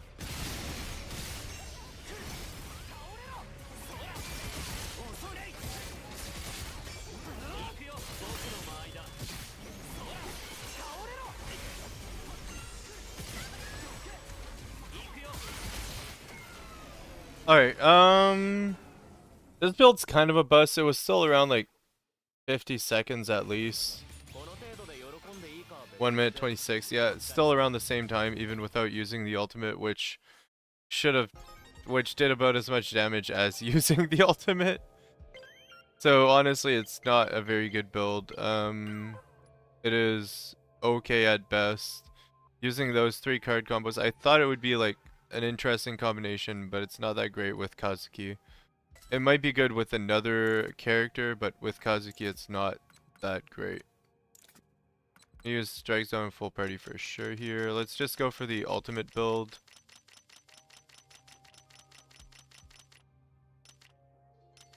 So we will be using ults in 10-second intervals, so I think using that card is not that bad. Because we will be using 2 ults in 10 seconds, because we are breaking every 10 seconds anyway, about. I can see if it activates or not. If it doesn't activate, we'll replace it with another card. We'll be using Clinical and the other ultimate boosting card, this one here. So this and Clinical. So theoretically, we should be able to take advantage of that at the second ult. It's a 60% damage increase, so it's worth using over the other card if we can actually pull it off. We'll see. We'll see if the card activates on our second ult use. Because we're gonna have to use more than 1 ult to... What the heck? What the frick? What the frick is this glitch? What the frick is this glitch? Brings me back to the main menu when I press B at the card menu, by the way. Weird. Anyway. You freaking fricks. It did it twice. It did it twice. So it's definitely a glitch. Probably something they overlooked.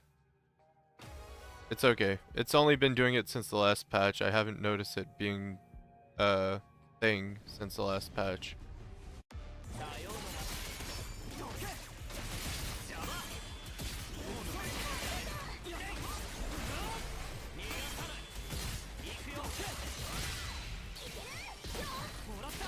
So here we're gonna ult. So our main damage comes from our ult with this build.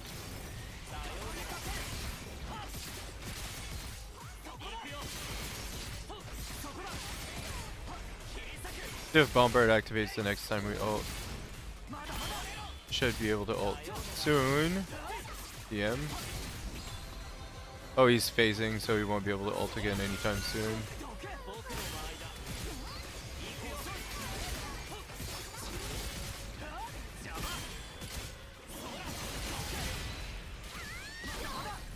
If Bombard activates here. So Bombard did not activate, Pulsating Leaf did. We cannot ult twice within 10 seconds, it's impossible. You don't break fast enough. Takes more than 2 ults to kill the enemy. This is a little bit slow compared to Inoki. But we're playing a breaker, we're not playing a DPS. That's whatever. Let's see how long it takes with the ultimate build to kill this guy. Compared to the DPS build.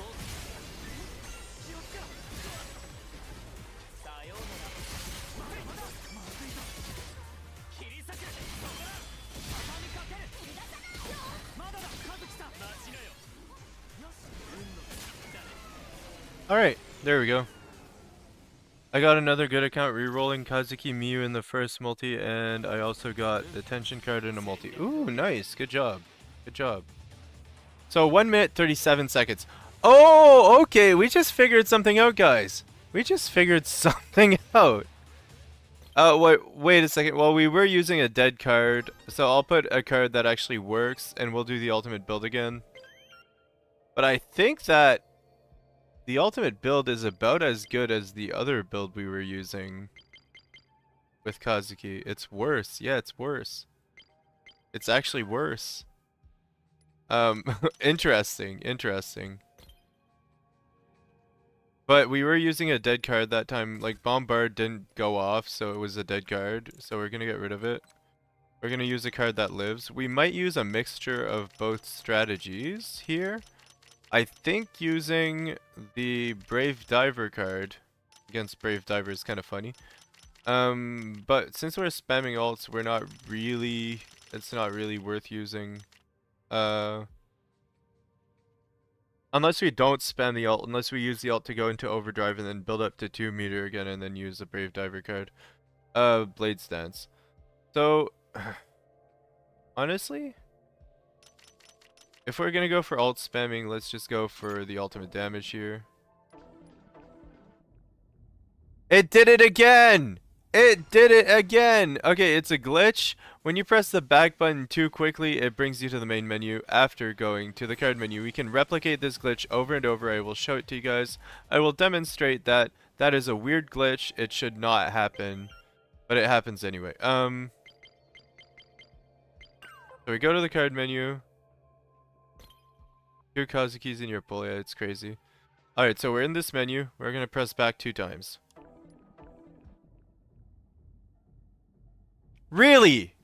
Really? Really? Compensation for that right now. Compensation. We're getting compensation, boys. We found a glitch. We're getting compensation. Absolute cinema. What's up, random? Welcome to the welcome to the stream. Have a seat. Grab a drink. Enjoy the show. We're actually doing it, guys. We're actually figuring out glitches because they haven't figured it out, and we know what's up. Let's do it again for the memes, for the glory. All right, we're going to the card menu. We're pressing the back button. We're pressing the back button again, and we're at the main menu. This is great. This is great, guys. This is great. We're figuring shit out. We're figuring shit out. This is great. Great. Very fun. Indeed. We can replicate it over and over again. That is indeed a glitch. Best QOL update ever. Being able to go to the main menu really quickly from the tension card menu, because why not? Alright, anyway. Moving on. We're going to try the ultimate build with the right card this time. This card will actually go off. If simulation goes off and the other card goes off, we should be able to do it a little bit faster than 1 minute 37 seconds. It's not a 30-second kill. It's not like as good as Inoki, but we're playing Kazuki, a breaker, as our main DPS, so it's not supposed to be as good.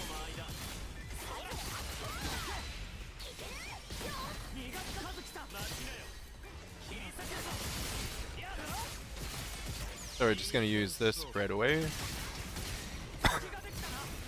I think this is the best build for Kazuki as well, though. Not the best, like his card would be really good on him, of course, but I mean it's good enough.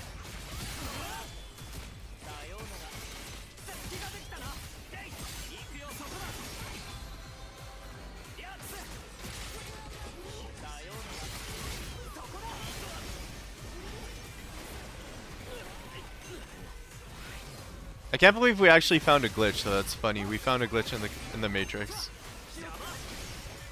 Good job, guys. Round of applause for finding glitches.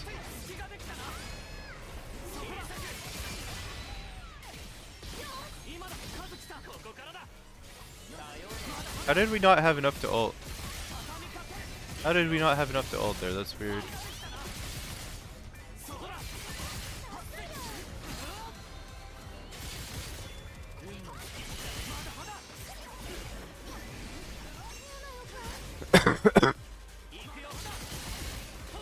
So for Kazuki, I think the DPS build is better than the ult build for a reason.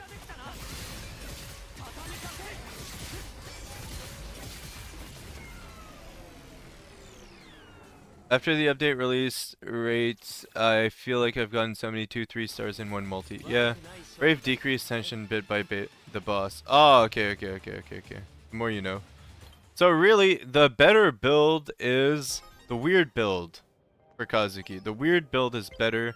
I'll showcase it because it's a better build at this point in time. For this character, you do not want the ultimate build. You want to use the weird build.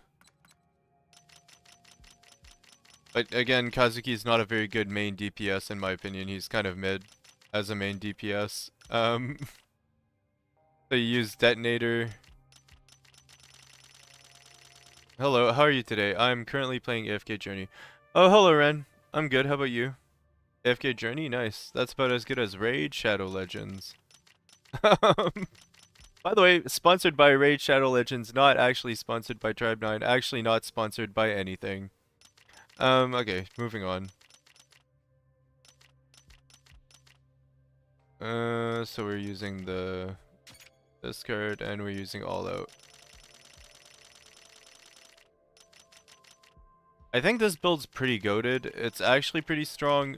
If I was using a character that did damage, it might be even stronger. And I wouldn't have to ult.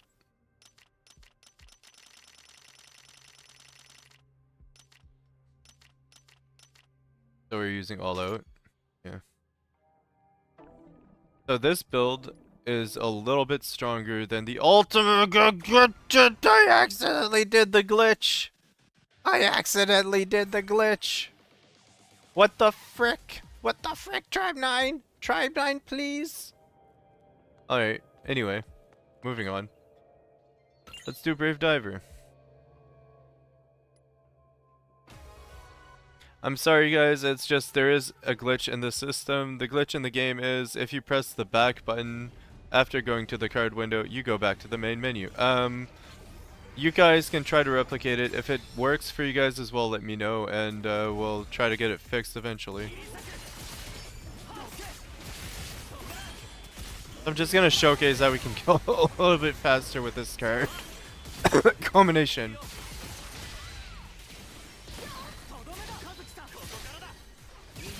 So here we just spam our secondary and don't give a darn.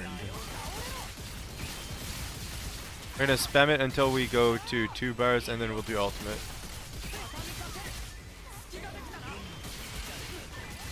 I did it too late.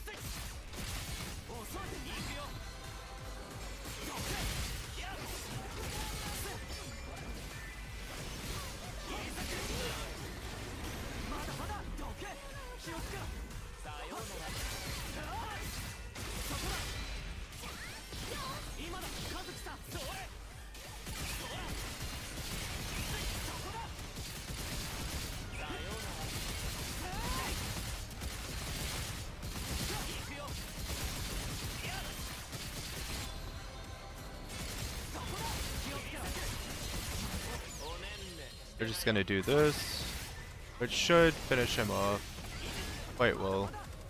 Maybe not. There we go. Trying that right now on mobile. Yeah, maybe you can do it on mobile as well. I don't know.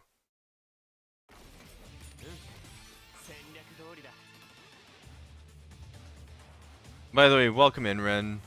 Have a seat. Have a drink. Enjoy the show. Yeah, so this build is better than the ultimate build. It's faster.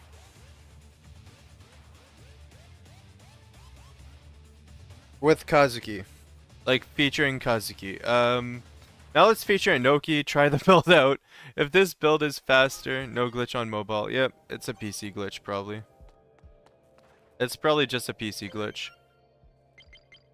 So we're gonna try with Inoki as our main character, because I want to see if this build is actually like goated, or if it's just another build. If it's goated, it would work with Inoki wonders, because Inoki does more damage.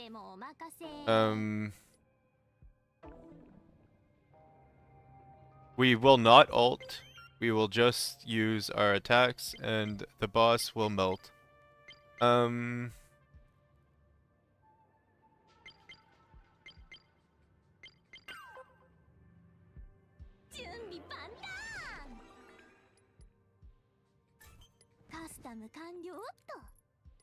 So we're not using ult, so we're not going for this kind of build. We're going for whatever we have on our Kazuki.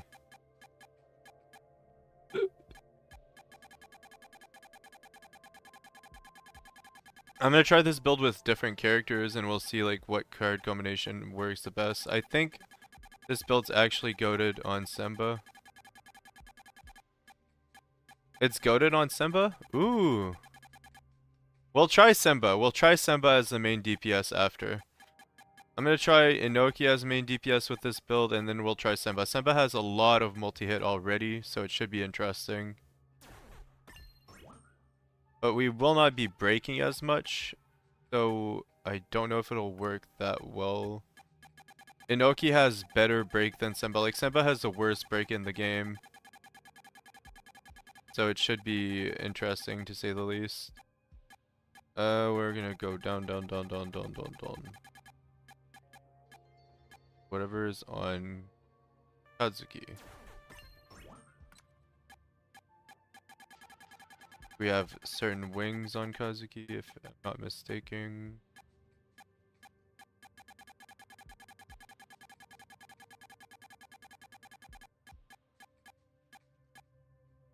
There we go. Alright, let's try this build with Inoki. I think I could put Kazuki instead of Yo, but then we wouldn't have clinical. Oh wait, we're not using clinical. I'm dumb. I'm dumb. Maybe Kazuki instead of Yo. I don't know how good the AI is at breaking with Kazuki, because the AI uses the turret a lot. Like, they use the strategy skill, which isn't very good. So we're not going to use Kazuki AI.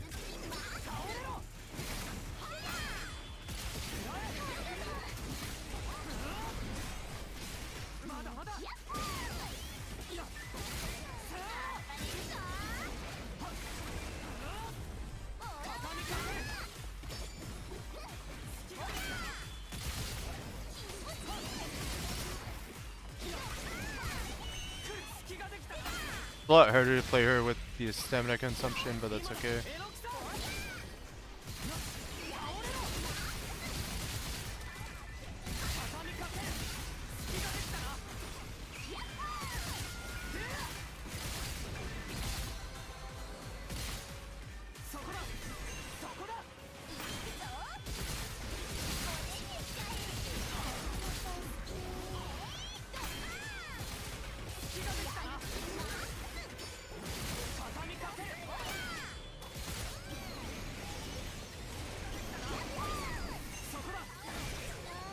I'm gonna try something, restart.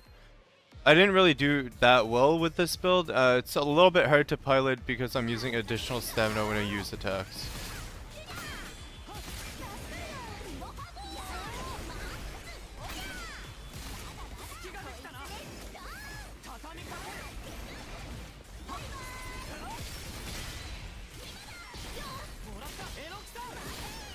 So we need to ult eventually, we just can't ult right away if we want to deal a lot of DPS.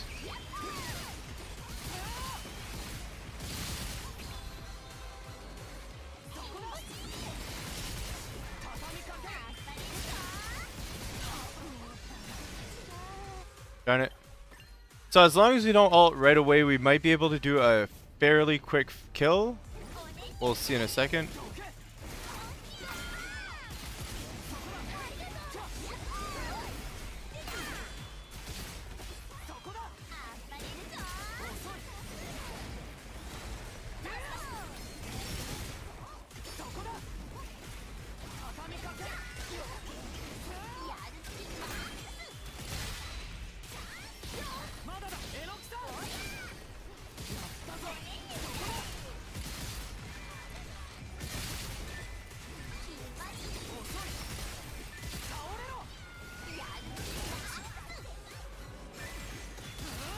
Should be able to finish him now.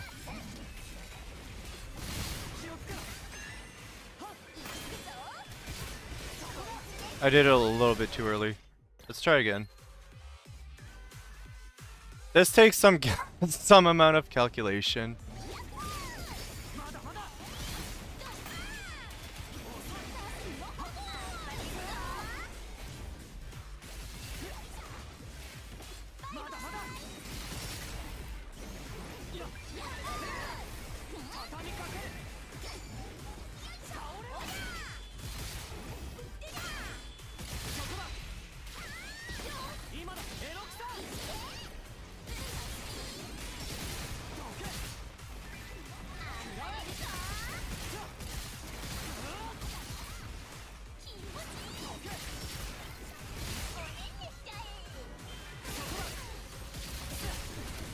Oh, there we go.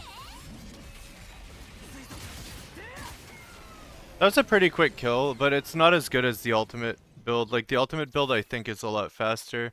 The ultimate build we could do this within like 30 seconds. This was about 50. Yeah, it was about 50 seconds. So, unfortunately this build is kind of a bust for Inoki. Inoki's ultimate build is better. Like, it's better to build for ult than to build for autos, I think. Unless there's another auto build that's better than this one, which there probably is. There more than likely is. I heard someone say if you build for a strategy skill, she's pretty goated. So, I don't have the resources to build for a strategy skill right now. But, this build for Inoki is a bust. Let's try Semba.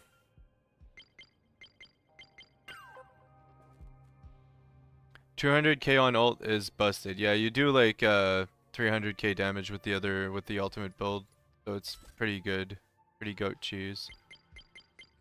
So we're gonna try Semba as our main character now. We're gonna use the same cards, the same equipment we had on Inoki that gives like a lot of crit damage and a lot of crit rate. And we're gonna use her DPS passive. Then we'll see if that works better with that card set. It should be good because we'll be doing so many hits, like we'll be dealing a lot of damage really quickly.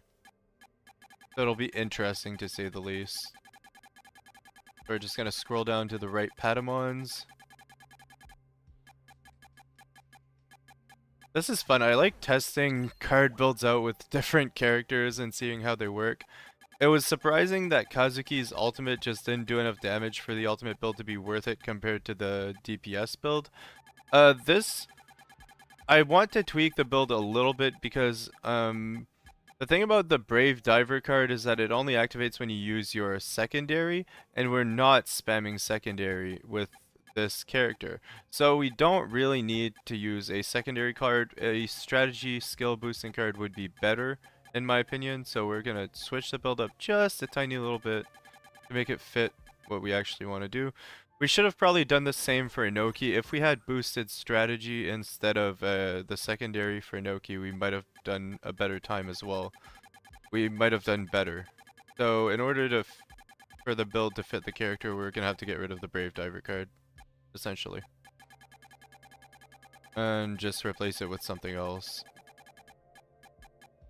Luckily, this character's ultimate is Doggy Doo-Doo, so the ultimate build is definitely unviable. It's Doggy Doo-Doo for offense. It's good for defensive plays, but anyway, it is what it is. Like, if we read what it does, I'm pretty sure it's a heal. So yeah, we're going for expansion 2, coordination and fighting instinct. Alright, that should work. Let's go back to the card menu and go back to the main menu by accident, because I always do that. Detonator. So we're going for detonator. Blades Dance is out. All Out is still... All Out's questionable. All Out's gonna make it harder to play the game, but I think it's still goated. I think it's still good. It's just a little bit harder to play with All Out. That's all. We could run cross counter to like make up for the all out stamina loss. But we definitely do not need Blaze Dance. So we're getting rid of that. Let's see if there's a strategy skill damage boosting card we can use, like a good generic one that's at 2 or less that increases our strategy skill. Recovery effects and crit rate when hegemony. We don't have hegemony. Increase ultimate, no, we don't need that. Secondary, no. Based on stacks of reconstructs, no. Unity. Increase strategy skill damage if taking damage from any enemy when under unity. When taking damage from an enemy, increase strategy skill damage. That's not good. Increase the resistance. Increase skill damage multiplier of the next strategy skill when a secondary attack is executed. This is very yo coded, honestly. Very much a yo card.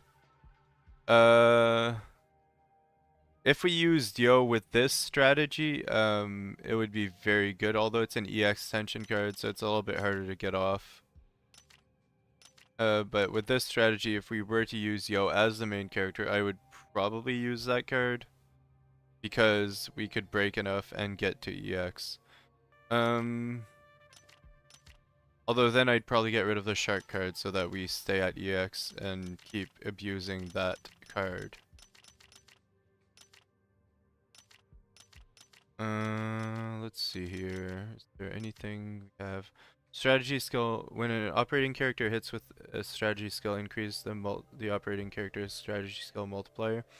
The operating character is granted disorder based on the stacks of this order, further increase skill damage multiplier. So this is the card that we might want to use with Inoki in order to actually like do something cool.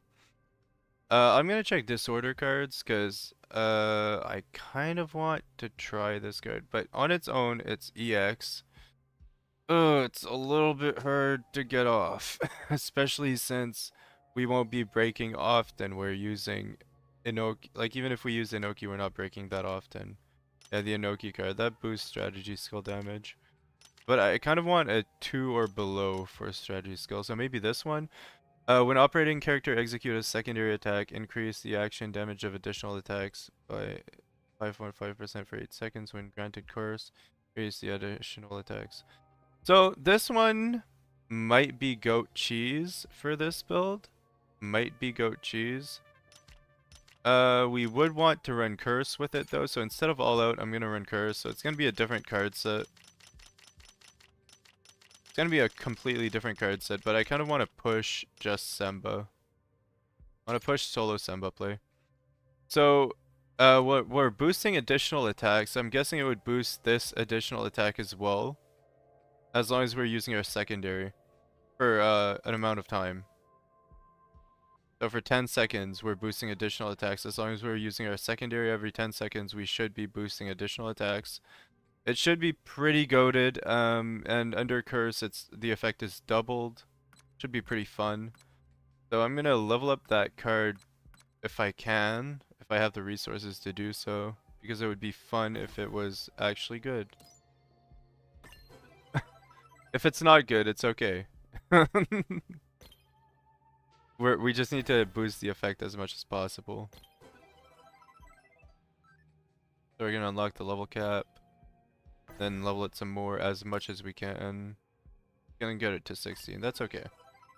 That's okay. So we're gonna bully the boss with this card set. It should be fun. It probably won't be like the fastest kill, but it'll be a pretty good kill nonetheless. So battle tactics and diligent perusal work really well together. Detonator works with what exactly? It works with control, doesn't it? Yeah, towards a target under control, launch an additional attack no matter what. So, honestly, do we want to be able to grant control most of the time so we can abuse that card a little bit harder? Do we want to put the target under control at the cost of losing 13% crit rate? We'd gain 15% crit rate. I think that's absolutely goated. I think that's absolutely goated. So running maximization is actually better than running Unity in this build, just to like slot it in, because it gives us a little bit more crit rate. It's just harder to play. It makes gameplay harder. But I think running maximization is smart here. So we're gonna run maximization to maximize our damage output. and we'll just do our best to not mess up. So we're doing control for 10 seconds when I think it might be goated. Yeah, it might be goated. It might be goated. Unity, like full party is still good for the free 13% crit, 30% defense. We lose a little bit of defense, but we gain a little bit of crit rate. As long as we counterattack every like 10 seconds, we should be fine.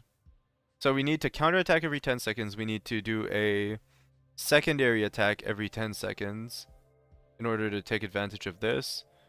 And we need to do a strategy skill to grant oneself in the enemy curse every 10 seconds. So honestly, it's gonna be really hard, but if we play optimal, we should be fine. We should be fine as long as we play optimal. So we need to spam our stuff. You don't need kind of defense anyway. Yeah, you don't really need defense with this build, I don't think. As long as you're playing properly. Let's try it out. It's a DPS build. It's a DPS Sema build. So there we messed up a little bit, and that's okay.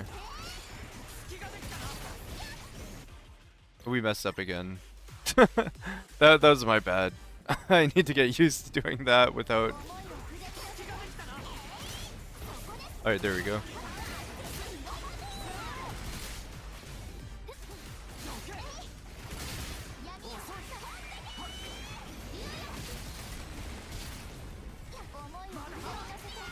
We need to spam our secondary so we can break a little bit faster. Unfortunately, that's the only issue with this build, is that getting the initial break is hard. And getting any subsequent breaks is hard.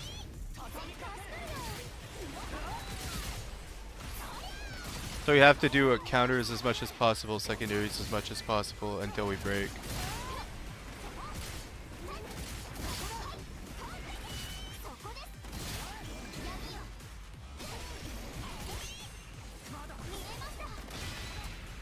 There we go. Now now the damage really begins. The true damage begins. Spam this. Spam that.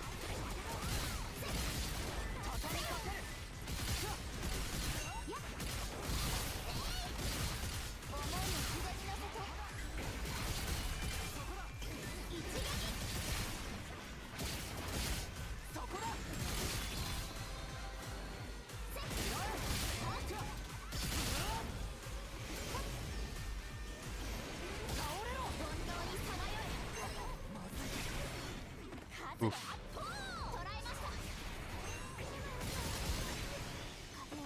Alright, we have to restart here. I want to do it as fast as possible, so I kind of want to play this build optimally. It's not... It's a very high skill cap build, I think, if anything. Because of all you have to do to actually upkeep your damage, it's kind of hard to play.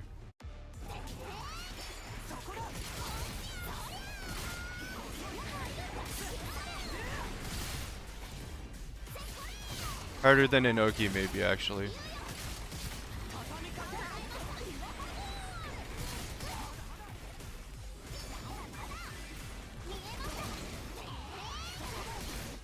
Alright, let's try again. I think I'll try the Inoki strategy damage multiplier build afterwards, but we'll need more Kane to get it running, so it'll take a while before we do that.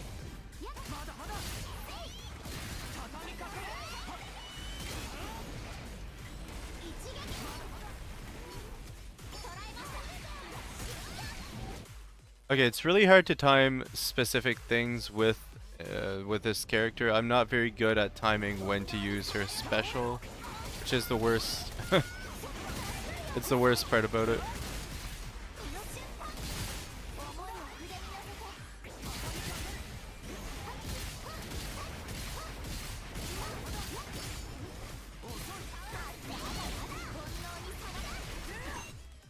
Okay, I need to learn when I can use the special. It's the worst. It is the worst thing about this build right now.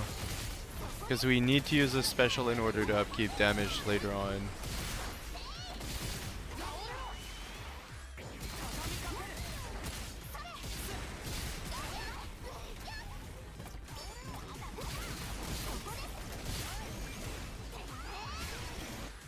Alright, it is very hard to use the special effectively with this character.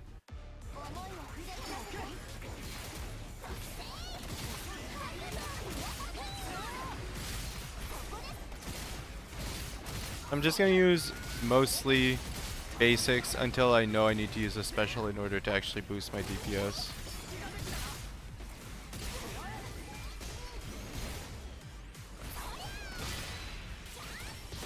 So here's where we need to start using special. I use my special here, followed by an ult, followed by some basics. Special again. Special again. Oh, we're gonna get hit. I use my special too much.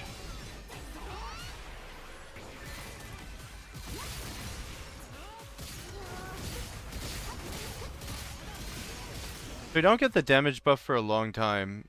Hold sprint while doing secondary to slide. Oh, you slide with it? Okay, I'll try it. Maybe that's an intended thing then.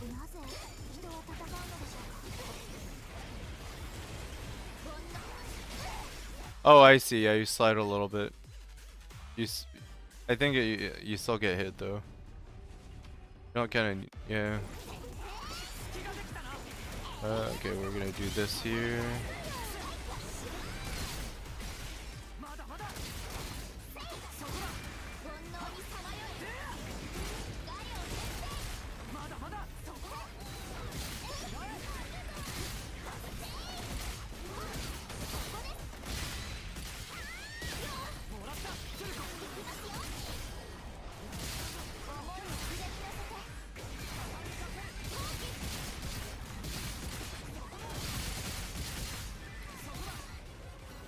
This does a lot of damage. It's interesting to see all the numbers pop up on him.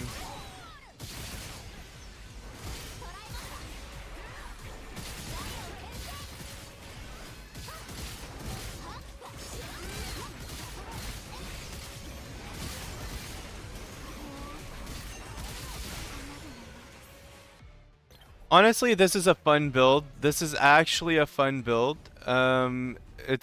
It does some damage. It's fun if you like Semba as your main character.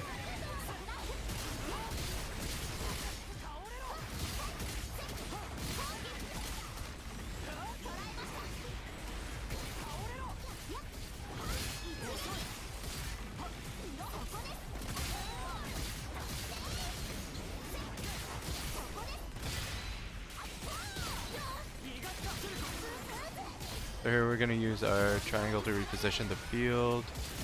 We'll use our secondary. And we'll just go all out. Reposition the field again.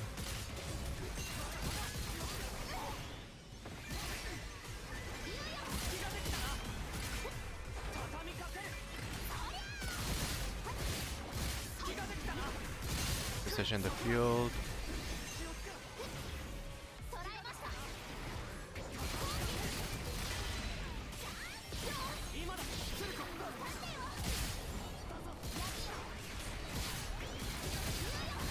Finish him off. There we go. That damage is bonkers. Yeah. High skill cap build for sure. High skill cap build. The damage is great though when you pull it off. 110. So it's technically better to use this than the build we had with Kazuki, because Semba deals more damage than Kazuki. But I mean, it's a fun build. It's a fun build. It's a build that's hard to get off, but once you get it off and you get it running, it's pretty fun. It's a lot more fun than pressing the ultimate button and being like, haha, funny damage, you know? Like it has its intricacies, it has its place in the game. You need to remember your Senba is T5. Yeah, Senba is T5, so of course the damage will be better than if she isn't. Let's see, could we make this build better somehow? Like maybe, I don't know. I think if we did a certain tweak we could make it better for Semba. I'm not entirely sure. I think getting rid of full party might be an option.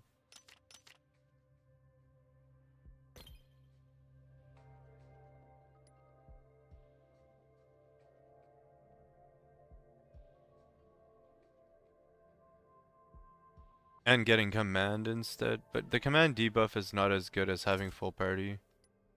Something else that goes with curse, maybe. So I'm just gonna put curse, because if we put curse in, we'll know what goes with it. So it's absolutely a curse build. So we have 3 curse cards, we have this. Increases primary attack damage multiplier when a primary attack hits. Towards enemy granted curse, further increase primary attack damage by a percentage. This isn't great, honestly. I don't care for it. If we had another curse card that's not this one, I would probably use it. Let's see, Star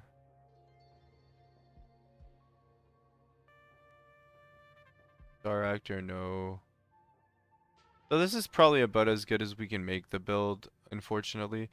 Let's see, what other cards have Unity in them? That's for the Semba tech. That'd be funny if we use that tech and use that card.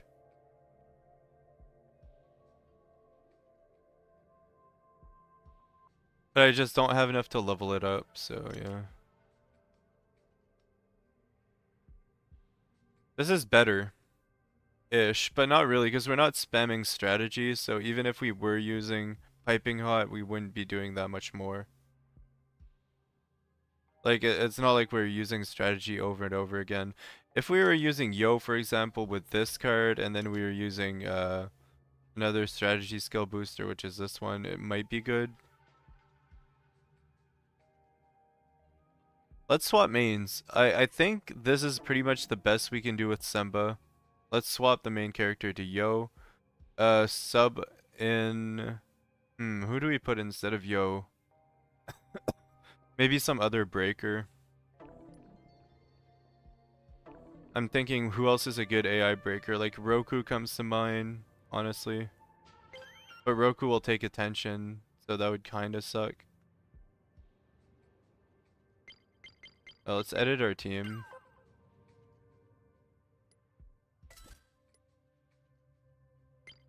Alright, so we're taking out her, we're swapping in Yo. For our second player, we want a breaker, and then Suki. So who's a good breaker? As AI that's not Yo. A good AI breaker that's not Yo.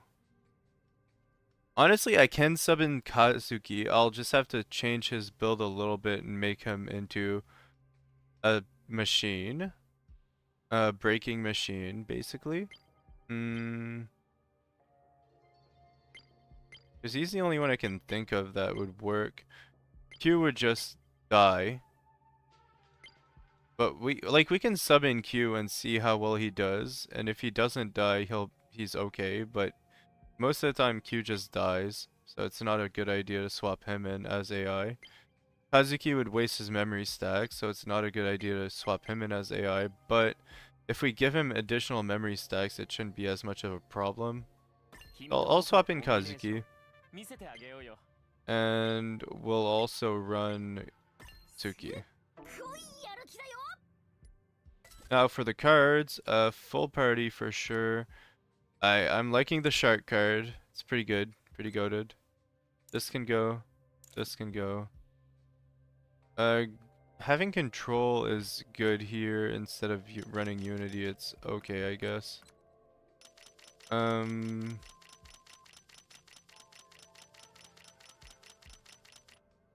what we want to run is the Yo card. Actually, we do want Unity in this build. So we want Unity. Activator. AKA Strike Zone. I'm just gonna check the other Unity cards to see if there's any other cards we want to run in that specific build. Unity, unity, unity, unity. Oh, there it is. Unity. Why didn't it go? Unity, okay.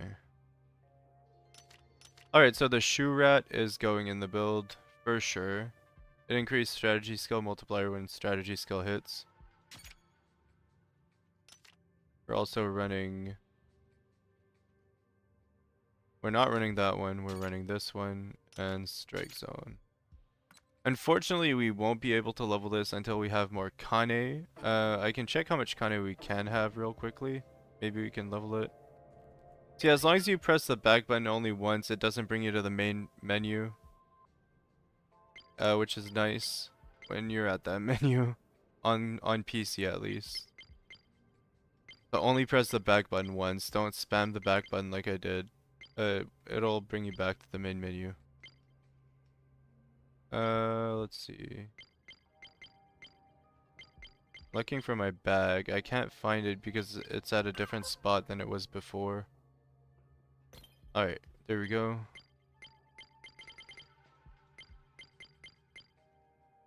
We're gonna sell all our materials.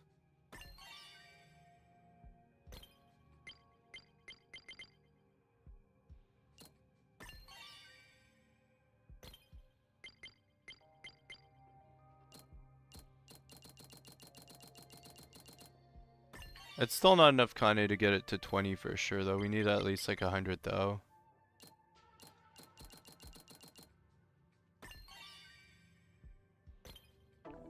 Alright, let's go back. Get the card up.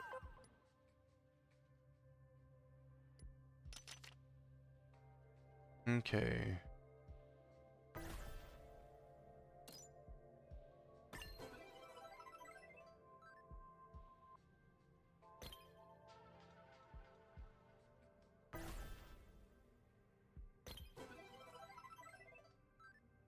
Unlock the cap. Oh, we actually had enough. Wow. This is interesting. I doubted that we'd have enough to actually get it up. So here, whenever we use a strategy skill, it increases the strategy skill damage multiplier. This will give us additional attacks. This will give us, whenever we use our secondary increased strategy skill damage multiplier at EX. Only EX. We might not want to use the shark card, actually. We might not want to use the shark card here. So we're not using the control debuff. So we won't be doing the additional attacks. We want to get to EX. We want to stay at EX. So we're not using the shark card. We're actually using a different card here.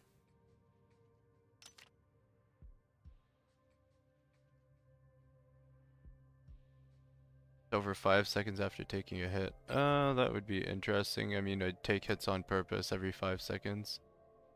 Still possible we can kick with a build better than Mew. We can try, but I don't know. I don't know if it would work. So here in the last slot, I'm thinking about using either this. An operating character performs a secondary attack, an additional slash attack. Because we use secondaries quite often with Yo, but it's not like a spamming. Or just this, which gives us damage bonus when we use our attacks. I think I'm just gonna use All Out here as the flex slot. All Out will make it so we consume additional stamina though, so we'll have to play pretty weirdly. Like basic attacks are out of the questions when you use All Out, but yeah, let's try this out. Oh, I need to change my Patamons. I forgot. My Batimon.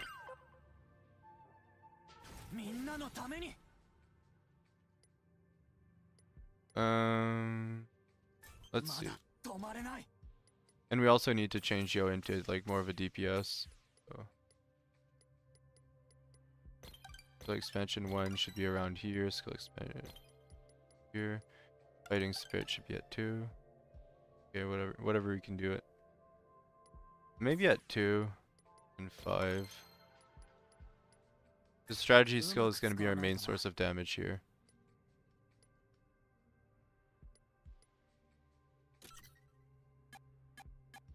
Alright, so instead of this set, we want whatever we had on Semba.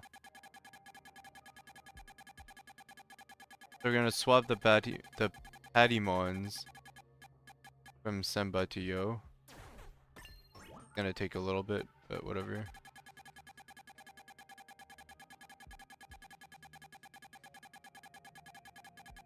I think this build's going to be pretty goated. It might be better than Semba's build in a way, but we do need to get to EX to get it running. So it'll take a little bit just to get it running.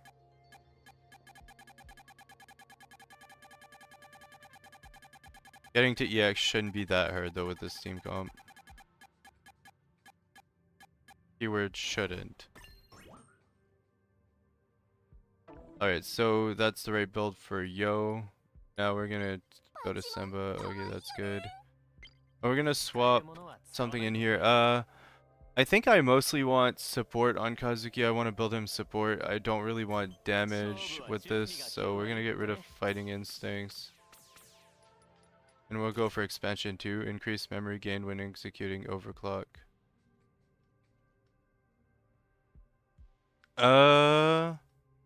Overclock's his ultimate, no?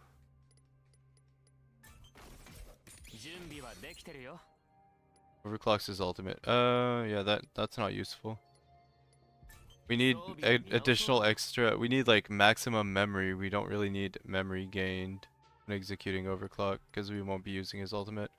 Or will we? Maybe we should use his ultimate just to fill him up with stacks. But then we lose out on damage. I don't know, it's just bad. So we're just gonna build him coordination. And fully on the support side. So we'll give him support items.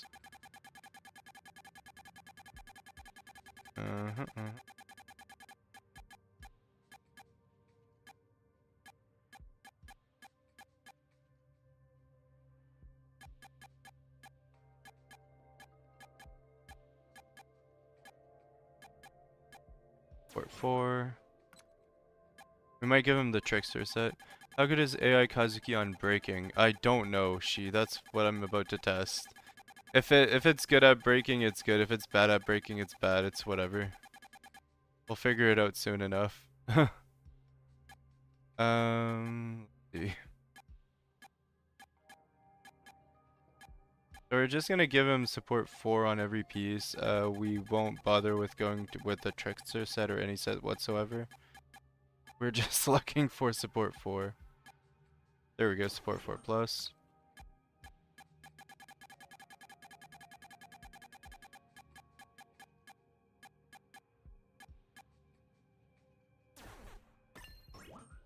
That's good enough. Alright, so now we have a supporting Kazuki. Because why not? Honestly, it's whatever. So it's 194 support points on Kazuki. I do want to do Iroha, then Kazuki, then Yo for the alt orders. So I'm going to put them in a different order in my party. That Kazuki feels so cursed. I know, it's just wrong, isn't it? But Kazuki doesn't deal damage anyways, so we might as well just put him on support. Like, Kazuki does not deal a lot of damage, in my opinion. He's more of a support character. Alright, let's try this out. Like, Yo deals so much more damage, you'll see. Especially if we get to EX, Yo's gonna deal tons of damage. We're just gonna have to be careful because we're using all out, so we can't be like using attacks willy-nilly.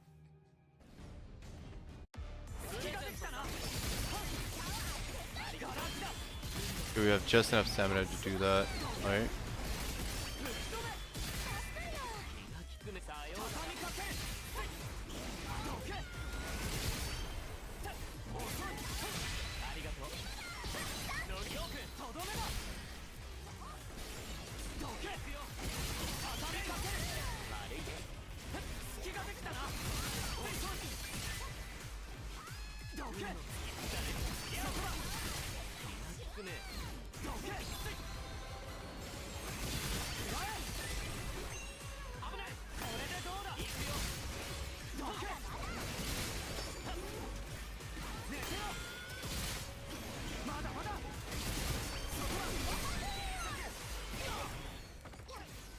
Darn, I ran out of stamina there.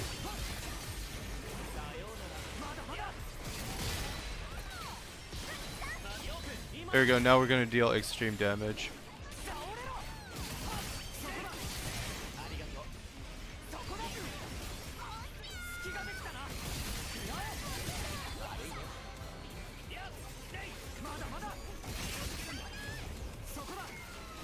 Okay, so the problem with this build is that we don't break fast enough to really take advantage of the last burst of damage. Like once we get to extreme, we deal a lot of damage though. So as you can see, it's still better than using the multi-damage Kazuki build. It's a weird build, but it works, kind of thing. But we need to get to EX for it to work, and we don't get to EX fast enough. I think EX cards are pretty doggy doo-doo right now because like I don't see a way that I could get to EX faster unless I do this here. So we're gonna go in, we're gonna control Kazuki at the beginning, we're gonna swap to Yo, and we'll see what happens.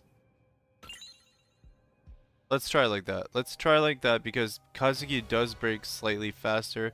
As long as we get 2 breaks in, we're good to go. We're hot to go, you know?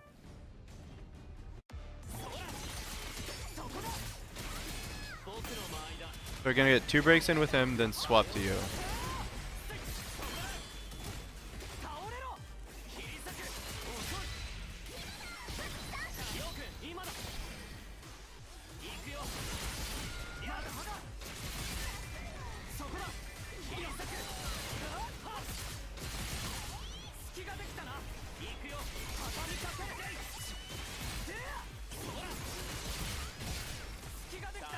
One more.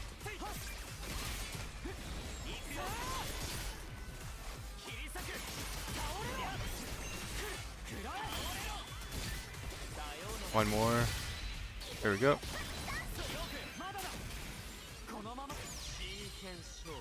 And I accidentally ulted, which ruins the whole strategy. LOL w.jpg. That was a little bit faster. Like the 2 breaks were faster, but the Yo wasn't DPSing optimally, so it wasn't that great. For that reason.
Unlucky.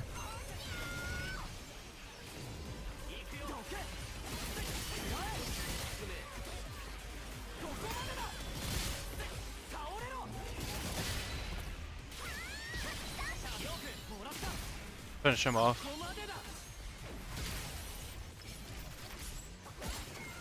Cool finish.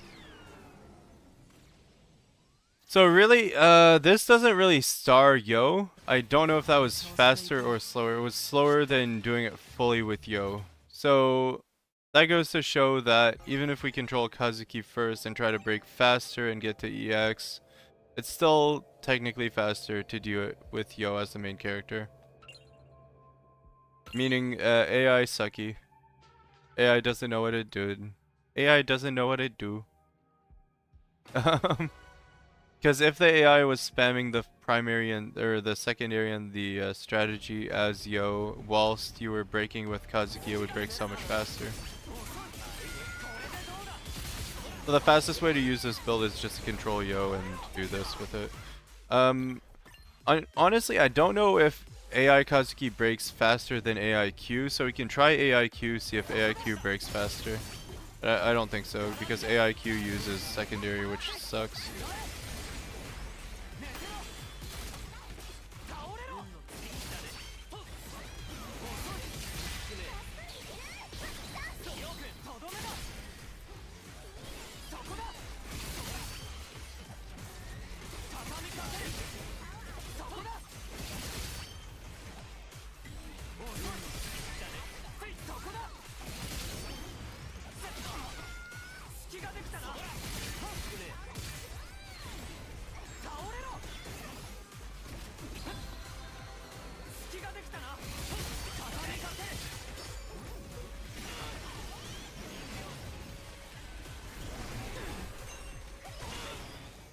Yeah, I should have dodged that.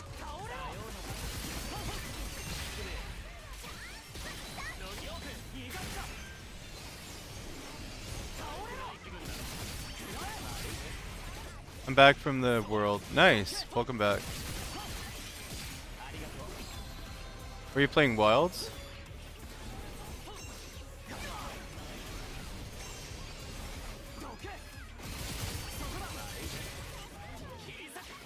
There we go. I'm hoping in the future, not sure if I'm asking too much, but they have an option to make it so that you can customize the AI, for example, Kazuki, for him to use strategy skill than the shield. That would be nice. Yes, Sora, that would actually make him good. I'm gonna do dailies in Tribe 9 and Limbus, then play Wilds. Alright, no worries, Zai. Enjoy your Wilds gameplay. Enjoy doing your dailies in Tribe 9 as well. So honestly, this build is fun. Only problem is that it's not as good as other builds, and it's not as fast, but it's fun.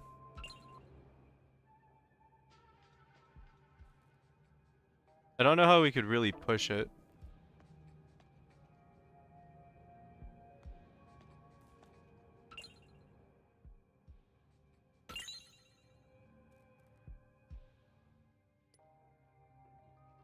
Not Discord.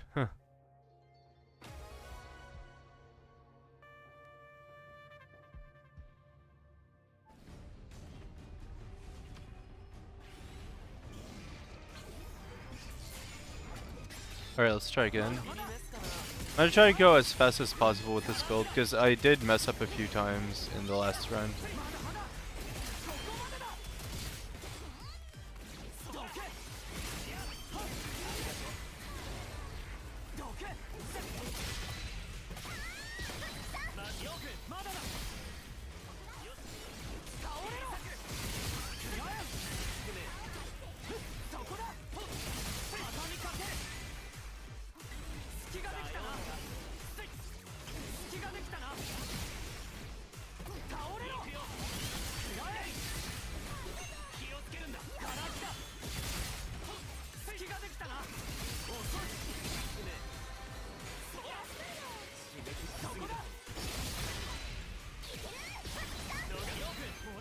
Here's another break.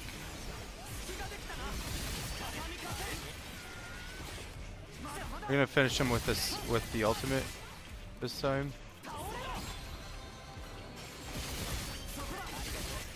There we go, that's enough. Perfect. Internet suddenly decided to slow down. How good is this build so far? Not bad, not bad. It's not bad. It's pretty fun. It's still like 1 minute 11, so it's still nowhere near as good as the ultimate Inoki build.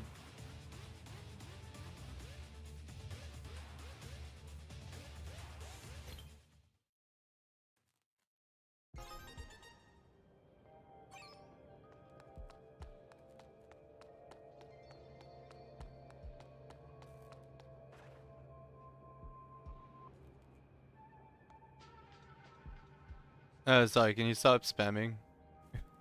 I thought you were gonna say the Miyu build. Yeah. The ultimate Inoki build is better than the ultimate Miyu build in my opinion. It's a little bit faster. Hate speech? What?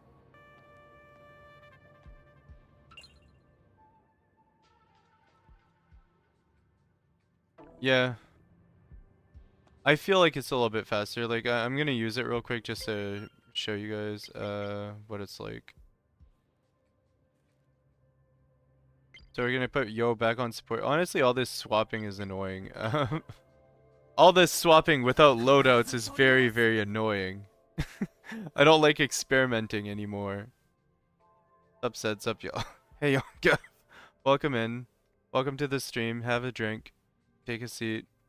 We're just chilling. We're testing cards out with different comps and stuff like that. It's pretty fun. About to ask if it's okay. I would like to see it. Yeah, I'll show you. So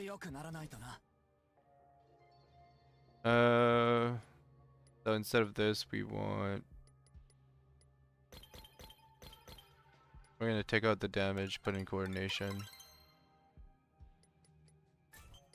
Take all the Patimons that are on Kazuki and put it on Yo.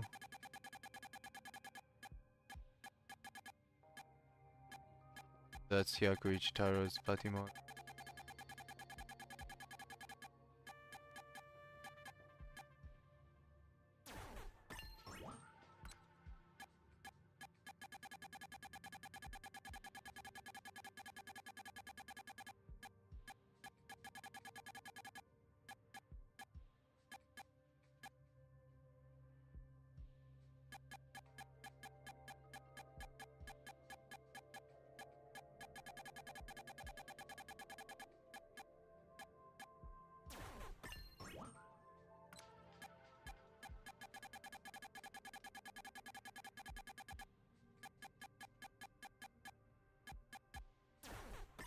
There we go. Now we have full support Yo.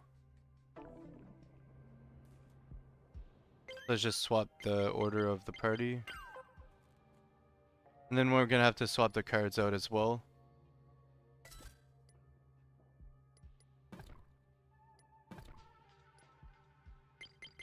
So our main character here is gonna be Inoki, followed by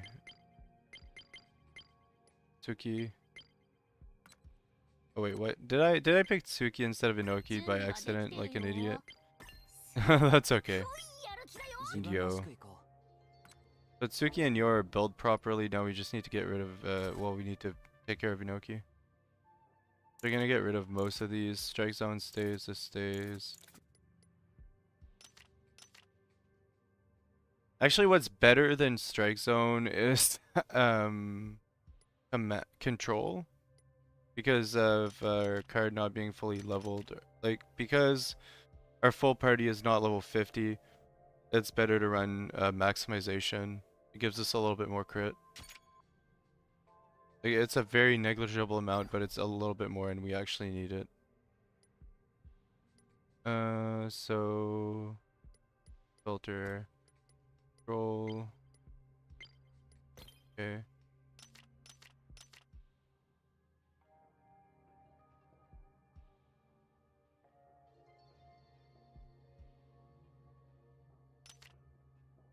So we want maximization. Actually, no, we want wait, where is it? Oh, it's not there. Do we have to go to command? Yeah, we want this card. Power harassment.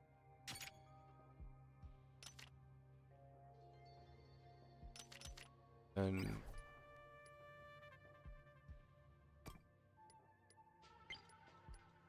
get rid of these two filters. We want the clinical cards. And the other ultimate boosting card.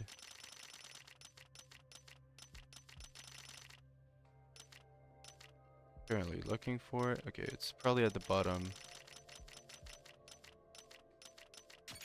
Here it's good. It goes with the Koishi card. It basically doubles its effect as long as you have clinical, which we do have because of Yo. So pulsating life and stimulation, because stimulation gives clinical when there's a grant recovery effect on characters.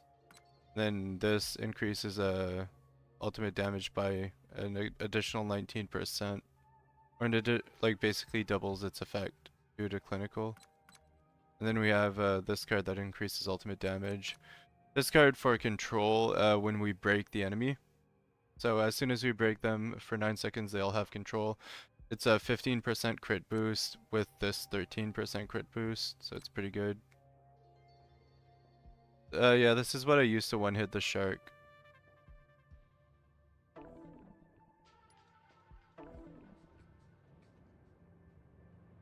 We're just gonna go back to the character menu so I can equip Inoki properly.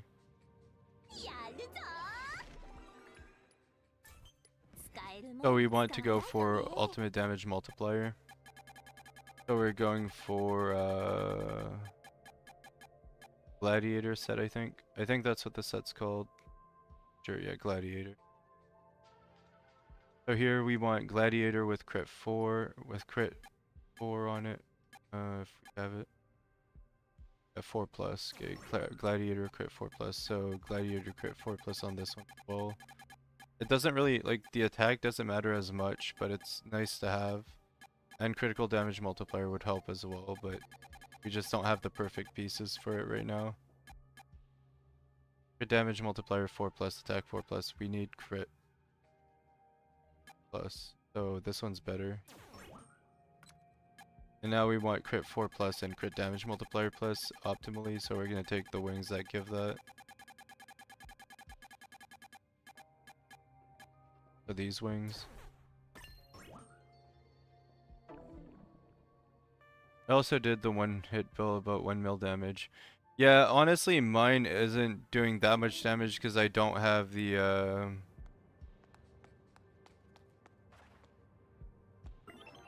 right level of cards. Like if my cards were leveled up, if my Inoki was Transcendence 5 or something, it would be better.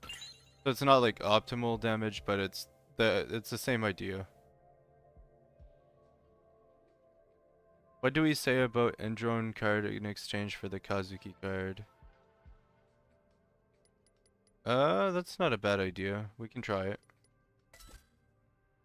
You mean instead of leading wisdom, we use, which gives us an 11% boost, we use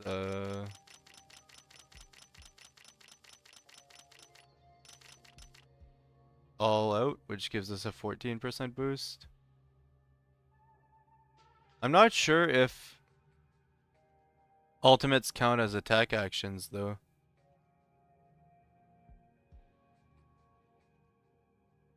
Do ultimates count as an attack action?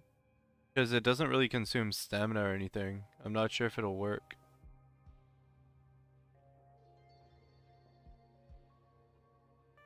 I mean, it'll help with other damage sources. IRC, yes. We can try it. Or am I don't know. I'll try it out. I'll test it out both ways and see which one does more damage. Let's try it out. Dark challenge.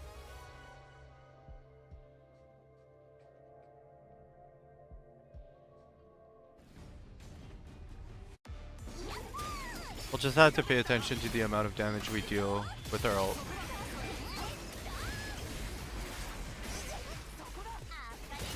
Oh, hold up. I messed up hard there. Because of the additional stamina consumption, I can't really do certain things, so I have to kind of wait it out. Alright, let's try again. We have to make sure our heat's good and everything, so yeah.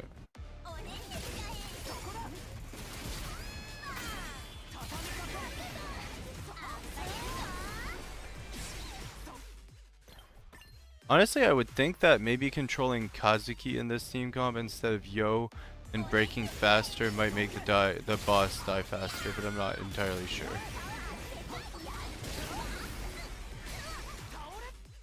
Let's try that again. We need to pretty much execute this perfectly or there's just no point. I'm trying to speed run.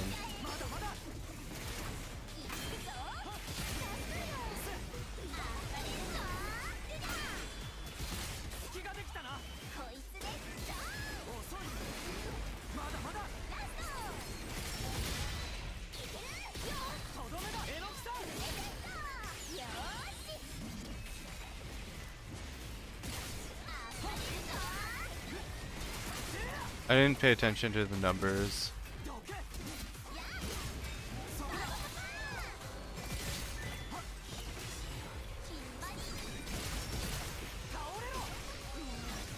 Honestly, I think we didn't crit that time because the number was quite low. I'm not sure though.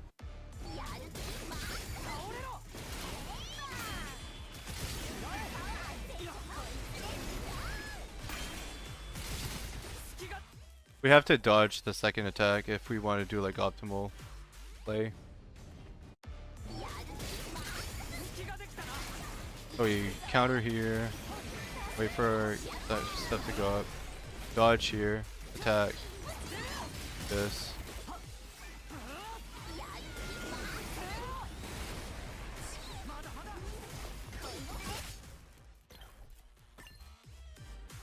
That was the ultimate number? 303683. Okay.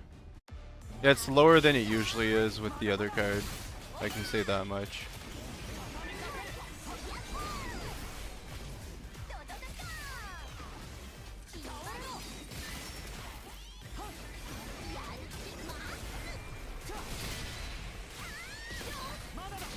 Let's try it again.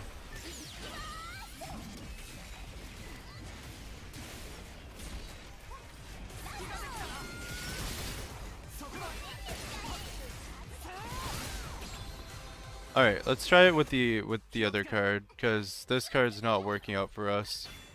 Like, we should be able to kill it faster if we deal more damage. Didn't crit, yeah. But let's keep in mind the number 303683. That was a crit for sure. And on top of that, we'll have less stamina consumption, which will make the gameplay easier. But I really don't think that that affects ultimate damage, because if it did, we would have done a little bit more damage there. Let's go out of here.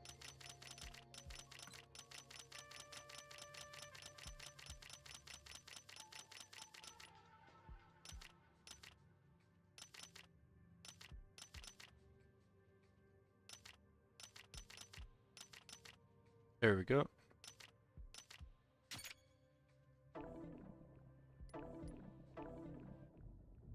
Oh my lord, that glitch though.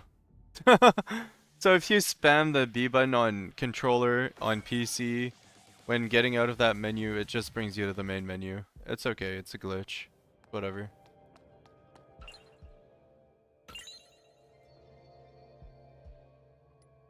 Yeah, I can replicate it over and over again. It's definitely a glitch. Yeah.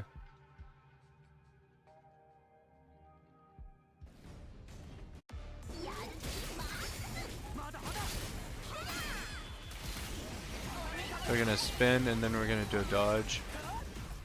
Then this. So it's a little bit better too because we can do a little bit more when we have access to more stamina.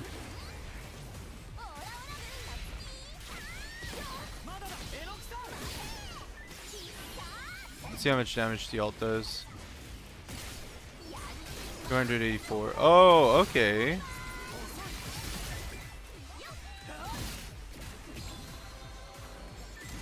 So all out does, like, I guess Endron has more defense than Shark does. It deals more. Interesting.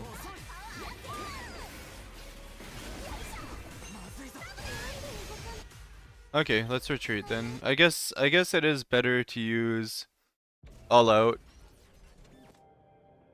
Now let's try to push it a little bit. What if we use both the cards and not the crit damage boost and just kind of play it out? I mean, it would be less consistent, but if we crit, it would technically deal more damage, right? So this is needed for that, this is needed for this. Now we're gonna get rid of this. Our crit rate's 50% base, so yeah, power harassment gives more crit than full party does. So we're gonna get rid of full party, the goated card, you know.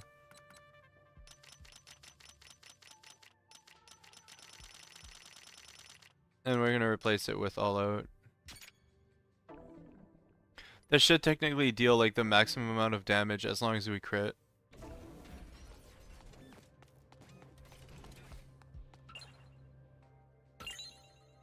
It's just not consistent because we're losing out on 13% crit. That's all. But whatever. Unga boonga big ult numbers. Yeah, basically.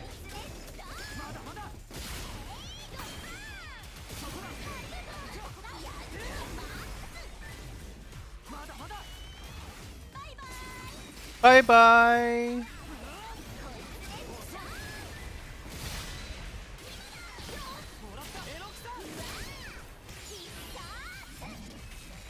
We're just stacking multipliers at this point.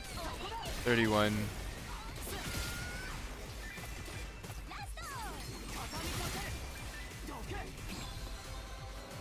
Still not enough damage. But if I leveled up my cards, it would be a lot better.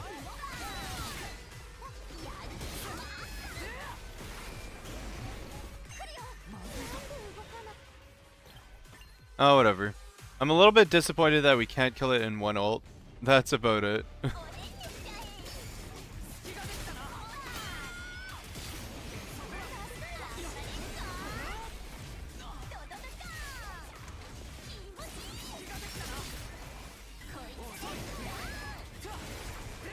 At level 50 we can hit 1 million plus. Yeah, probably actually. I think with this setup at level 50 we can hit 1 million plus. Yeah.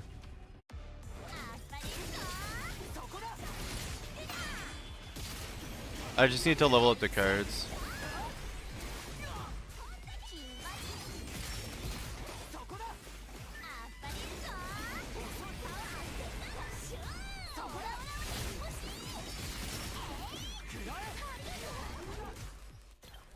It's just a little bit hard to play with all out, that's all.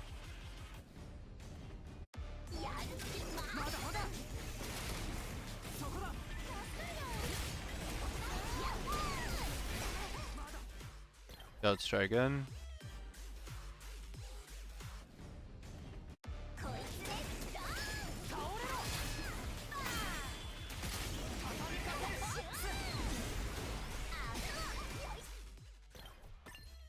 I think it's faster on Shark because Shark has less defense, less health than this one does.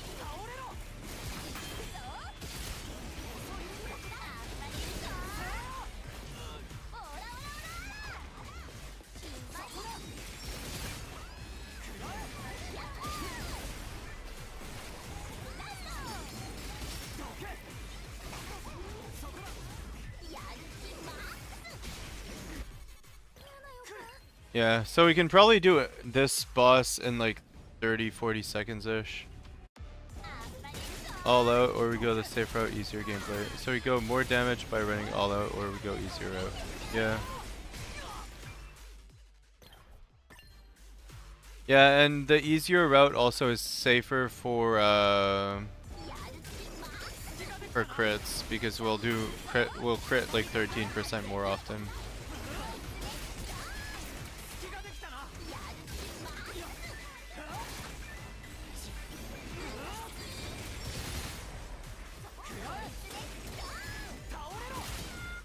Okay, my decision making is a little bit poor here, but that's okay. I'll try harder.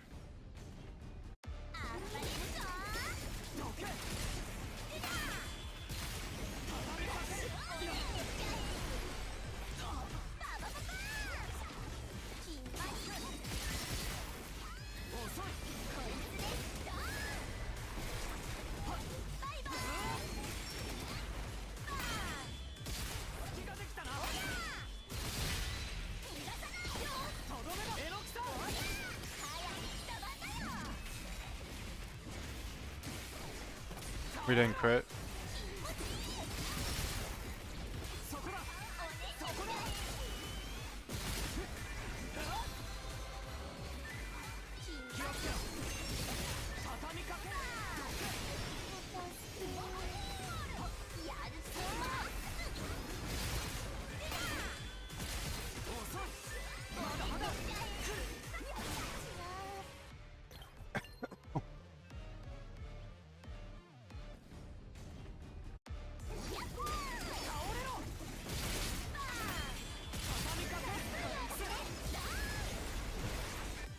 Okay, I can't afford to do that twice in a row. I have to be very careful with my stamina here.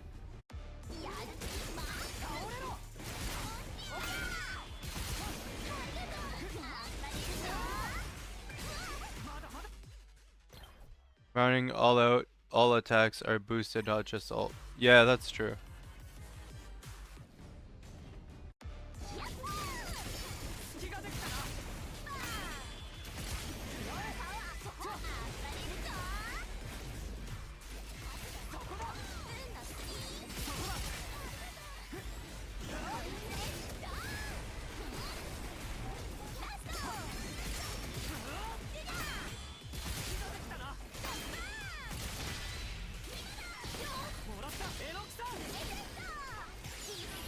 So let's try that again.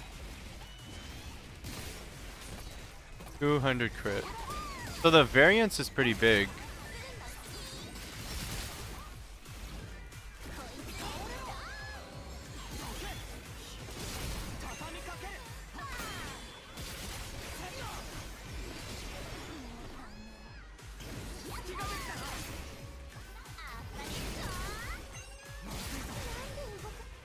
Yeah, that was weird. The crit went from 317,000 to 280 something thousand. It really depends. It's not consistent.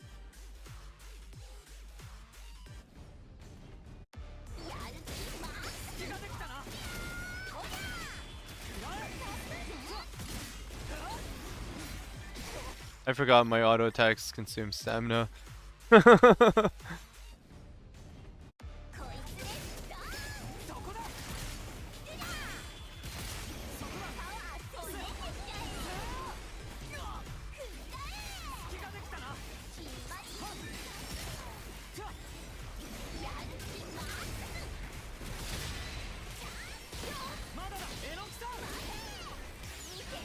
Let's try again.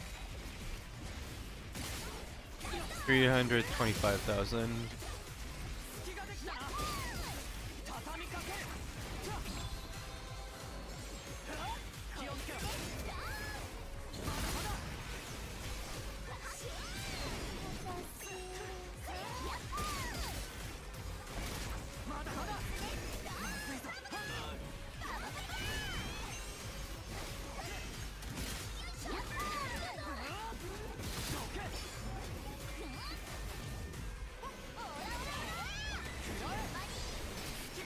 There we go. Highest damage so far. Yeah. In-drone interaction because of the white stamina bar after you use any energy attack. Yeah, something like that. So 1 minute. Pretty bad. Almost as slow as the Semba kill.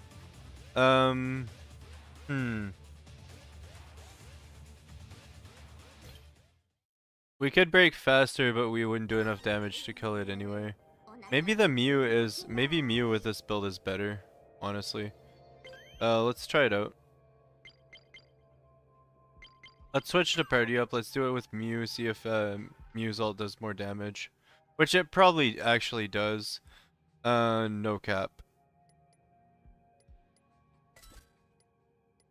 So Mew you absolutely don't need to control. I think I'm gonna run Kazuki. Kazuki and well, Yo breaks about as fast as Kazuki. So I'll just run Yo and I'll replace Inoki with Mew. Yeah, let's do that. So Mew here.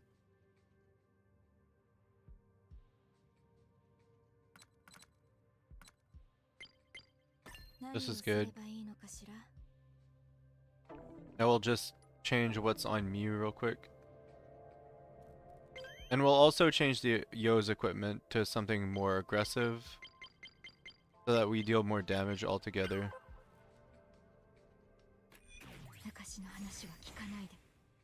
Yeah, we'll change Yo's equipment to give him more of a damage base. But we'll give Mew the ultimate damage multiplier. Here we go, this. I'm happy these equipment pieces are near the top.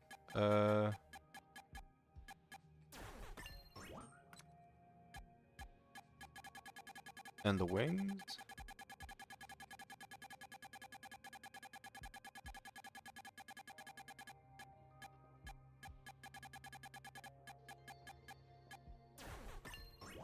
There we go. Testing builds out is fun to watch. Yeah, it's pretty fun, honestly. It's fun to try new things and see what works, see what doesn't.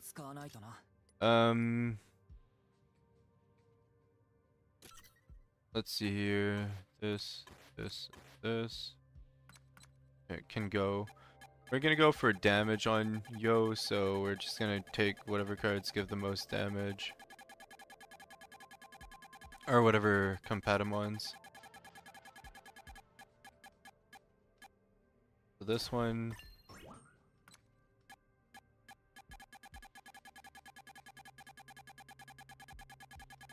Because believe it or not, Yo's damage is actually pretty decent when you have the right setup. He does like a disgusting amount of damage. My pieces are got from Par are broken. I love Par. Bro, I really do. That's good, Prince. I'm happy for you.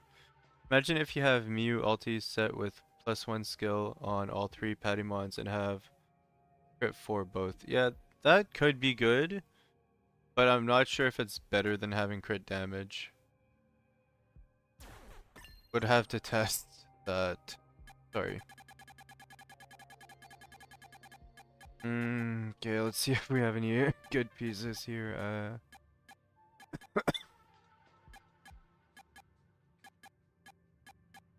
I just want crit rate 4+ and crit damage +4 as well.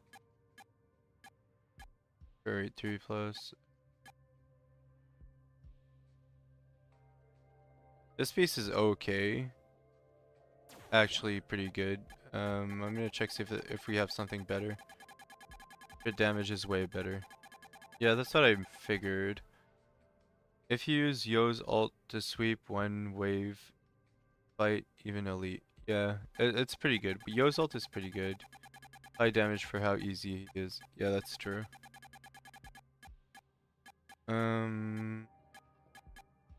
Damage multiplier 4+, crit damage multiplier 3, attack 4. That one's okay. Better than what we have right now. Crit damage. I think I'm gonna go for this one. Alright.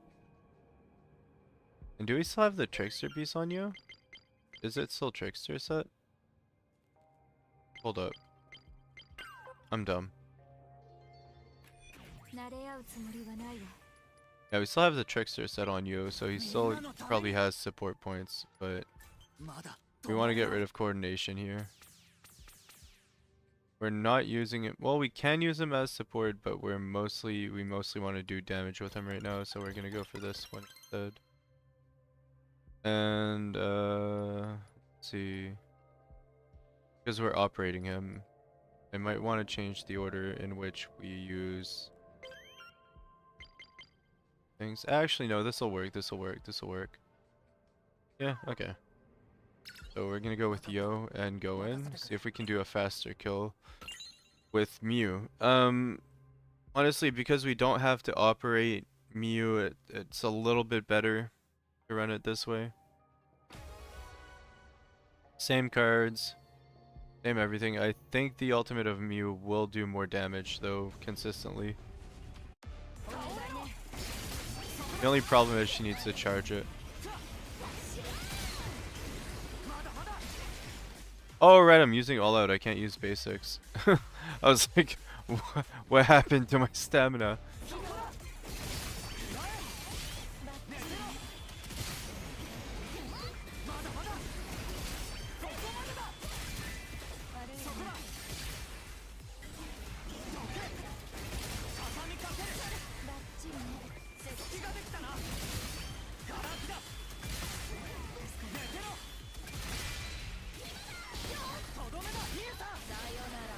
We need to wait a little bit before we ult. A little bit more. Oh, I used the wrong ult. It's okay. We're using 2 ults in a row. Okay, okay, wait a second, wait a second, wait a second. Wait a second. We're using 2 ults in a row. We can do even more damage than that. Double ult gaming. Yeah, double ult gaming. Honestly, it does more than enough damage for sure. Yo. Because we can activate Bombard, we could use Bombard instead and do way more than enough damage. That's what I did with Kazuki Mio. Yeah. Yeah, Kazuki Mew also works. You don't need to have the ultimate damage reduction on any of them to do that. But yeah, that was pretty cool. Now if we do Bombard, which card do we replace? I think we can replace a card for Bombard. It's an easy answer. We replace Leading Wisdom for Bombard. In this case, because we're doing double ults.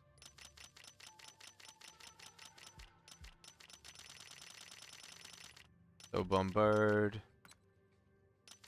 Oh, why did it go back up? Bombard. So we're not using full party, which is weird. But we have more damage this way. If we crit more often, like it might be worth using full party for the crits because Mew's ult hits so many times. And we could crit more often, but our crit rate's already pretty high with just having power harassment. Because it gives us an additional 15% crit on top of the 10% crit from Iroha. So that's 25% crit. I think our crit rate on Mew is like 50%. It's already a 75% crit rate. It doesn't need to be higher, I don't think.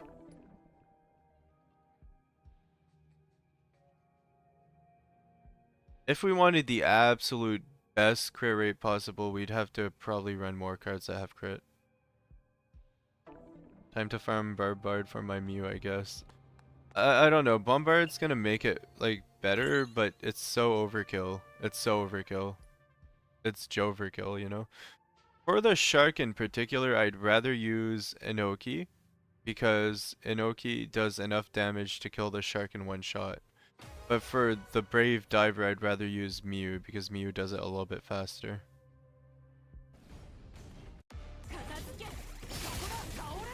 Oops, wrong character.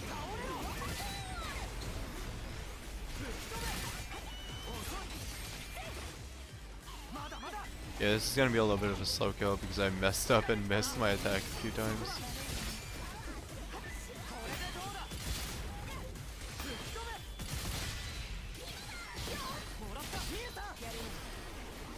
Need to wait a little bit for the bar to fill. Bar is full. There we go. Did Bombard go off?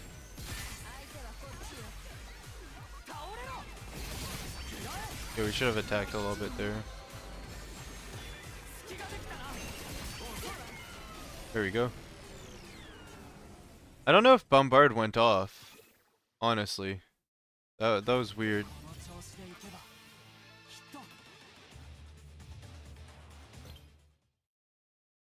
I'll check it out again. No, it didn't. Yeah.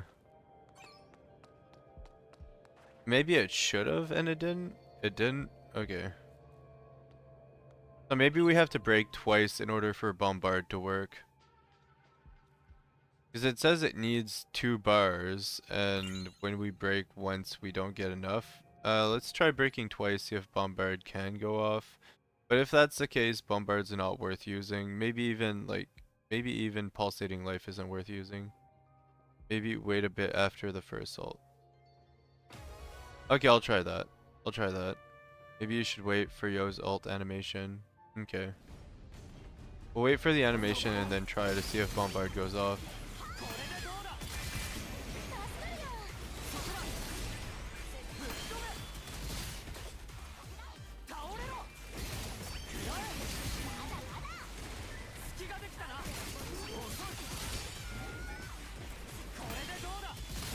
Gonna do another one.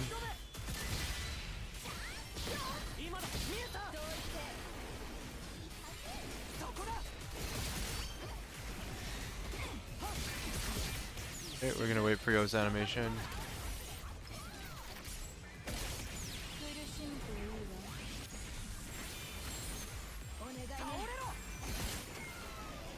All out went off, but Bombard didn't. So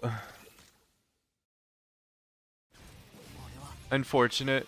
Unfortunate. It proc. It didn't proc. What do you mean? Bombard did not proc. Yeah, I don't know how Bombard works.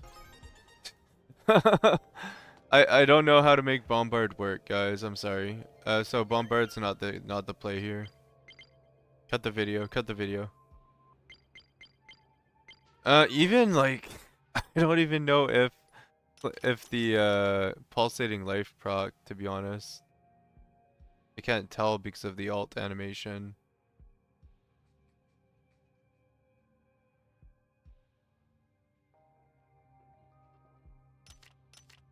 So Bombard only procs if you have 2 tension left after using the first ult or something. I don't know. Because it says after executing an ultimate skill, if an ultimate skill is executed within 10 seconds, then the other one will be buffed. You need 2 tension. Yeah, but I have 2 tension. Cut the video. I have enough tension to use Yo's ult, so I had 2 tension. You know what you should do when you use your ultimate? Pause the game and see if the card's glowing. Okay, let's do that. Let's try again. Let's use 1 ultimate, see if the card's glowing, and then we'll see if it's actually active. Bombard did proc. When? I didn't see it proc. Get to EX. I scrolled back the video. Oh, it did proc? Okay, my bad. Thanks, Kashin. Let's try it again then. I mean, if Bombard procs after Yo's ult, okay. I'll take a look at it this time. I'm not gonna use both ults in a row. I'll try to pay attention.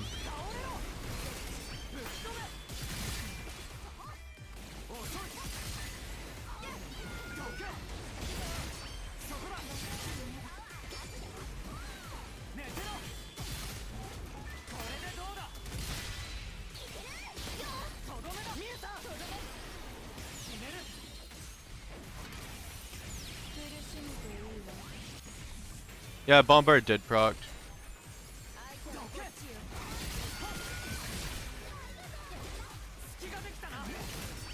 It's still not enough damage though. Waited for Yo's ult, it did proc. Okay. I'm seeing 2 options, the chat is divided. No, it's okay. No, Bombard did proc. I'm just being a little bit slow. So against the Brave Diver, this is probably the best option for us for now. If we want to beat Brave Diver, we have to do this kind of option. It did proc, yeah. But against the Shark, Inoki's ult is actually better because against the the Shark moves out of the way of the ult most of the time unless it's using its laser. I'm just gonna show you why Mew's better, or not Mew, but Inoki is better against the Shark than Mew. But against Brave Diver, it's better to use Mew. Because the Shark has less HP too, at level 40.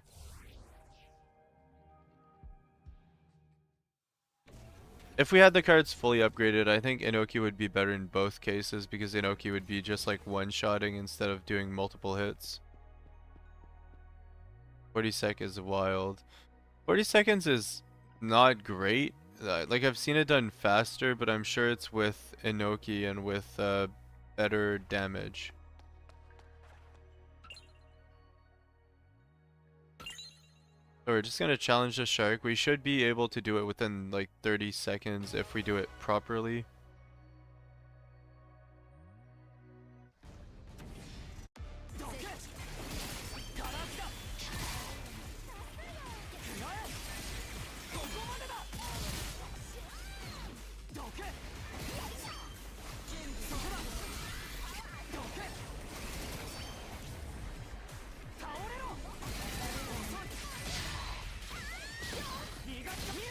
So see, the problem with the Shark here is that we we broke it too slowly.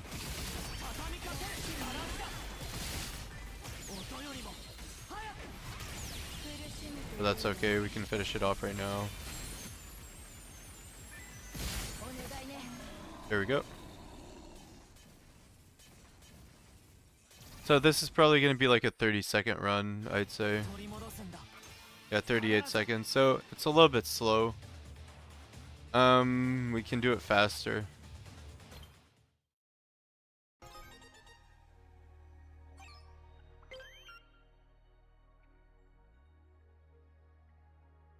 I use Mew for both. You wait for the bomb phase in the middle of the alt crash into bomb, alt level 2, no need for level 3. Yeah, that's true. That's not bad. Mine do less damage. Yeah, I know that if you wait for the bomb phase, you can kill it with the alt as well. But I like to kill the shark before it goes into bomb phase. So we're gonna edit, we're gonna swap out Mew for Inoki, and we'll see how fast we can do the shark with that. It should be slightly faster. The shark has less HP, so yeah, we don't use Bombard, we can't use 2 ultimates, but that's okay.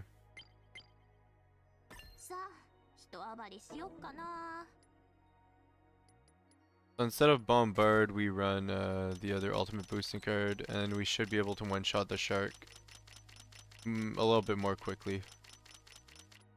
As long as we crit.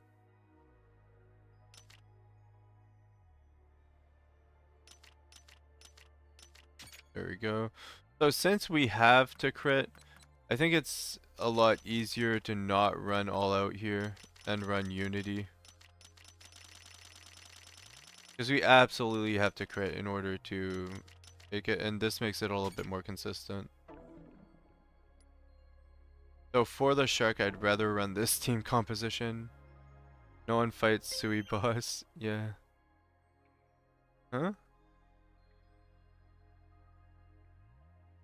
Just Bombard with 3 bars, because with 2 it says it triggers but doesn't deal damage.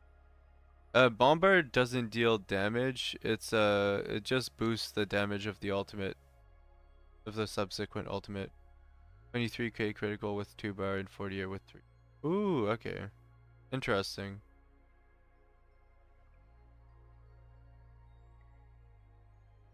That's interesting.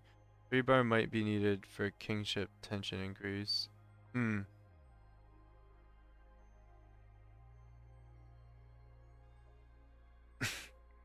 Yeah, but it wouldn't be as fast, like it would be a slower run. So instead of that, we're gonna I need to edit my Inoki right now a little bit. Let's edit Inoki.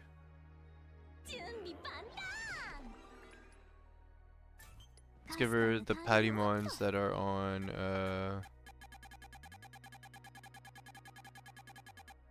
Miyu at the moment. Her ult should hit still for like 300k plus on the shark.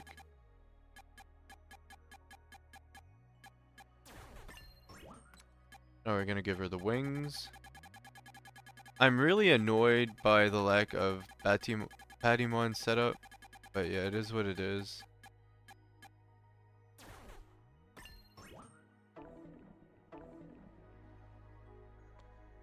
Alright, let's do this.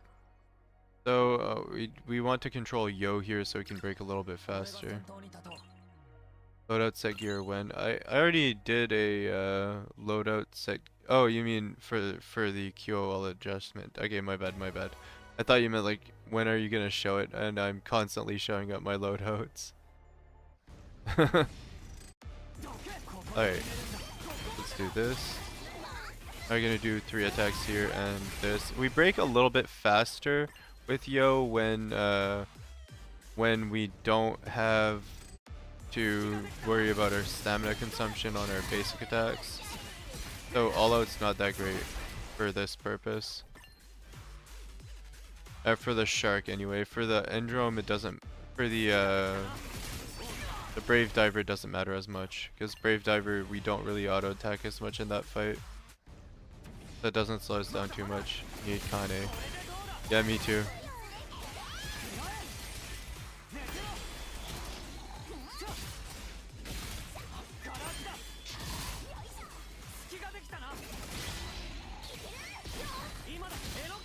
So we broke extremely quickly here.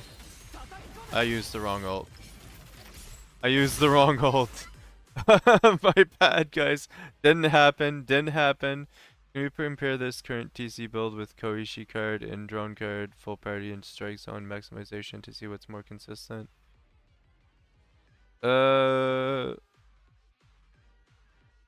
We can, but yeah.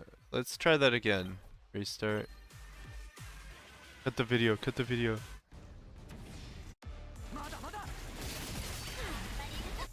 Hold up.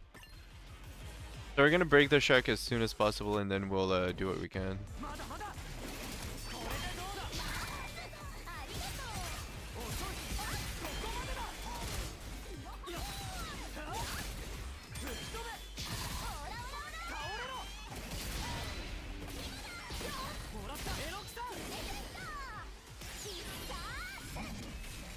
Let's see what that does. Was that a crit?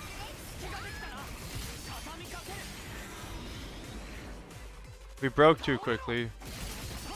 It's better to use Inoki. It's actually better to use Inoki. Retreat. So honestly, cut the video, cut the camera. It's better to use Inoki because if we break that quickly, we won't be able to deal enough damage. But when we're using Inoki, look at the difference.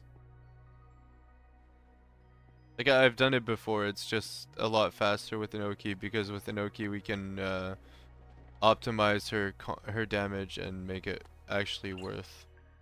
So we're gonna do that real quick.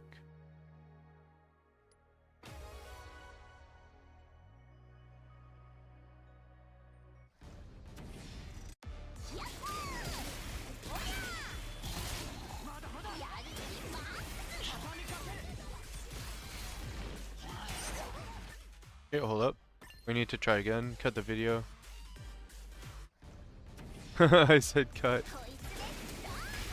And yes, it was a critical hit. Okay. That was a little bit weak.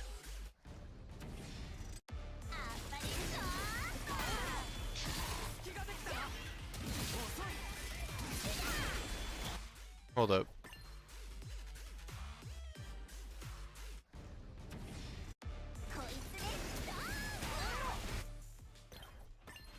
Restart.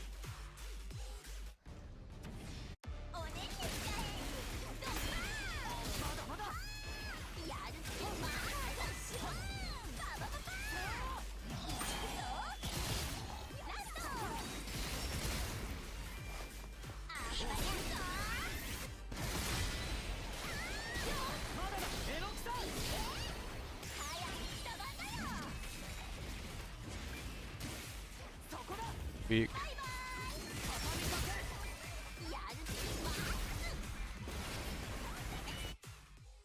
Weak.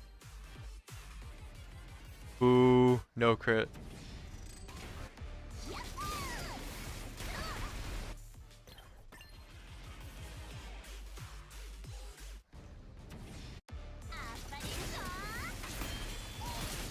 Good execution though, but no crit.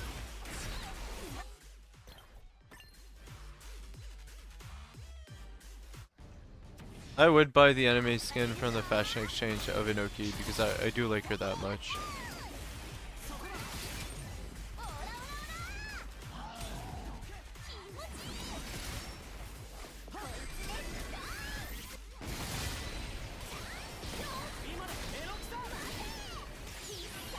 So let's see if we can get a crit this time.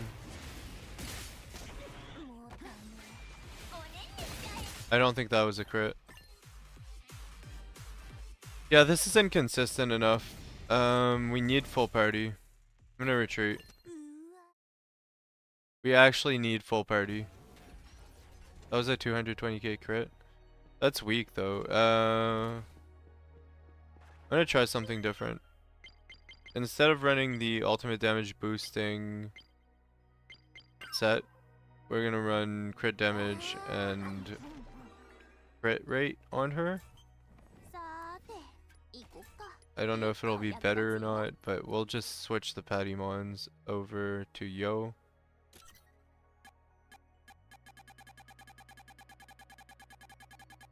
Crit damage numbers are inconsistent, bro, yeah. True. But they were consistently higher before, and I had a different set on her, I think. So we're gonna take the ones from Yo, just switch them up.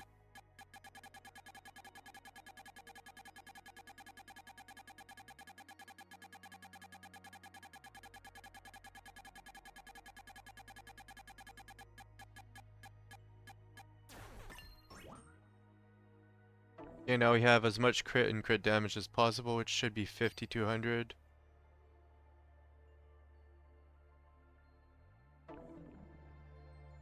And we want the run to be consistent, so we're going to swap up the cards to something different.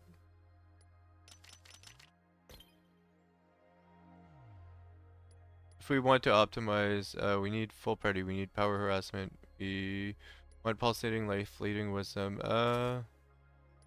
We want more crit rate. Our crit rate's too low. It's 13%, 15%. That's like almost 30% crit rate right there. Then we get 10% from her. Let's see if we can higher our crit rate a little bit more than that.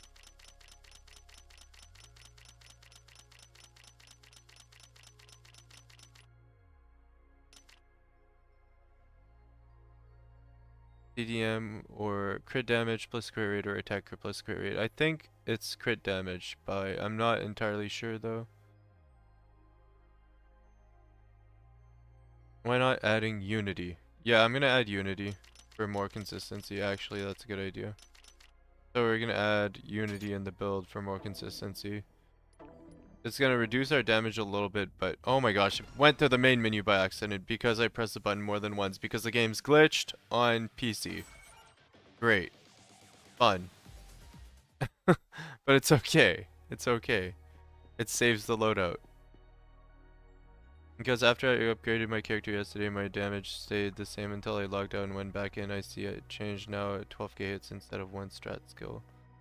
Oh, interesting. Well, didn't know that. Yeah, there's double plus. Yeah, only on certain abilities, only on like cut rate.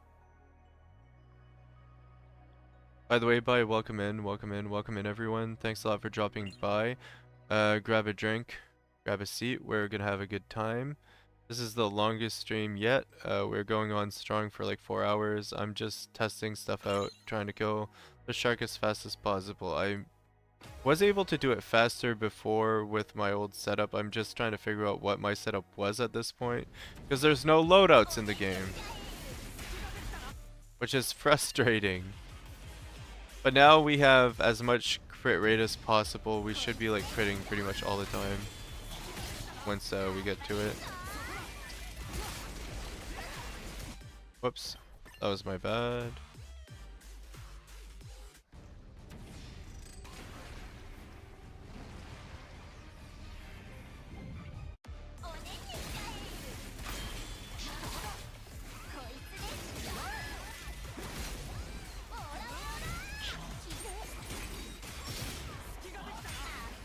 Okay, we had to not get hit there actually. Use team selection as my loadout. Yeah. That's the way to do it, but it doesn't save everything. It doesn't save everything.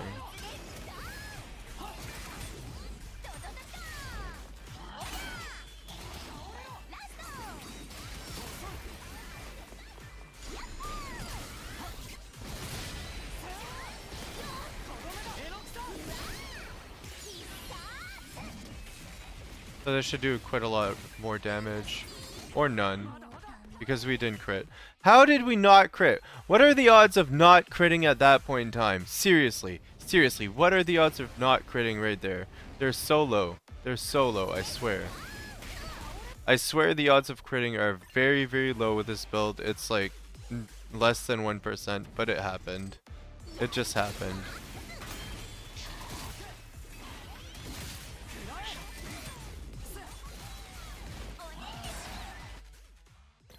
It's not 100, it's 50-50. If it's not 100%, it's a 50-50. If crit rate still isn't consistent enough, we can replace simulation with maximization as well. Maximization won't work. 99% crit, you're missing 5 crits in a row. Yeah. No, it's actually supposed to be pretty freaking high. Like, we can check the numbers after.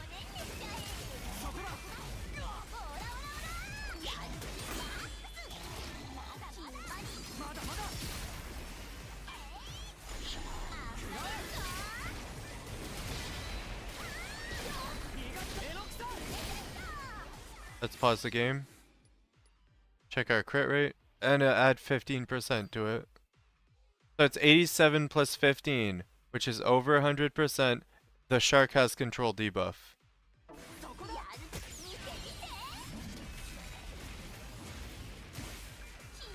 And it still didn't crit! What the F? What the F? What? How do you miss the crit? How do you not crit? How? The shark was under control. The shark was under control. How do you not crit? What game? What? What am I missing, game? I have 100% crit and I don't crit. Game was rigged from the start. And even at that, missing 2 crits at like over 80% crit is ridiculous. Diminishing returns.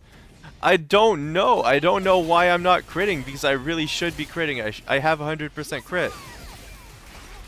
That is so dumb. That is very, very dumb. Bad game. Bad. Bad game.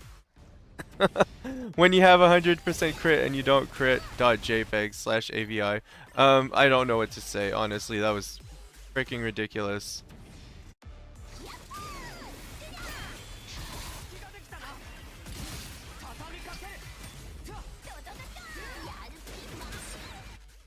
It's a little bit annoying that it didn't crit twice in a row, but it's okay. It'll crit eventually, right? It'll crit eventually, and that's what matters.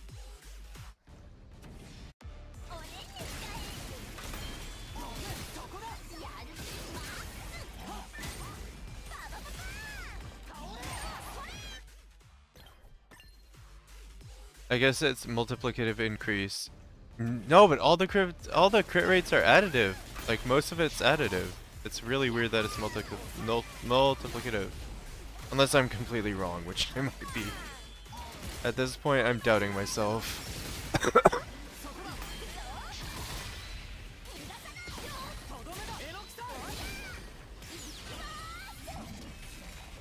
Alright, let's see if it crits. Another non-crit! What? What? What are the odds? What are the odds? Seriously. That is a 15% multiplicative increase. So it's not actually 100%, it's like maybe 90. But still, the odds of not critting there are so fucking low. The odds of not critting are very low right now, and we've done it 3 times in a row. We managed to not crit 3 times in a row. We've achieved not critting the game. Wow, I am actually livid right now. I am actually livid. Like, I just want to see what it does with crit, and it's not working. We have as much crit as we can, but we're not critting, so it's not working. It should be pretty high crit damage, though.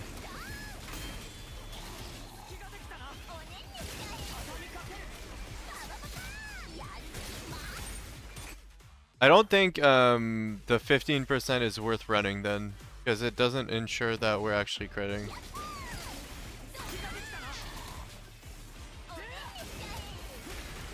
Whoops.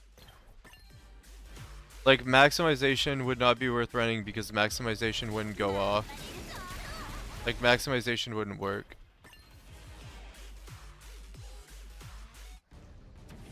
I set 115 chance and I'm still missing. Yeah, that's weird.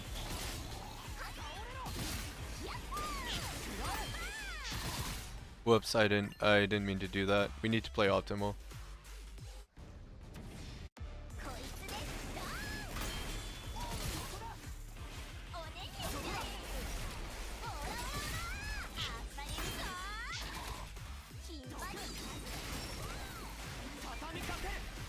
Whoops. Well, I really like Kazuki because I take my hands off WASD because his secondary skill is homing. Yeah, that's pretty nice. Hello, Ruo. Welcome. Welcome in, welcome in.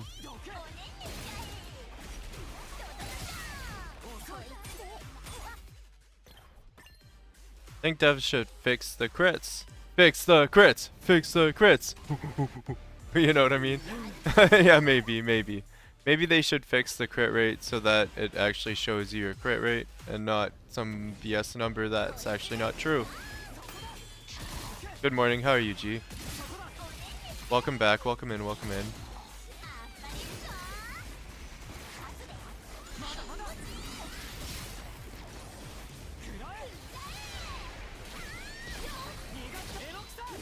Alright, let's see if we crit this time. If we don't crit, I'm gonna mold.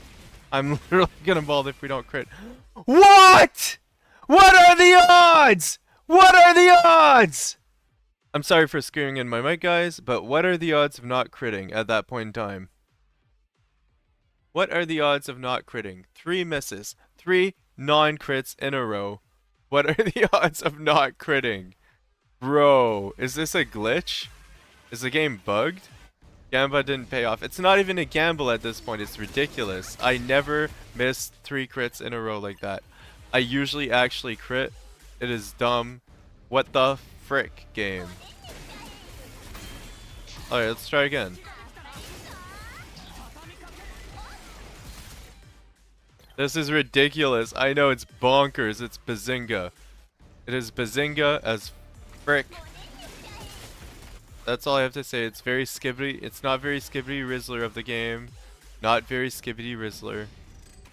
I'm turning into brain rot. My brain's going to mush. I'm so done with this. I hope we crit this time though. If we don't crit this time, I'm gonna mold. I'm probably gonna pull my hair out one by one. Next stream I'll be bald. Alright, let's try this again.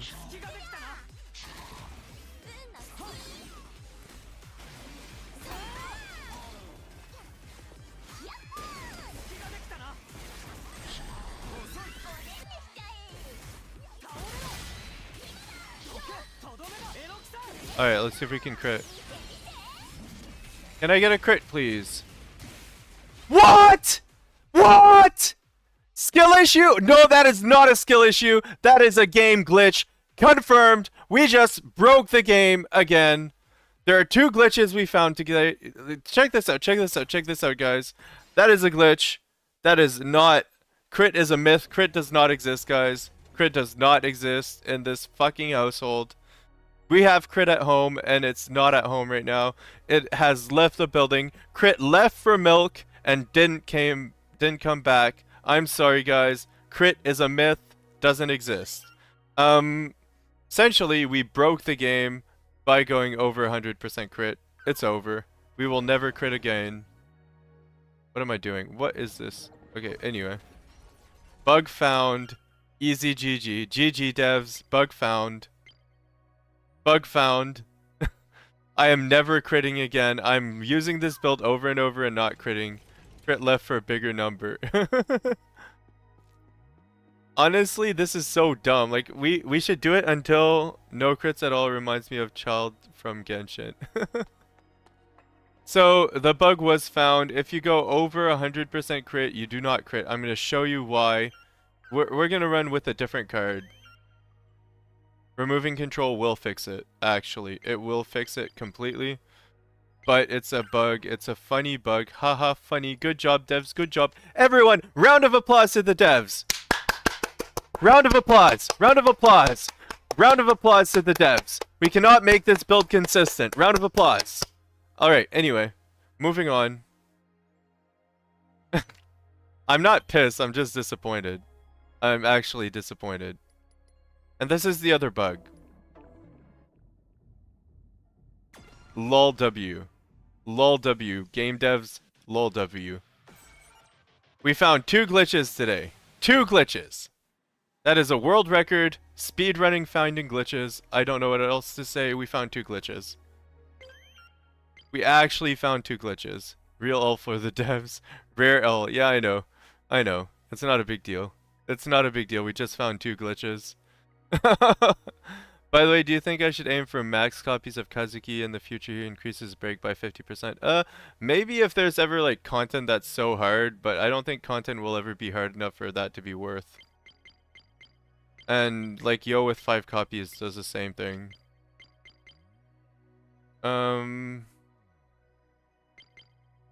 Let's try critting again. Okay, honestly, I'll give it the benefit of the doubt. Maybe our crit rate isn't 100%.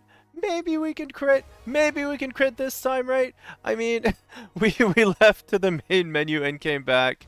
It probably fixed the glitch.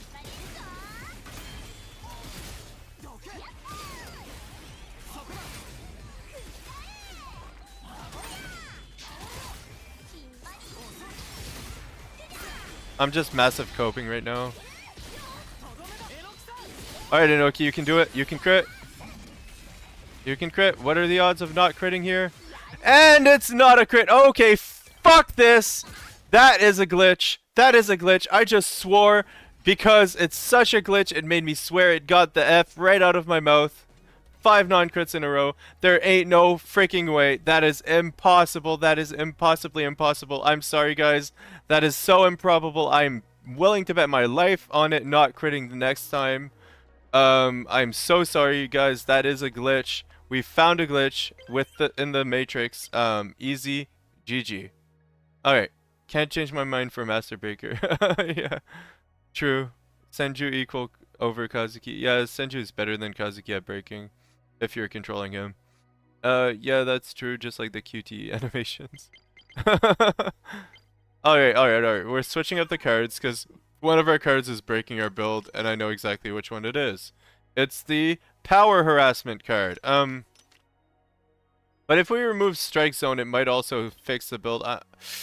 If we have Power Harassment instead of Strike Zone, we have a little bit more crit rate. So I'm going to get rid of Strike Zone. If we still don't crit, it's Power Harassment. That is completely glitched and dumb. Let's see. We're going to see if it's Power Harassment that's really, like, messing up with our Juju here. Alright, we go back. See, like, if we don't press back twice, we don't go back to the main menu. I do it on purpose because it's funny. I find it funny to, like, abuse game glitches to a certain degree.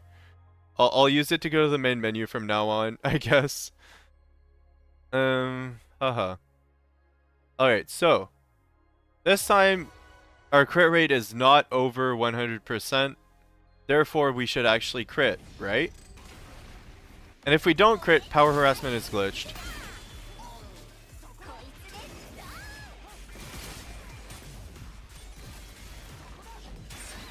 Whoops. That was my bad. That was my bad, guys. If we do not crit, like, 3 times in a row, Power Harassment is definitely glitch. Power Harassment crit denies you, which is bonkers.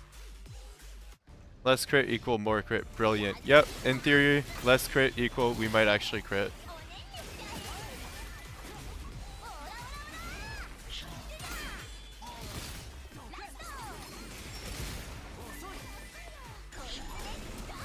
So here's the break. Alright, okay, you got this. I believe in you critting. I believe in you critting. What? What? Woo! Power Harassment is broken, guys. Power Harassment is broken. In the worst possible way. Alright, Power Harassment does not work. Hack it up, boys. We're not critting anymore. We're not critting anymore. It's over. There are no crits. Crits do not exist in this lifetime. Power Harassment is a broken card right now. It denies your crits, and it makes you cry and mold. Alright, now we know. We love Power Harassment. We love Power of Harassment. Power of Harassment is harassing my ability to quit. Crit. Bleh. I can't even talk. Alright, so we're going to replace Power of Harassment with the right card, which is actually the Unity Boosting card. Power of Harassment does not give you a 15% extra chance to crit. It actually removes your chance to crit completely, which is bonkers, because that's not what it should do. Control replace our crit with its own, which is 15%. I don't think it's even 15%. Like, we didn't crit once in the last, like, 6 runs. It was bad. So now we're gonna run the right card, which isn't Power of Harassment. That was dumb. What if our ability to crit has been removed completely, and we're just unable to crit anymore, huh? What if that's the thing? What if crits just don't work anymore? What if crits were a thing of the past? Crits don't exist anymore, guys. It's a conspiracy theory. They got rid of the crits.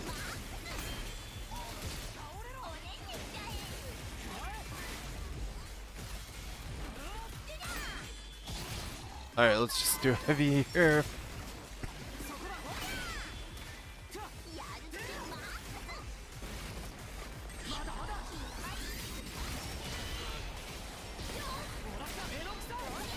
Alright, Inoki, you got this. I believe in you, Inoki. There we go. At least it's a crit. At least it's a crit. At least we can crit again. The crits have come back. The crit gods have blessed us with a crit. That is good. It wasn't a very high crit though, but it was a crit nonetheless. Alright, so Power of Harassment denies crits. Confirmed. It is a crit denying card. We do not run Power of Harassment simply because control doesn't work. It shouldn't replace the crit rate with 15%. It says on the card that it increases the crit rate by 15%. So, yeah. That's funny-ish. That's pretty hilarious. Pretty hilarious. Actually hilarious. I'm gonna check if we can crit at all with that card. I'm gonna test it over and over again, just to see if we can ever crit with it, because it's hilariously bad right now. I just think it's funny to abuse a bug. To our disadvantage, of course. I don't like breaking games, and then, like, abusing glitches that give me power, but this glitch takes the power away from me, and it's funny. It just takes away all my power, it sucks me dry, and it's funny.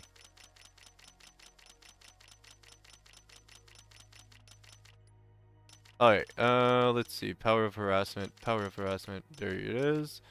Alright, so Power of Harassment level 20 should increase our crit rate by 15%. But does it do it though? If we don't crit like 7 times in a row, I'm gonna call it a glitch and I'm gonna call it a day. If we crit once, I'm gonna call it very bad luck. But it's a glitch if we don't crit 7 times in a row doing this. I swear, if we cannot crit with Power of Harassment, it's kind of hilarious. It's actually funny.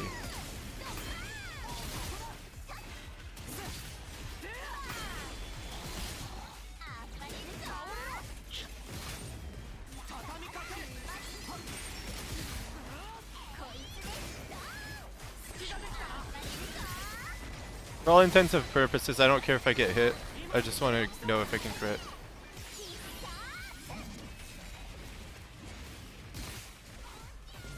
Okay, so we can crit. I don't know what happened that we didn't crit like all those times in a row. It was so crazy. It was so crazy. It was so crazy, guys. But this is actually the fastest way to kill the shark. Power of Harassment is a good card. For some reason, we were not critting. I do not know why. Bad juju. Bad juju caused us not to crit like 7 times in a row with Power of Harassment. But there we go. We can crit. We can crit. So we're gonna do it again. We're gonna test the percentage chance of not actually critting, because I don't know what happened. I don't know why we didn't crit like that many times in a row. Maybe it was glitched for that instance of Power Harassment. Maybe it was glitched on my side and not on the game side. I don't know. I really don't know what happened that we missed so many crits when we're supposed to have a like over 80% crit chance.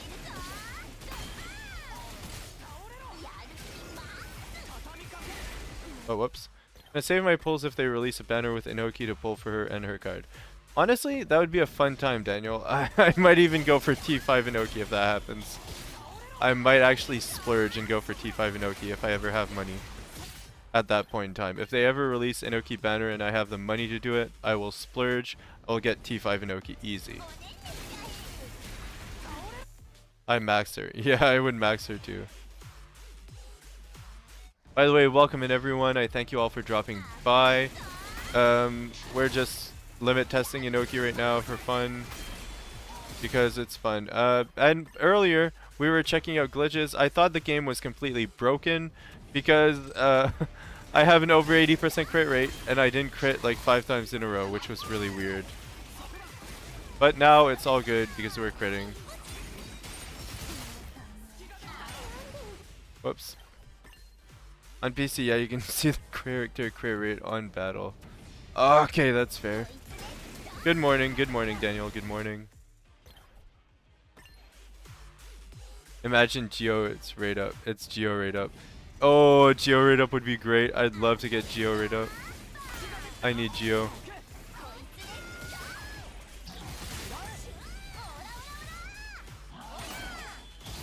There we go, that's good. Wow, wow, wow, wow. Good.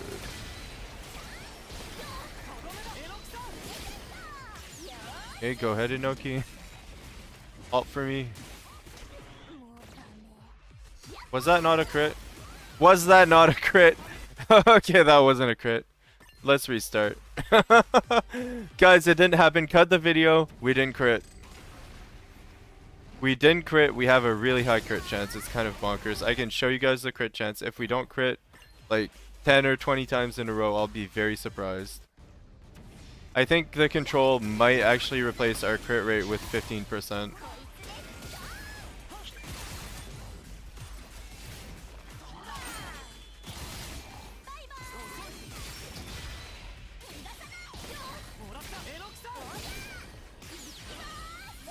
Alright, let's try this again. Okay. Oh, it actually crit. Bye-bye.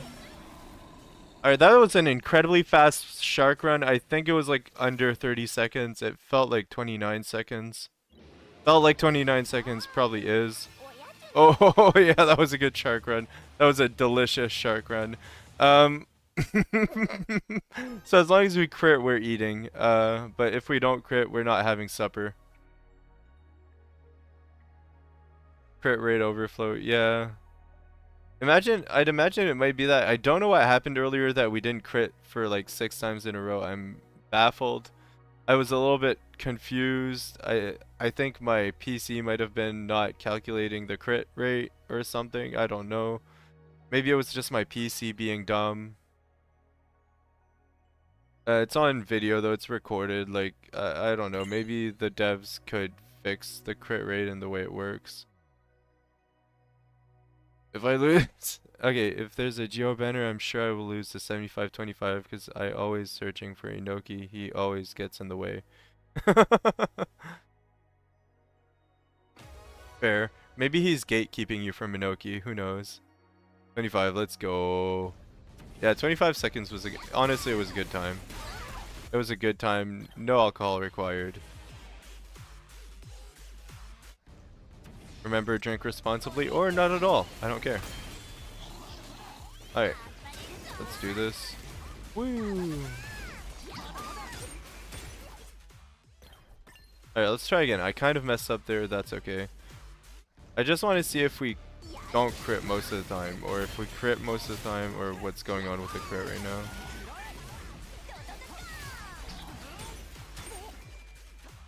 Alright, that's bad. That's okay though. We can always restart.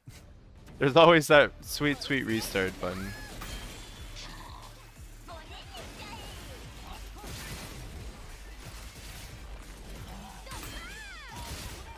There we go. Good to go. HRT.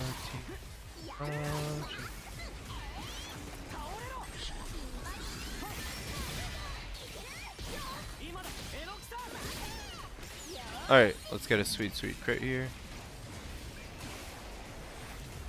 That was not a crit. At least I don't think it was.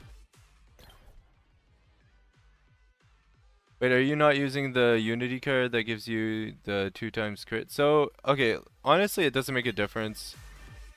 You can use control or that card, cause the full party card gives me 13% crit, and control should give me a an extra 15%. But it seems like control replaces my crit rate with 15%, which is why I'm testing it right now. I'm testing it to see how many times we actually crit. Because control might actually replace the crit rate instead of actually increasing it, which makes it broken right now. I'm not sure though.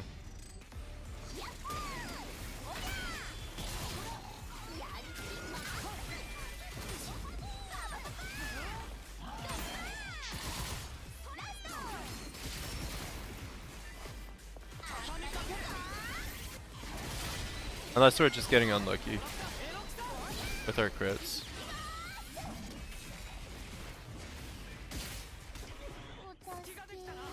Okay, that was a crit. That's good. Somebody life data us a little Kane. Show everyone in the fractal. Yeah. True. I think probably because he has the Kazuki card, which gives him more crit rate. Yeah. The not the Kazuki card. The thing that gives me more crit rate is power of harassment. Like power of harassment is better than using the other card. I guess I could go over. I could go over a little bit. I could go overkill. Let's go overkill crit, okay? So let's put as much crit rate as we can. Let's stack it up and see if we get no crits. Because I do want to see something. Because I was like freaking out earlier because we weren't critting with the most amount of crit rate possible, which was weird. So let's put the unity buff on. So we have power of harassment for control, which should give us 15% more crit rate. We have 13% here, another 13% because of the strike zone unity increase. So that's 13, 13, 26, 15, which is 26 plus 15 is, if it's additive, don't get me wrong, it might not be additive for all I know. It might be multiplicative, but it should be additive. So honestly, so 26 plus 15 is 40-ish, 41%. 41% plus 10 is 51% crit rate because of the 10% crit rate from Iroha. So this should be technically 101% crit rate. Let's see how it works. Let's see what 110% crit rate gives us in terms of actual crit rate. It's not actually 101%, just spoiler alert, guys. It's 0.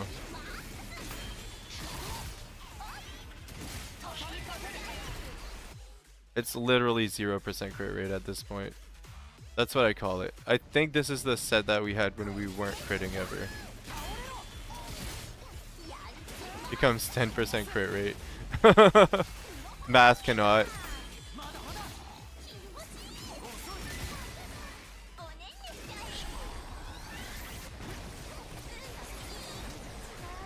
Darn it. Is there crit reset in the game? I don't know. I think it's just on Inoki's ult too. Like everything else seems to be working crit wise until I get to a certain point. We'll see in a second.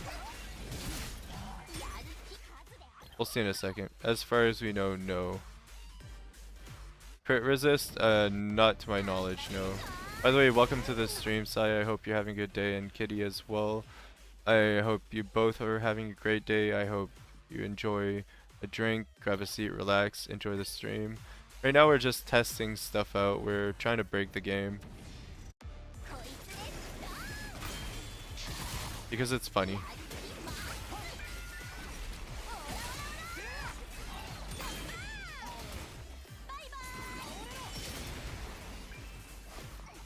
Alright, so we're about to use our ultimate move. Before we ult, I'm gonna go through the laser beam here because it's easier that way. There we go. And no crit! Woo! We broke the game! We actually broke the game.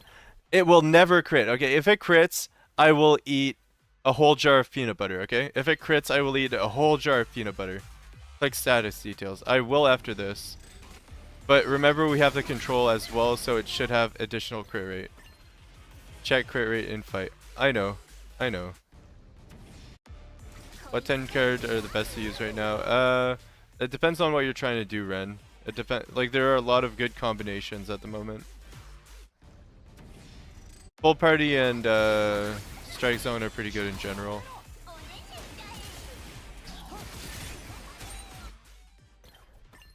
Like full party and strike zone's pretty staple, and then you just use 3 tension cards of your choosing.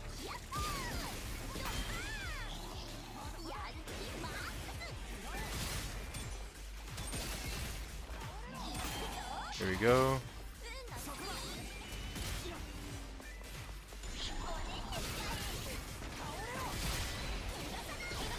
Alright, so we're gonna dash through the laser again. Oh, we're actually not there, so we can do this. If it crits, I will eat a whole jar of peanut butter. I am eating a whole jar of peanut butter, guys. I'm eating a whole jar of peanut butter. Tonight we're eating peanut butter, a whole jar of it. I think our crit rate's actually like 90%. Even so, it's not 100. Even though I calculated it to be 100, is not 100, is probably around 80 to 90%. The control debuff should add a little bit more. Yeah, there's gonna be a peanut butter stream. Joke's on you, it's gonna be the smallest jar of peanut butter. Yeah. Before alt check details, yeah, I'll do that this time. Peanut butter vid or it didn't happen. Nah, that would be self-harm actually, so I can't do it. The only reason I will not do the jar of peanut butter is because it's self-harm. Yeah. Alright. Let's get to the details. Let's get to the sweet deeds. So before we ult, I'm going to press the pause button. Check our crit rate. So our crit rate's at 87.11, but is that... I think it doesn't include the control debuff, which is 15%. Which means it should be 100, but it isn't 100. It should be maybe like around the lines of like, if it's a 15% increase of the 87%, is it really worth running? Like, is it really worth running? Strike never go card look like. So if we look at the active cards here, we can see that this one's active. We can see this. So increase own critical rate by 15% when launching an attack towards an enemy under control. So is that 15% just like 15% of 87%? Because if so, it's not that much of an increase. Strike zone never go wrong. Yeah. So honestly, it's not worth running power harassment in this build because I think the 15% is not like an actual like additive number, it's multiplicative. Because if it was additive, I would be critting all the time, and look at this, I won't crit. If I crit, I'm gonna eat my words. I'll eat my words. Alright, I eat my words. I did crit, and it's okay. We do so much more damage if we do other things though, so like if we replace power of harassment because it's not actually increasing our crit rate to 100%, it's not making the build more consistent to that degree that I thought it would be. So we'll replace it with like ultimate damage instead.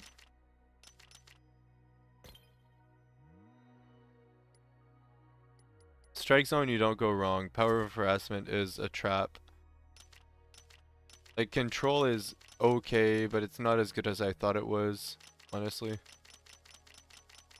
I thought it would be an additive number, not multiplicative, and because it's multiplicative, it's not very good. So let's just run leading wisdom instead. Control bad. Control actually bad. Control I thought was goated, but control bad in this build. No more maximize for me. Yeah, so honestly, control bad. Control good with this. You eat pretty well if you run control with detonator.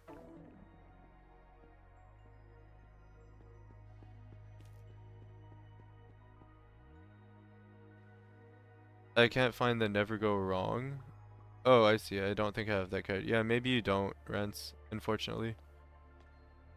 But yeah, control is absolutely trash unless you run it with the shark card and you have a like a weird DPS build with that. Strike zone. Yeah, it's called strike zone. It's called strike zone. The card you want to go with full party is strike zone. It's this card here. So we're gonna start the challenge. We should be dealing, our crit should deal a little bit more damage now.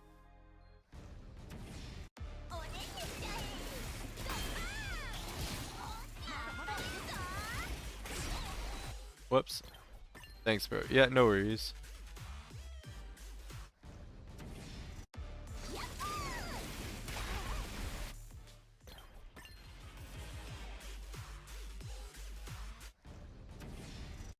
Alright, let's see here. Just go in here, do this.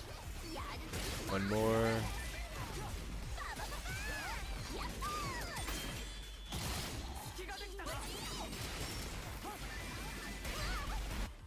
Alright, let's try again. I thought he would go under and then try to laser, so I got really greedy with my stamina there.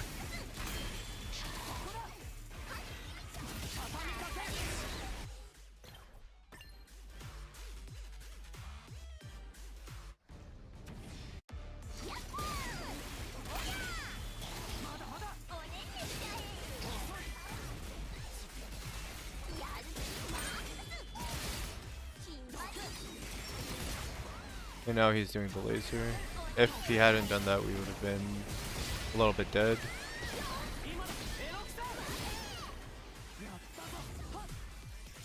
Okay, let's see if we can crit. What's up with that? How dare we not crit? How could we not crit there? That was so sad. That was so sad. Maximization is trash a little bit yet. Control just not good with high crit rate. At least from what we've seen. Yeah, honestly, control with high crit rate doesn't boost it enough. Like, it doesn't boost it to 100%, so it's not great.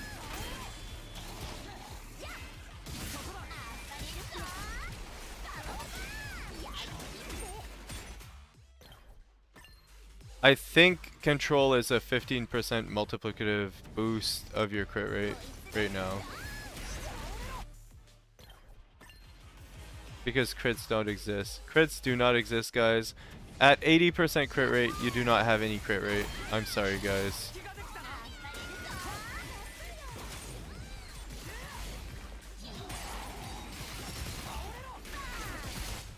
Let's try again, because I did mess up there a little bit.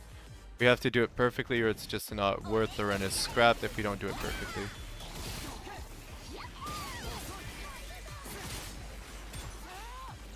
Okay, I messed up a little bit there. It's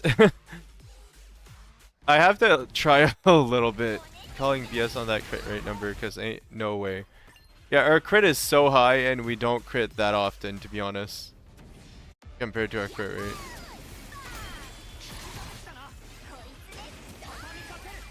Like, I can show you my crit rate after this. Like, we should be critting about 80% of the time, and we are not critting 80% of the time.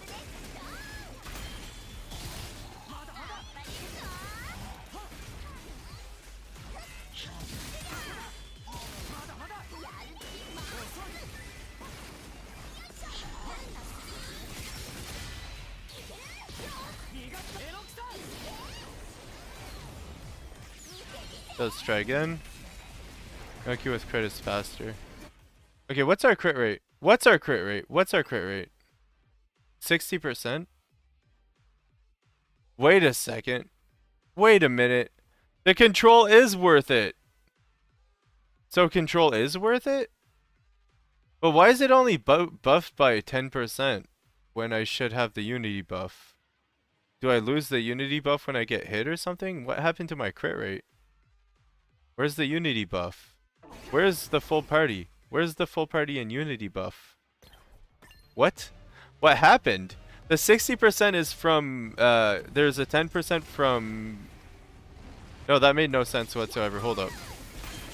I'll check it before I don't crit. I'll check it before I don't crit.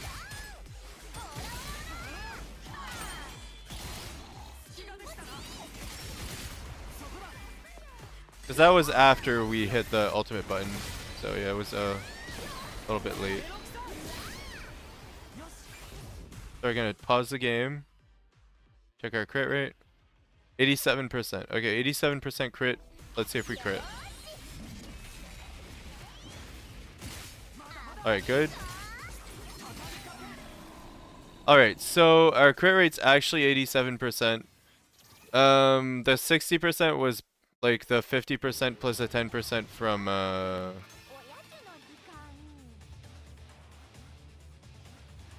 Iroha. So crit is additive. Crit is additive unless you're talking about control. Control is multiplicative. Why?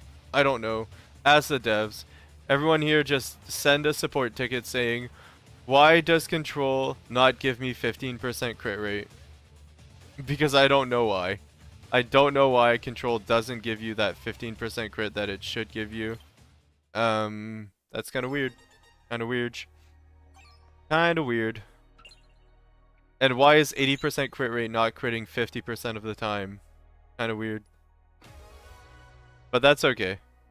Losing control. Yeah. Control's just bad.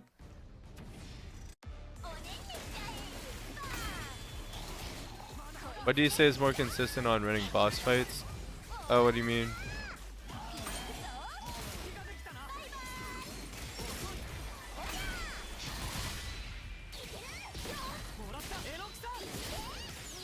Now let's do our ult now. Hopefully we crit. And we missed.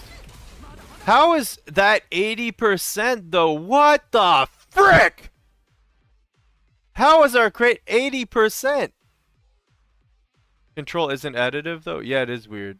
It is very weird that control's making me lose control. What tension card should I use when I have Tsuruko, Yo, and Kazuki? I already have Strike Zone and Full Party.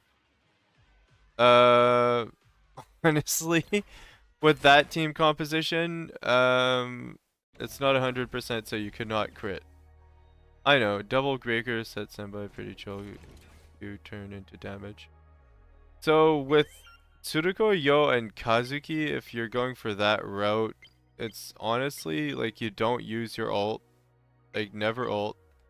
Use Kazuki, never ult, and go for like something along the lines of I'll just build it. So you don't need this. Wait, hold on. What am I doing? What am I doing? No, Inoki is better than Miyu in terms of runs if she crits, but if she doesn't crit, then it's still faster than is she still faster than Miyu? No, but usually it crits more often. Like it shouldn't be an issue. I've never had this issue where I wasn't critting, I swear. So essentially for that you get rid of this card, and this card. You put in all out. Don't double back, yeah.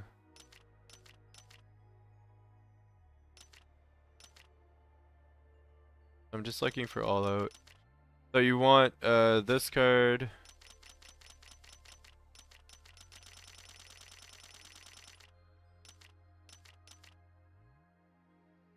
This one and the shark card.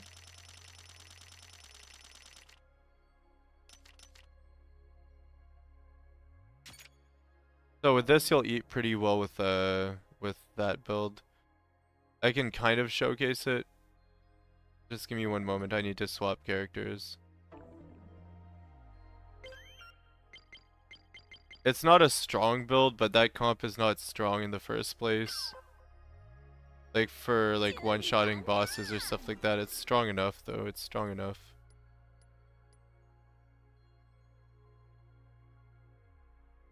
Yeah, this is weird. Honestly, it's really weird that I don't crit more than 50% of the time. But it's okay because I'm just unlucky, you know? Unlucky. I'm just gonna call it bad luck and move along to the fun meme build. All About Mew is weird. Pressing 3-4 hits of her crystal damage got buffed after pressing the skill. Yeah. Oh, All Out on Mew is weird. 3 to 4 hits. Oh, I see, I see. Yeah, All Out's pretty strong.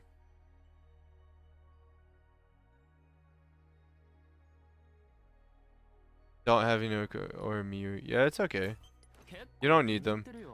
Honestly, like this build's still pretty strong. Like I said, it's just not as strong as the other builds, but it's still pretty strong. So we're gonna put what's on Inoki onto Kazuki because Kazuki is gonna be our controlled character. He's gonna be our DPS. He's pretty fun.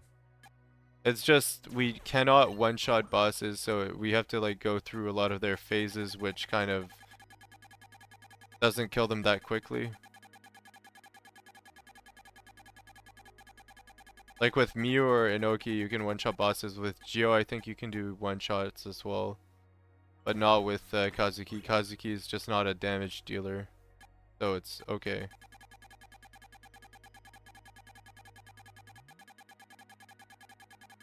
The 2 tension, so alt team is effective. Yeah. Either drop Yo or Kazuki for a 1-bar alt character. I'm just gonna make 2 with my T5 Tsuki after clearing bosses at the meantime.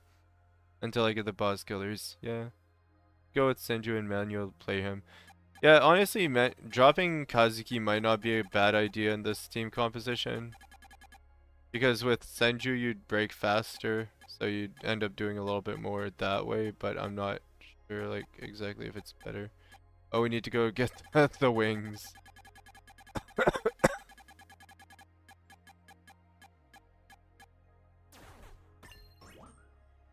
I'm gonna just check what set we have. Okay, we have the right stuff. I have the stuff if you have the things.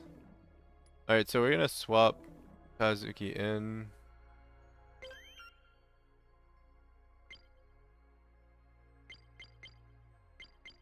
Yeah, it's fine to drop him. But it's whatever. Like, if they want to play Kazuki, it's better to play Kazuki, I guess. So I'm gonna run Miu, or no, not Miu. I'm gonna run Suki and Kazuki and Yo as supports. So we're gonna switch Yo's build to a support build because we don't need him to be damaged right now. Instead of passive skill expansion 1 max out, we'll max out coordination. And instead of like this here, we'll put support on him.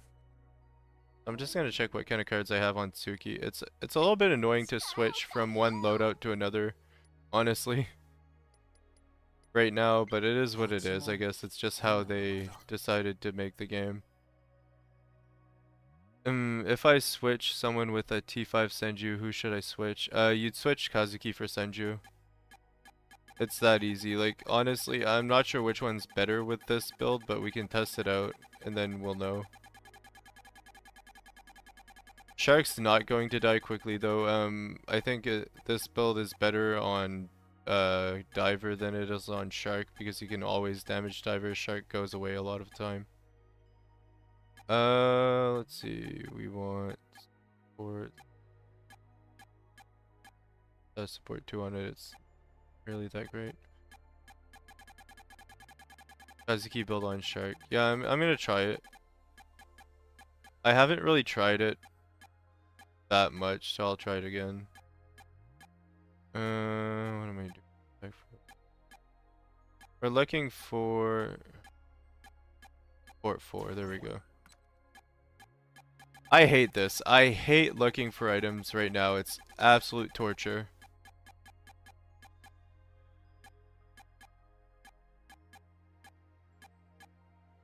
Like, especially when I'm trying to test stuff out, it's absolute torture to go through all my items all the time. So we need one more support item. It doesn't matter what it is. We're not going for a set effect right now because we can't. I'm gonna look for support 4+.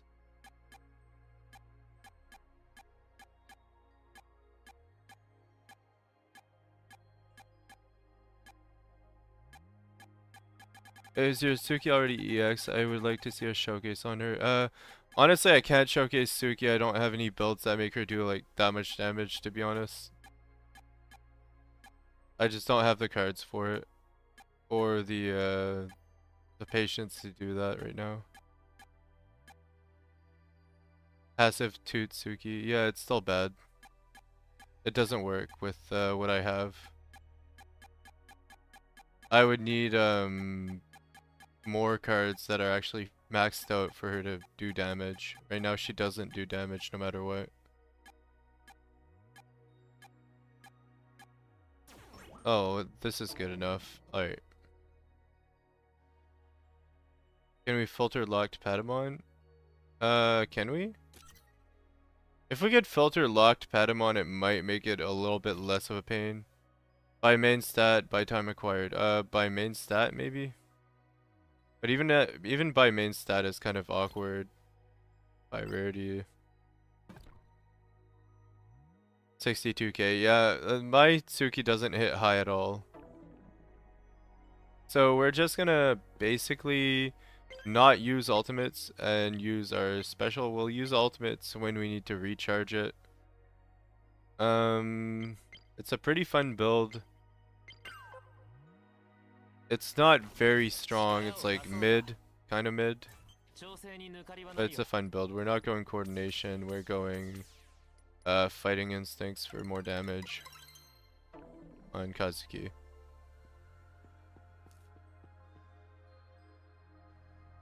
He's not a damage dealer, just he's okay with damage, honestly. He's okay at damage. But yeah, he's more of a breaker. That's why it's not that great either way. And even if we use like a damage dealer like Inoki with this build, it still doesn't deal that much damage. It's kind of a niche build, but all out Blade Dance and Detonator help a little bit. We don't really. We can run something else instead of Strike Zone, I think, but I think we're good. I think this is good. This is pretty good. Like, it won't be a speed run, it'll be a little bit of a slow go, but yeah.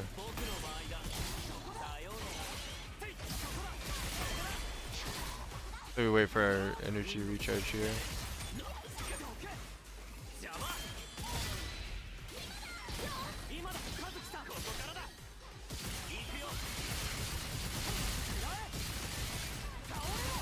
So here comes the damage part.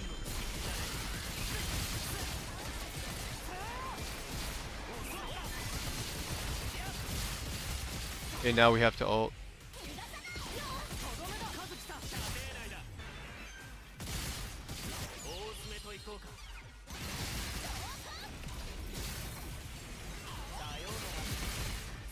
So he's gonna phase, which is gonna affect our DPS a little bit.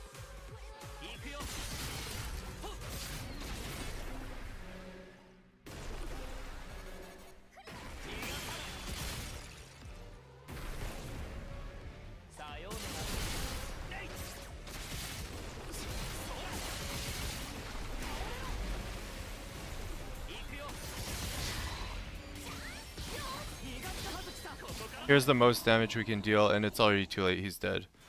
So honestly, the most damage you'll deal is when you have a certain thing up, and like when you have his overclock up, and you're also at 2 bars. So it's a little bit hard to pull off. You basically have to know when you're gonna break and use overclock right before you break. Thank you. Yeah, no problem.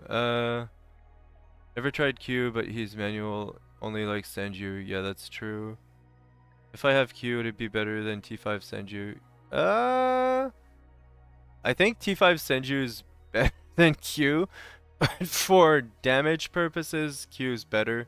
I think Q does more damage than Senju easily.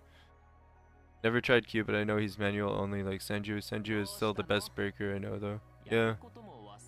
You just have gone to play him or he will die. I run Kazuki with my Inoki with his card and he's great for me. Yeah, it depends on what you do with him. This is not too bad. Yeah, this is a pretty good build actually. This is a pretty good build. If you want to play Kazuki, absolutely. Like if you don't want to switch your team comrades, this is a good build.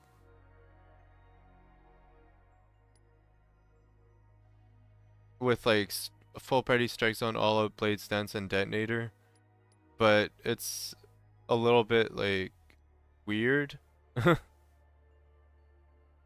So I'm gonna try to pilot it a little bit better, see if we can kill the shark a little bit faster, but it's not like a 30-second shark killer for sure, so it's not like optimal for us.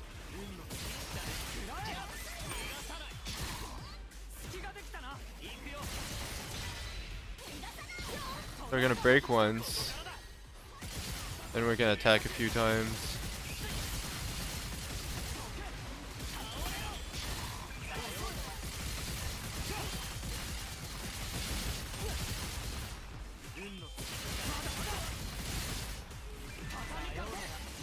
We can attack a little bit more. Oh darn, I didn't OC.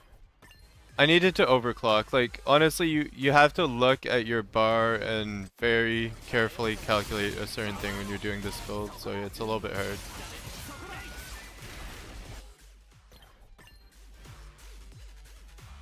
I'd be testing different supports, yeah.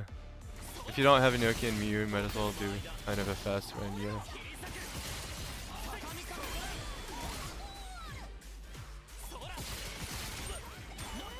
Yeah, let's try again. I'm gonna try to do it perfectly just to see what the limits of this build is, like what the absolute fastest we can do is.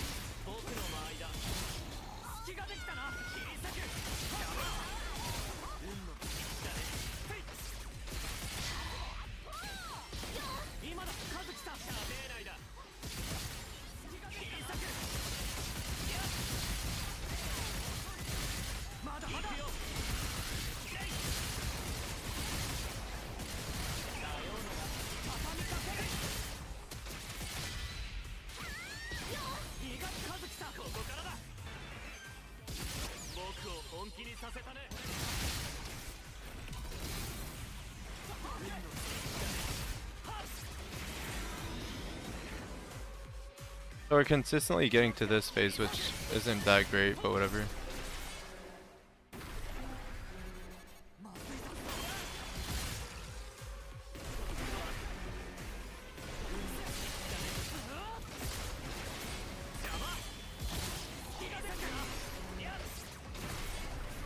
So before he broke there, I needed to ult, and I didn't ult before he broke, so it affected my DPS greatly.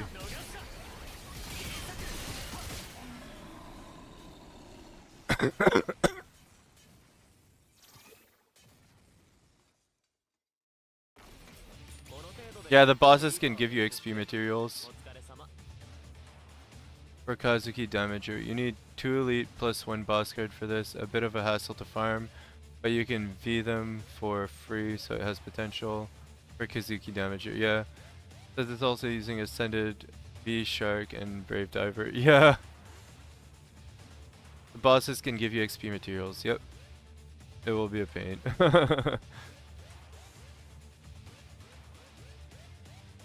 Suki 2 star card, Karma of Pledge. Yeah, I think so. I think so. I have all the 2-star and the 1-star cards right now. I don't know if anything could make this build better for what it does. Karma of Pledge. I'm just gonna check what that one does. I forgot what it does. Suki's card.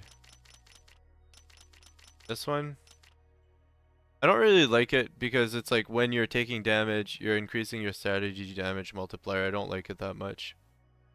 Because it only works when you're taking damage. I could see it working. Oh, it's from an enemy. It's specifically from an enemy. I thought it might work with Inoki if her self-damage worked with it, but it doesn't. So it's kind of a weird card, in my opinion. The drop rate from the card on Elite Boss is 5%, or is it less? It's about 5%. I don't know. I don't get it that often, and I've beaten the boss like so many times. Mew, full passive, full party, strike zone, advantages, strike, Karma of Pledge. Only bring when take damage if I bring Saigo or Senju. Yeah, as AI. Yeah, with Saigo it might work, I guess.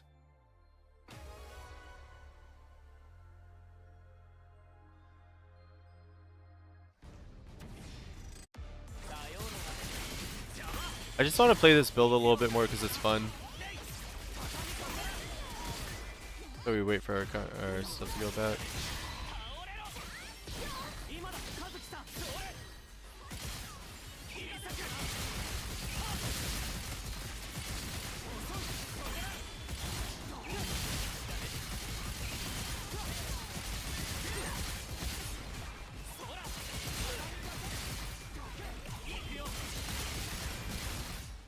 Oh, I didn't ult fast enough there.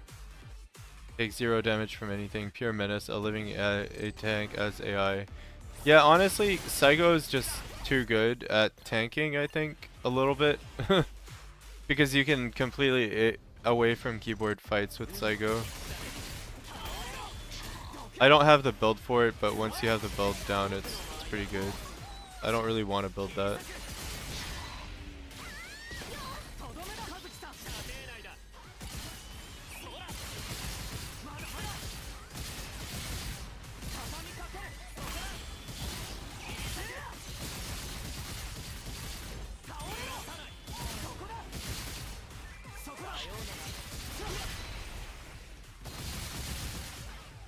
Darn it.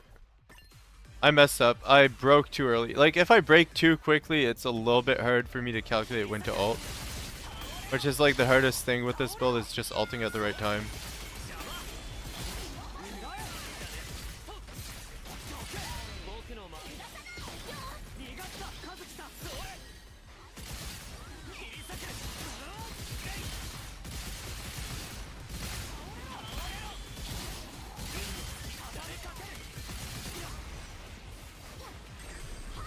Here I'm gonna ult.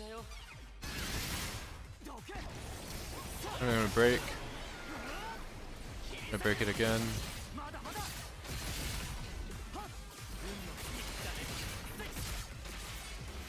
Okay, we didn't break fast enough for the funny to happen. Imagine a streamer actually using the AFK strat. Monster in XP2 as a defender. Yeah, I suppose so. Defense 4 is all you need, but HP percent and damage cut will always be great to have. So should I run Tsuruko, Yo, and Senju? If you want to, Rens. I could test out this build with Senju, but I don't know if it's the right one.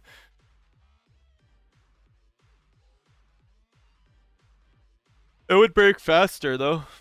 It would break faster. I'll test it after. It would break faster. I don't know about the damage.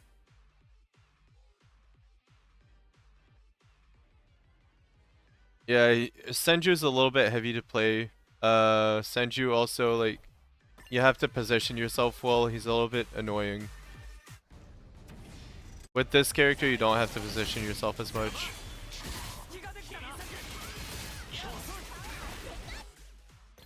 I was struggling a little when I was playing him. Yeah, exactly.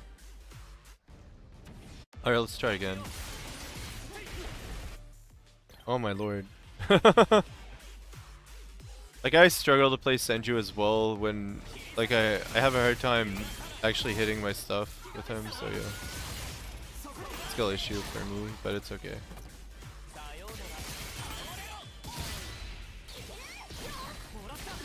Alright, we're good to go. Now we're gonna try to do a few more attacks.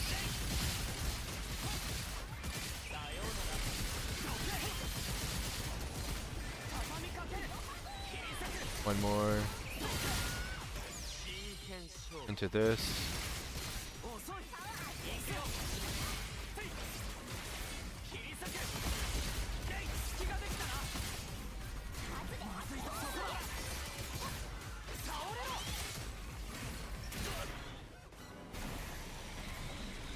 So here comes the funny part. When we break the shark and we have overclock, we'll do the most amount of damage possible.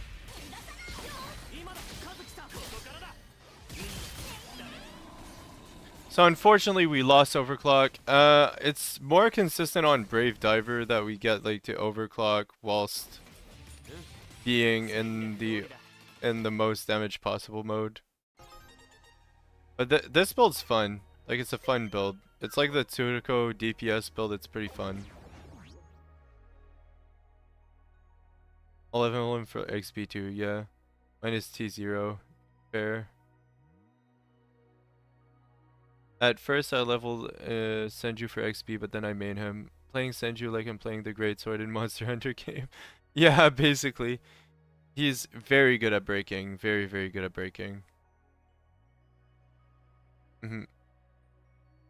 So we're gonna go do Brave Diver. I feel like this...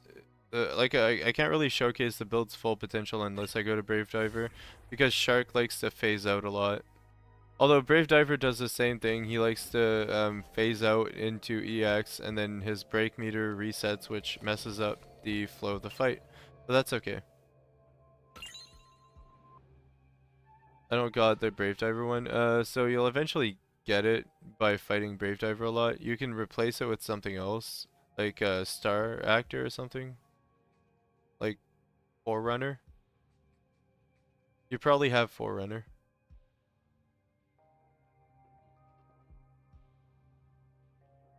Yeah, it works for Senju as well. It works for Senju as well. Like I could try it with Senju and it would do the same. It's the same idea.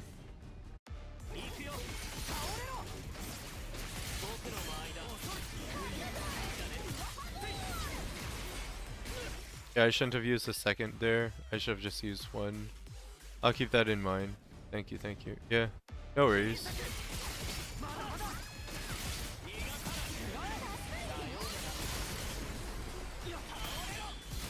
Okay, there we go. Now we need to wait for S7 to come back.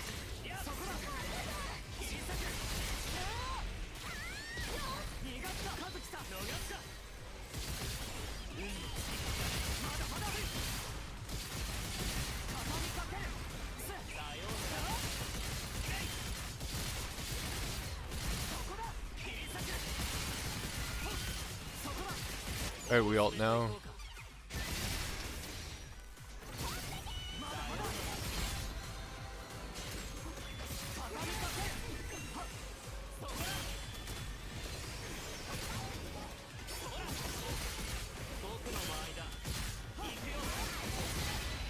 We broke again, so we're in overclock. We're broken. This is the most damage we can deal.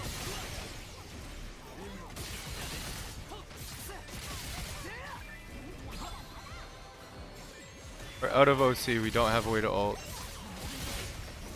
Because we lost, we lost meter because I got hit.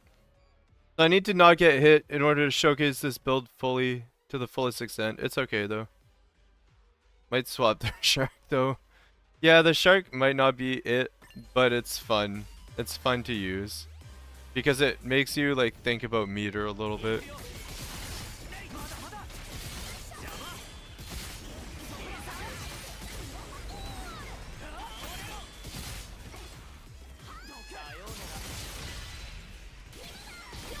One hit equal lose tension. Yeah, that's true. So you have to not get hit when you're using this.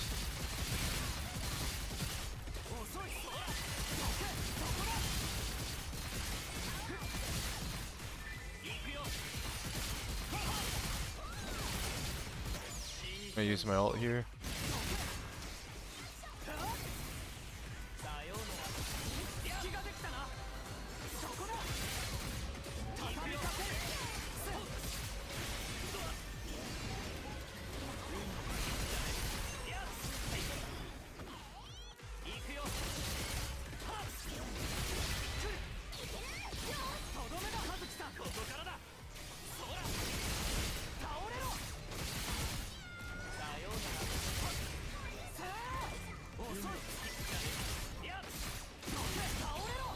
I think we want one ult reduction on our build.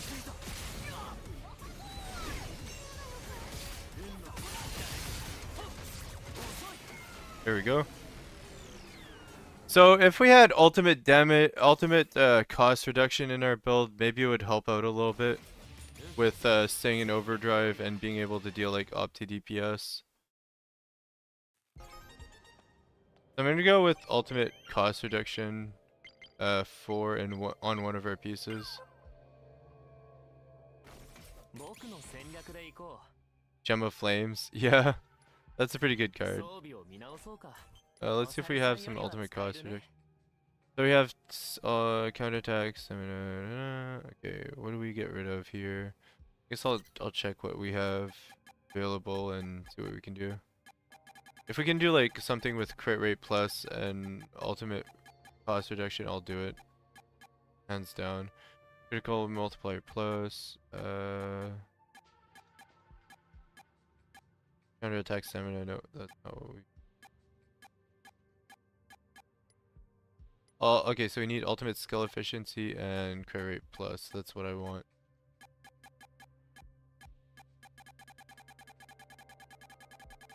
I get attack percent for free after you get hit. Yeah.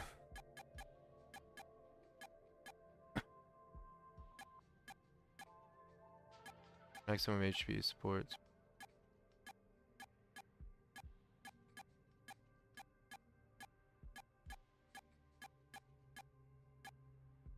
Ultimate skill efficiency 4.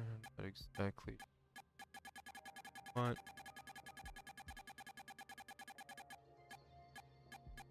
Is there a tip on getting 2 gold stats in Fractal? You need to have par Dora.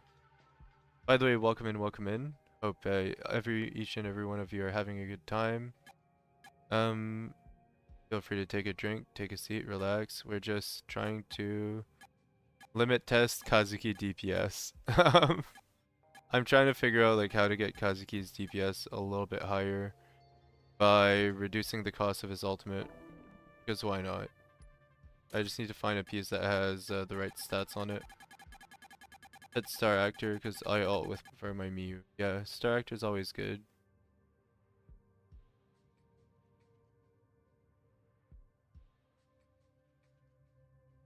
Full party, strike zone, all out, Forerunner and Gem of Flames. You can try that. Honestly, it doesn't hurt to try out whatever you want. It won't hurt you to like experiment with what you have. There's not really anything that's optimal when no one knows anything about tension cards in general.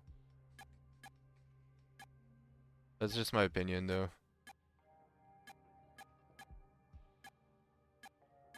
Ultimate skill efficiency 4, attack 4+. That's not bad. But we're looking for crit rate 4+ and ultimate skill efficiency, so it's not good. True. Yeah, welcome in, by the way. Welcome in, Tip. Like, the fact of the matter is, like, most of the time if you ask for an optimal build, people will just tell you what their build is. And not the best way to build. Like, I just told you my build. It's not the best build. It's pretty memey, but it's fun.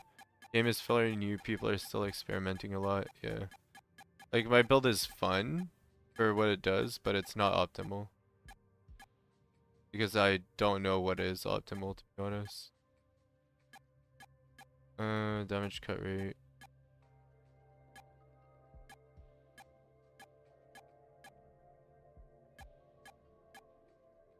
I wonder if I even have a piece that has the right stats on it for what I want to do. I might have a piece, I'm just not sure. With like crit rate 4+ and ultimate skill efficiency. So we have crit damage multiplier plus and ultimate skill efficiency. But it's not what we're looking for. Crit damage plus and ultimate skill efficiency might be good enough though, honestly. Yeah, let's go with that one. That Compatamon looks cursed, but it's okay. Injection pretty decent for a chill run. Yeah. There are a lot of cards that give you like a good defense boost for like chill runs. The game is yeah. Let's see. So we're gonna try this on for size with ultimate skill efficiency. What should happen is that we can ult a little bit later and it won't matter, or a little bit earlier and it won't matter.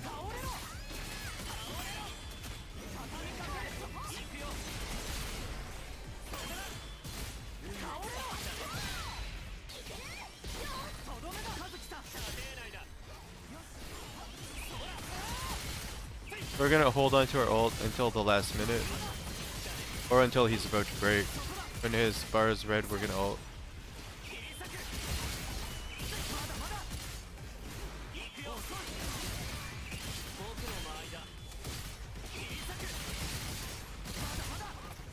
Just have to watch his break bar.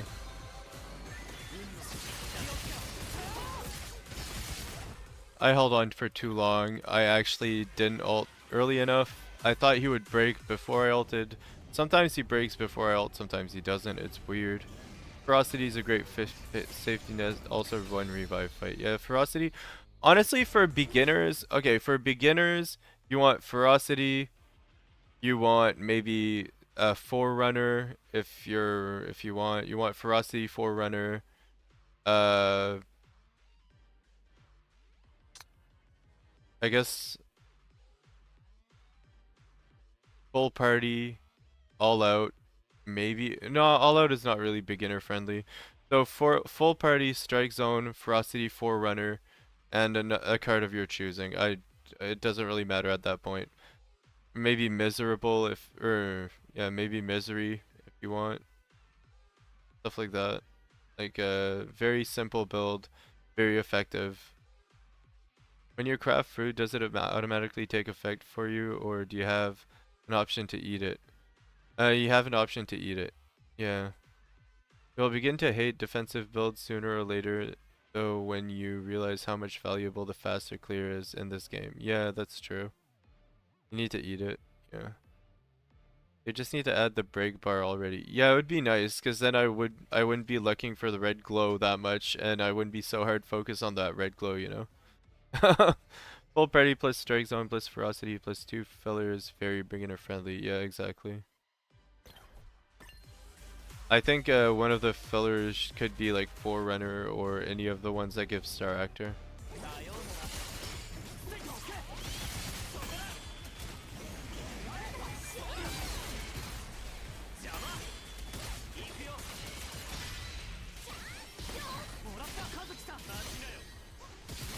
Alright, so this time I'm gonna watch my bar because I need to watch 2 bars for this to work, actually.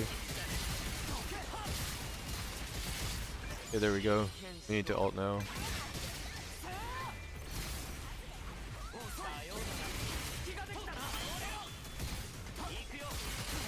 Now we want to break.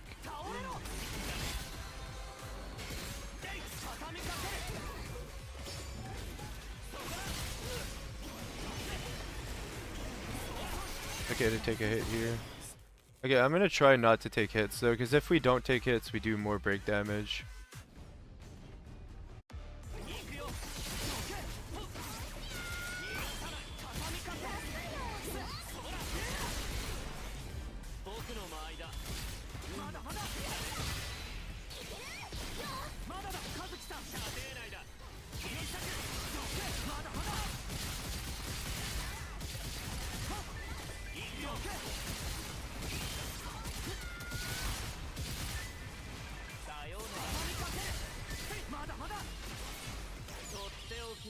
Yeah, it's ult.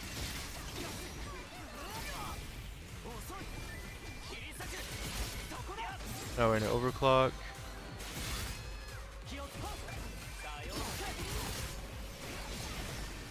I got hit by projectile there. Got hit by another projectile. I wasn't paying attention. I really want to do it optimal for fun, honestly, not because not for any other reason. The map should farm to get from level 10 to level 30. What area on the map should I farm to get from level 10 to 30 or 40 characters to? Honestly, there's no area in particular that I know of to level. You just level up by killing mobs around the map. There's... I just don't know a certain zone for that. Clearing red sharp sub, one mountain, defense, to build myself, yeah. So, honestly, right now, the way I level is by, like, killing the bosses, like the mini bosses. So you can kill, like, the shark or something and just level up there. But if you have a hard time killing the shark, that might not be a good idea. So I really don't know where to level up at early levels right now. Because the only way I level up my characters is by just clearing the shark or clearing the brave diver. I just think this game is Monster Hunter. They got a break after I did this. They will. I use Rift plus Fractal to farm levels. Yeah, Rifts are good, I suppose. What team do you use? Okay. Don't spam the Rift before you hit the 40 mark yet. Honestly, I wouldn't spam Rifts before I hit level 40 at least, or before I hit the max level. New full passive one, full party strike zone, advantageous strike, karma pledge. Oh, okay, I see. Max mark for rift run. Yeah, you kind of want level 40 for rift runs. Place crystal and forgot. That's good though. It's a good build.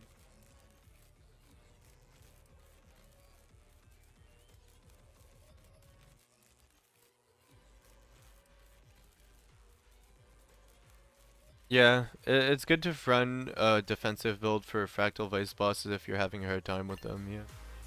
Because otherwise you're just gonna pull your hair out every time you die.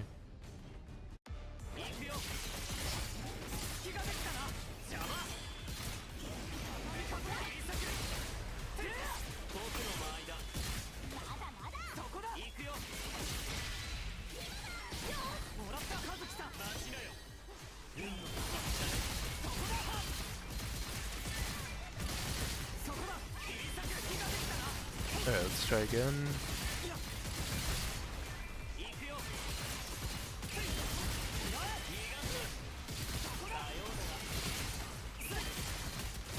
I need to not autopilot this, I have to use it now.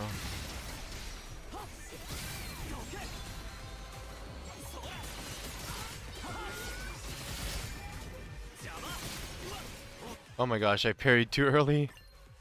Is Q good? Q's alright. He's the worst 3-star though, but he's alright. He's most definitely the worst 3-star in my opinion. I can't think of a worse 3-star character.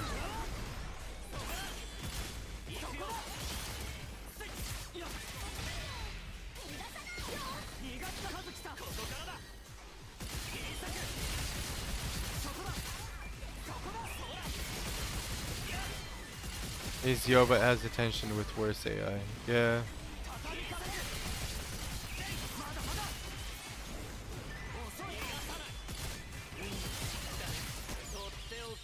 Okay, let's use this now.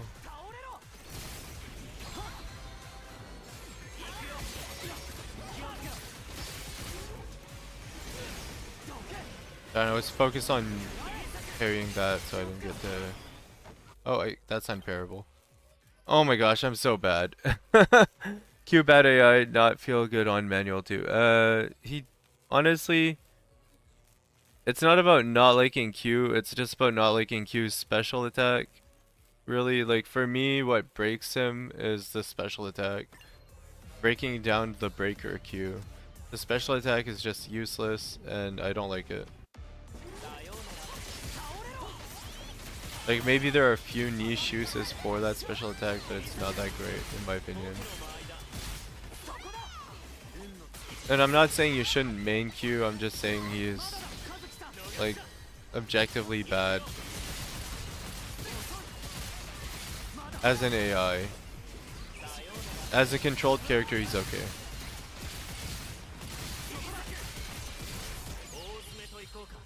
It was fun though, yeah. He's high risk, high reward. I definitely understand, yeah. Go this way so we don't step in the lines here.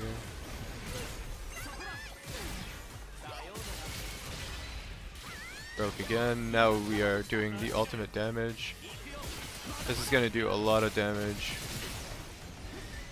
And now we can't do ultimate damage anymore. We saw no, okay.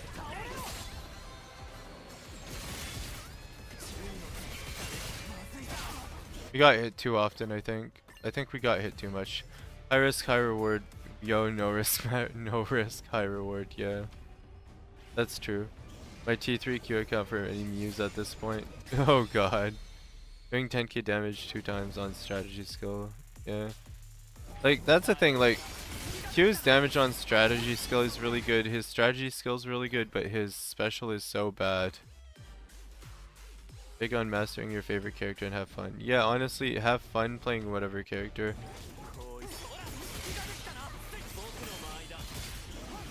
Like, as long as you have fun playing the character, that's what matters the most, to be honest. But yeah.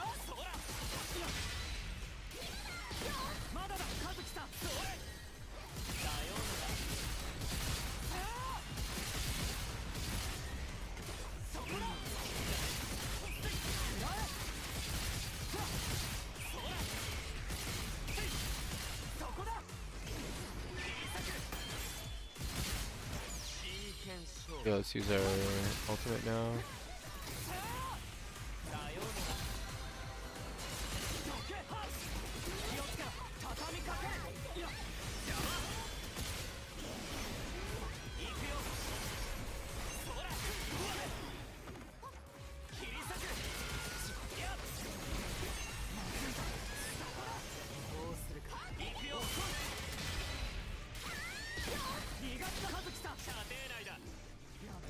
We still can't ult, even with efficiency.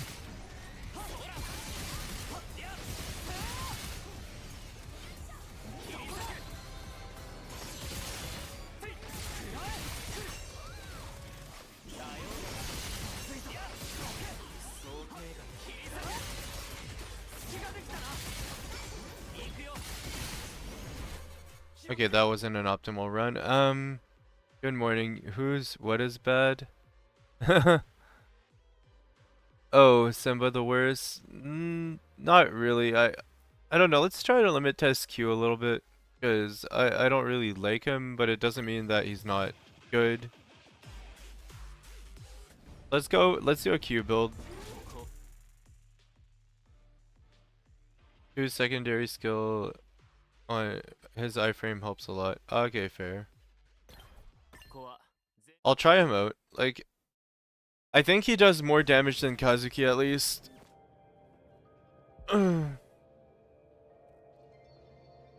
Semba's insanely good. Yeah, Semba's pretty strong.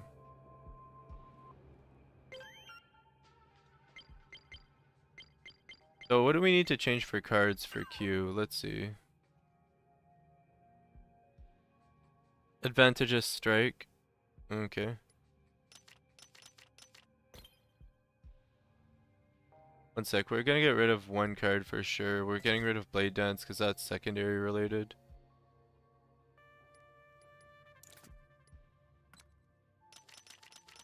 We can slot in Advantageous strike. Oh, never dies. Never mind.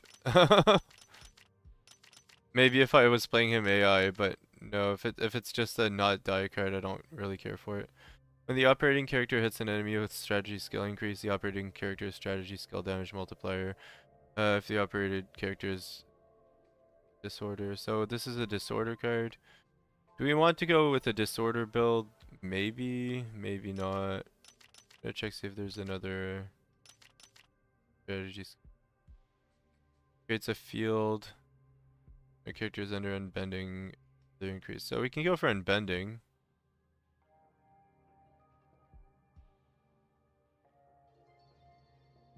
But I think the best one to go for right now would probably be not an EX card. Dang, I want that card. Yeah, the Koichi Taro card is pretty good if you can get it going. You need unbending though in the build, so we're gonna get rid of all out. And put something that gives us unbending.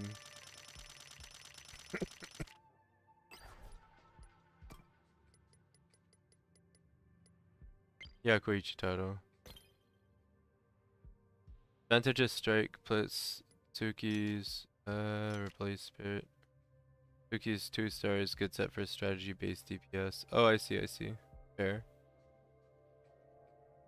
Just everything Senpai can do, Yo and Oi Koichi does it as well. If we can somehow make a decent Q team with a fast run, I would be on cloud 9. Lol. And granting a shield grant character unbending when a strategy skill hits, increase strategy skill when oneself is granted unbending for the increased strategy skill damage. So the only way to get unbending is to when the character in the within the field is. So the only way to get unbending is to play Senju. Because that's the only card that gives unbending. It's when granting a shield, grant unbending, and the only one that really wants that damage boost is probably Senju. So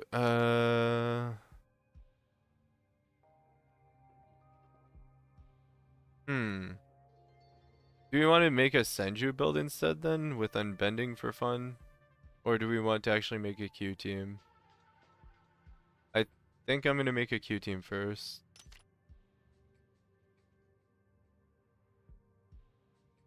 Kazuki and Minami grant shield. True. Okay, okay. Oh, with Kazuki we could try with Kazuki actually. Actually.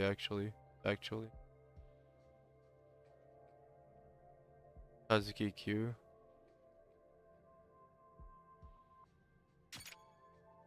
I'm gonna try this card combination with Kazuki for fun to see like what the field looks like and what it does.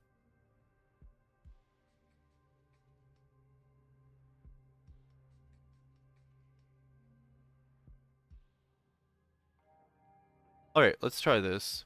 Of course it's an EX card, so we have to get the EX first. Using Detonator with EX is probably not a good idea. So, I'm gonna get rid of Detonator.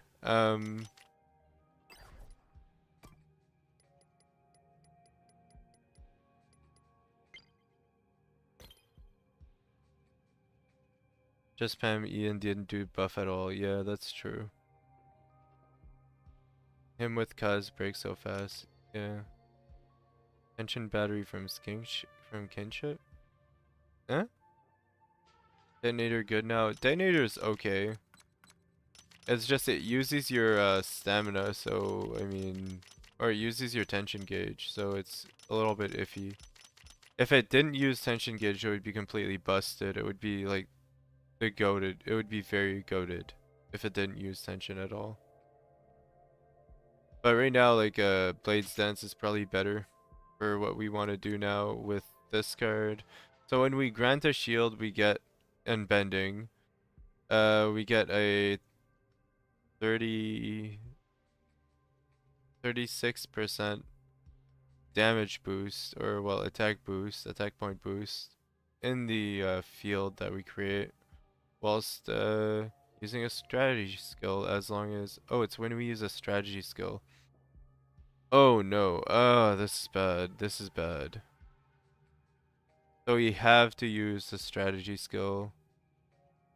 This is interesting, but it's not great because we have to use a strategy skill.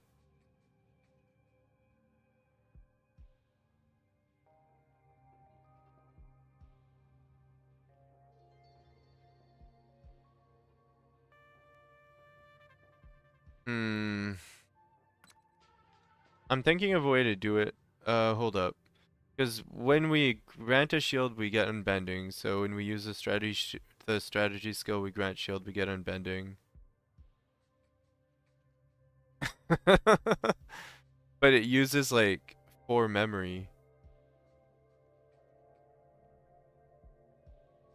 Kinship is a card that gave everyone tension every time the enemy gets hit bar. Oh, okay, fair. For fast 3 bar, I think with 1 break.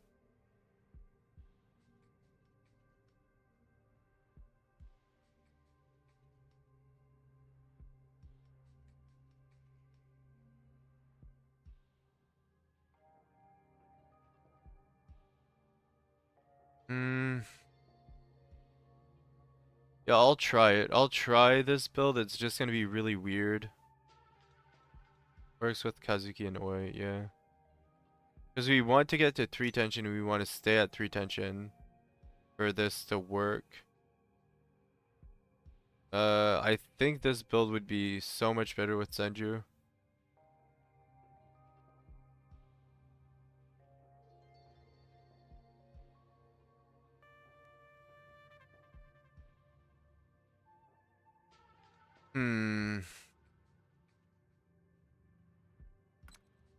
Yeah, this is way more Senju coded. So I'm gonna run Senju instead. Because honestly, I don't think this could work with Kazuki that well. And I kind of feel like trying out Senju. I was gonna do a Q build, but it's gonna have to wait. I'm just interested in seeing how this works at all, or if it works. I think Senju can be pretty goated with this. Even building Q is hard. Yeah. Well, if you don't have all the cards in the game, it can be pretty difficult, yeah.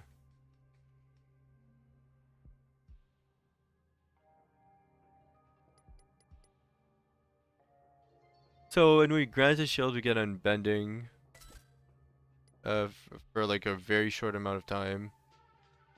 And when we get unbending, we get an 18% attack point bonus. That's not bad. So we're gonna go for attack points. We're gonna go for something heavy on attack 4 plus and critical rate plus, I guess, with some crit damage.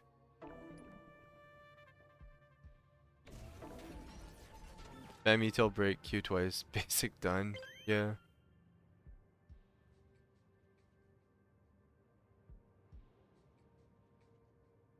Fair. Yeah, I use controllers, so I don't know what E and Q mean.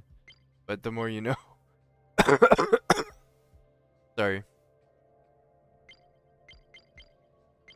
Alright, let's go to our character. Let's make him deal as much damage as we can.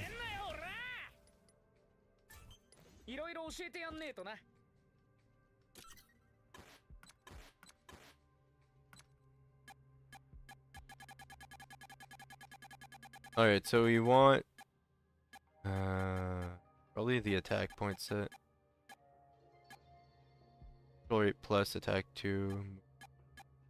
Control rate plus damage cut rate. Critical damage multiplier. I'm gonna take this piece.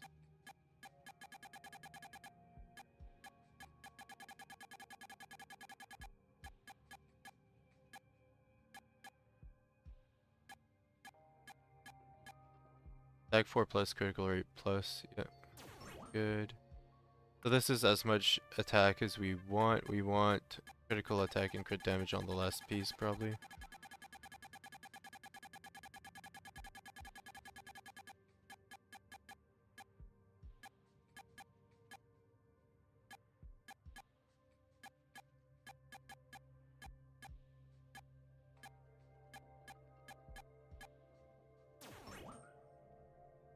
Alright, there we go. Our Senju's built.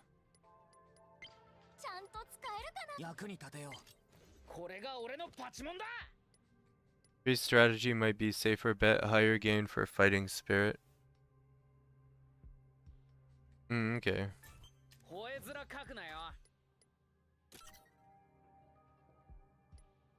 We don't need one in this. Can I see your yo potential? Sure. It's not very optimal right now. It's just yo support because I don't want him to deal damage.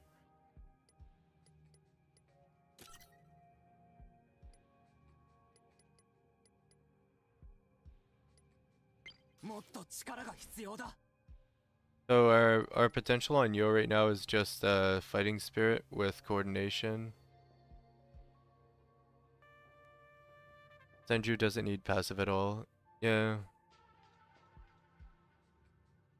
Yeah, we could run other things on Senju other than the passive. It's just he also doesn't need coordination. Yeah, we have everything in fighting instincts and some survival, but we just can't put one more point in survival or anything. We'd have to EX one him. It's not worth it though.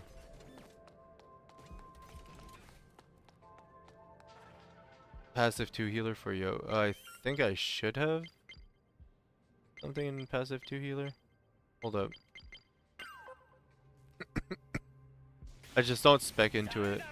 Like I put 1 point into it, that's it. Now you put a point into that. So yeah, there's a little bit. There's 1 point in it.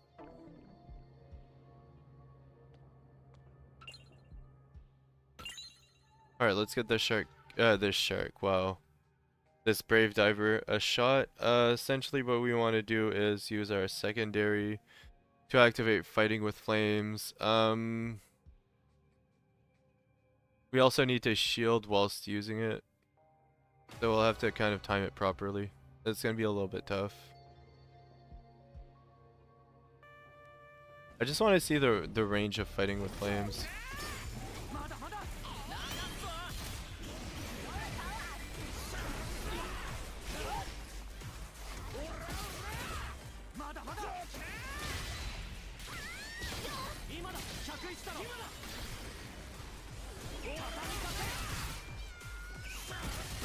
I need to get the EX for the character to work, so we can't use any ults.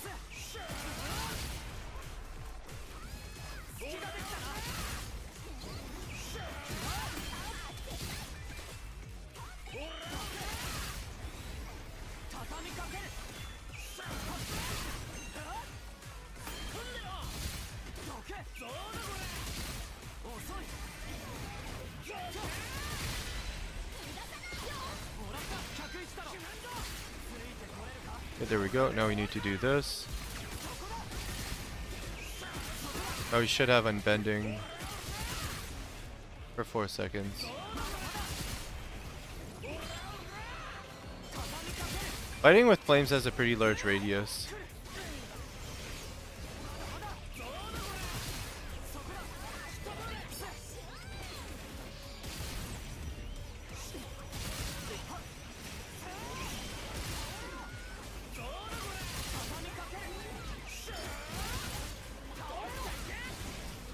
Okay, we have to restart. Looks larger than Semba a bit. Yeah, it's a little bit larger. Same as Semba. Maybe same, maybe larger. I'm not sure actually. Back home. Welcome back, Prince. Welcome home. Welcome home. T1 gave half bar already. Yeah.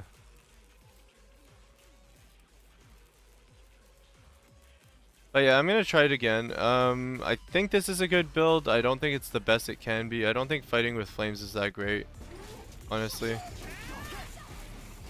But it's not upgraded. Like, it's level 1 fighting with flames. If we upgraded the card, it might actually be very goated. Like, it might be very, very good if we upgrade it.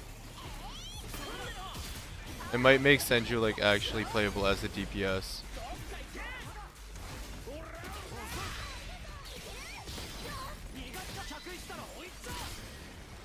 Maybe it should have been a T2 card, yeah. But it being a T3, it's a specialty Senju card, so it's meant for him. It's a very Senju coded card.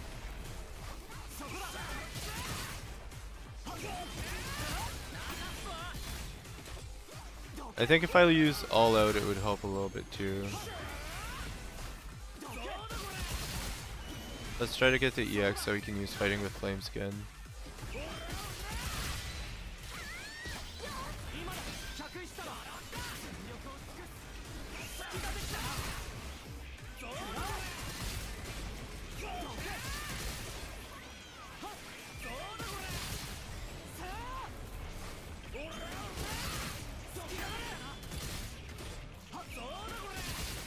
Alright, we need to do this to activate it.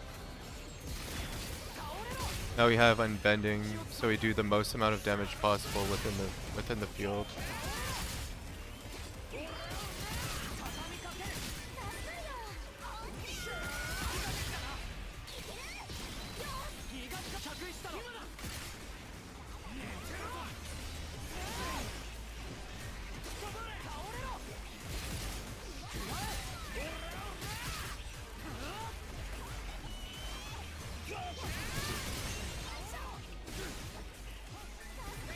This reminds me of Bennett from Genshin Impact. Honestly, it reminds me of Bennett.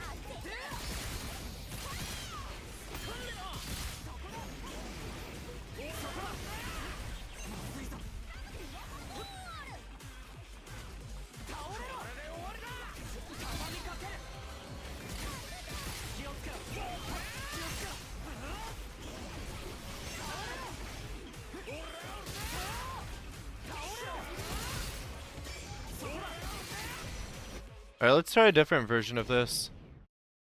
Really wanted to... Okay, T2 card. Attention 2 card. Yeah, honestly, it might have been better had it been Attention 2 card. Tried Kazuki DPS build on him with secondary spam. Yeah, the DPS build for Kazuki is a little bit better than this. AI Senju spam strategy is bad. Really want to test Koinata. 3-star overheal damage card, but it's hard to get. Yeah, I don't have that one, unfortunately. Just spam it. I don't like playing him though. Yeah. Honestly, this is okay. Like, it's an okay card combination. I'm sure we can make Senju better somehow. Let's try something different. So we need EX, so we have to keep that in mind. Blade Stance. We don't need Strike Zone that much. Like, I kind of want to try All Out instead. Sure, we lose some crit rate, but we gain a lot of damage. So let's try All Out instead. Let's try to make Senju good.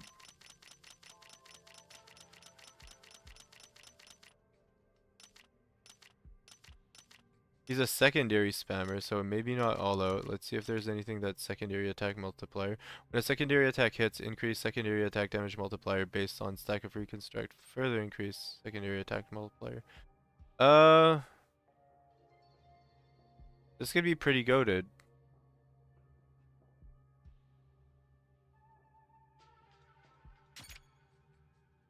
So we're gonna try that card, and we're gonna get rid of full party, put some reconstruct in there.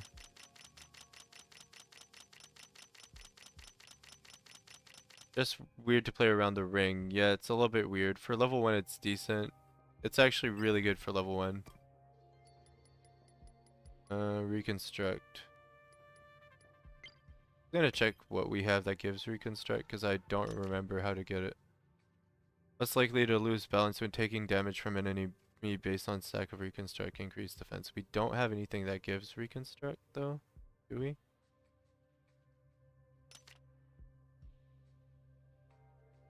Oh, I know how to get reconstruct. It's limit. It's limit. It's limit. It's limit.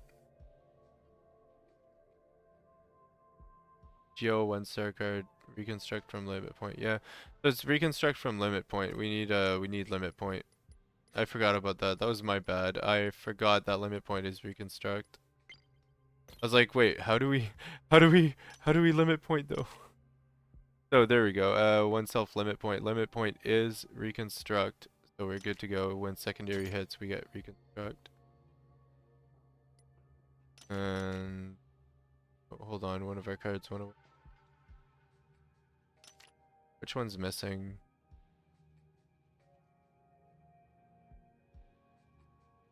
Brave card for something else? No, I kind of like the Brave card for what it does. Limit point send you dope. So with the Mew card. So we're going for something weird, but I wonder if it'll deal more damage than having the crit rate with Senju. Maybe it will, maybe it won't, who knows. It's just funny. The limit point Senju. Honestly, I'm just trying stuff out. I'm trying to make it work. I don't know how to make it work. It is what it is, you know. All our cards are pretty much level 1, so like keep that in mind. If the cards were leveled up, it would be a lot better. I just don't have the money for it. I don't have the Kane.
So this is the absolute damage limit. Interesting.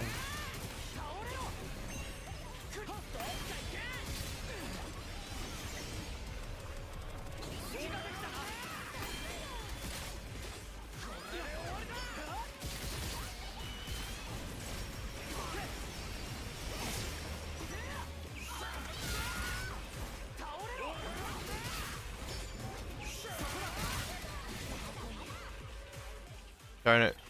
This is hard. Inside the ring, 78k, I'll take it. Yeah, it's not bad. It's not bad. It's not bad. This is why I like tension card. Build crafting is fun. Hope they make it easier to know how much stacked buff you mean on the fight. Yeah. It's not bad. Like the 78k damage inside the ring is with the best buff possible when we have the best damage possible. Level 1 card, by the way. Yeah, level 1 card. If the card was leveled up, I'm sure we'd be dealing tons of damage inside of the ring. We just need to level up the card. So let's just kill the boss. Let's try again.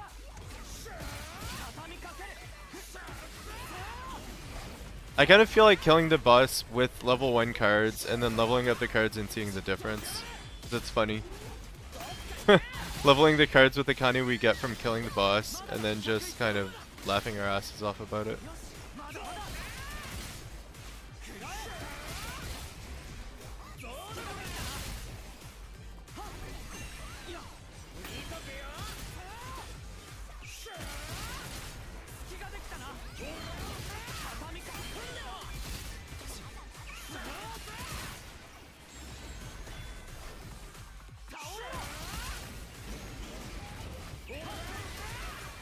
Senju might come along because that setup can be used. They'll be better. Yeah. Honestly, the setup is good. It could be better. You get Kane from killing them. Yeah, you get Kane from killing bosses if you sell the materials.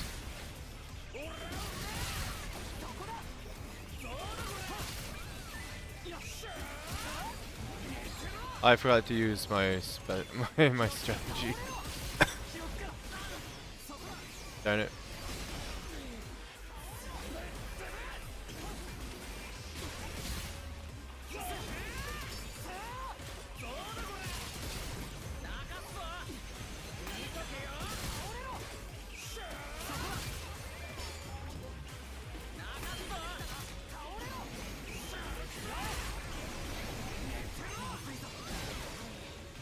Darn it. This is actually fun. This is challenging and fun. This is actually challenging and fun. I must admit it is absolutely challenging, but it is fun. Because I'm not like killing the boss too quickly. I'm kind of slow killing it and it's fun for that reason. Yeah, by selling the mats. Since when? Oh yeah. Yeah. I must admit to you guys, like, this is fun. This is actually fun Senju gameplay. I'm enjoying myself for once. I know it's not optimal, but it's fun. Mostly suboptimal because our cards aren't leveled.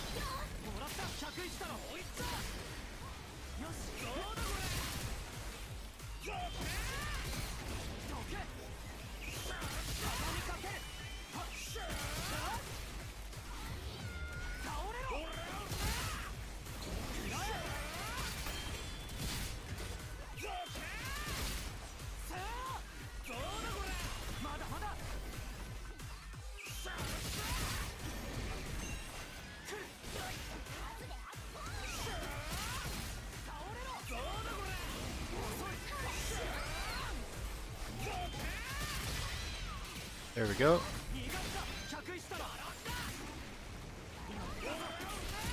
I think our ultimate does about a bar of damage. If we're in the ring, it probably does a little bit more.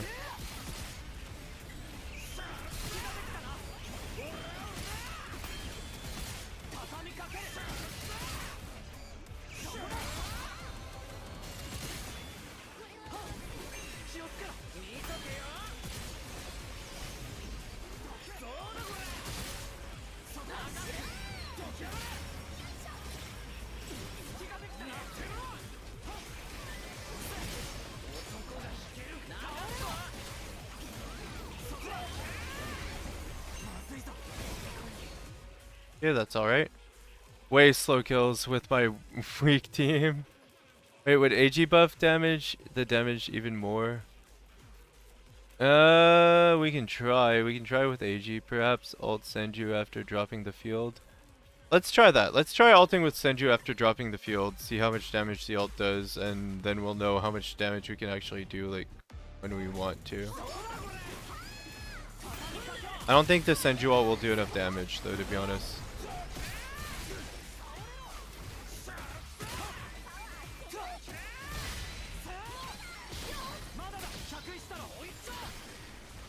We got through phase 1.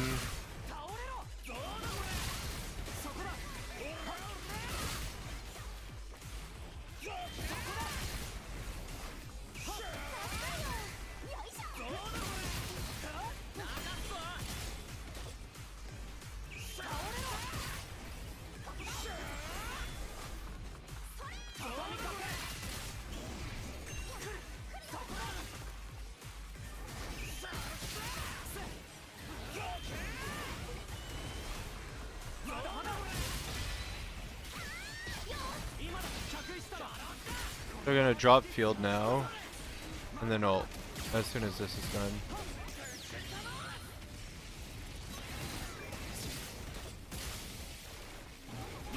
$55k. So yeah, it doesn't do much damage.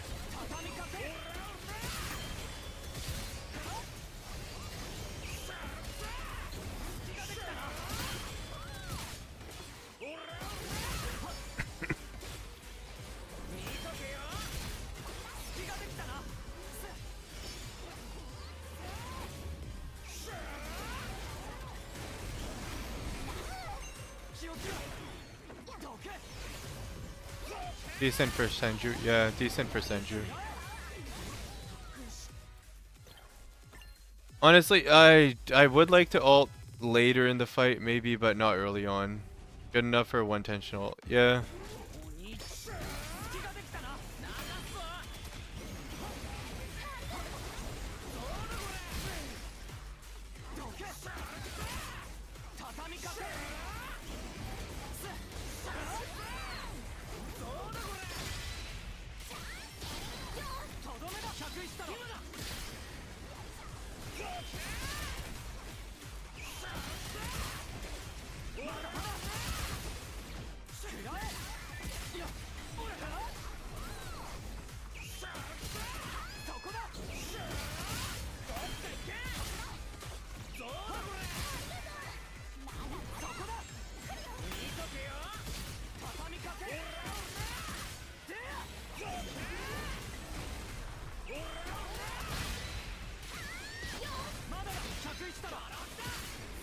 Alright, so now we drop the field.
Darn it.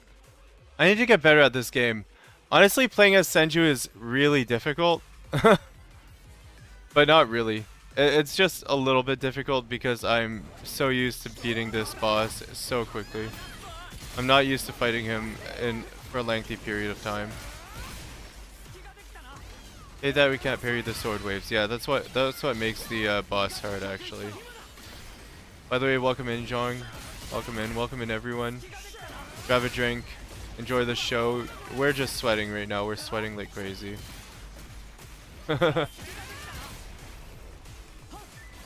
Just use his ult immediately, yeah. If you think you messed up the dodge or parry, use his ult. Oh, I can do that. Yeah, I can do that. I forgot how to fight Brave. Yeah. I forgot how to fight any boss properly because I can speedrun them so bad right now with what I have. Yeah, let's do this. The field.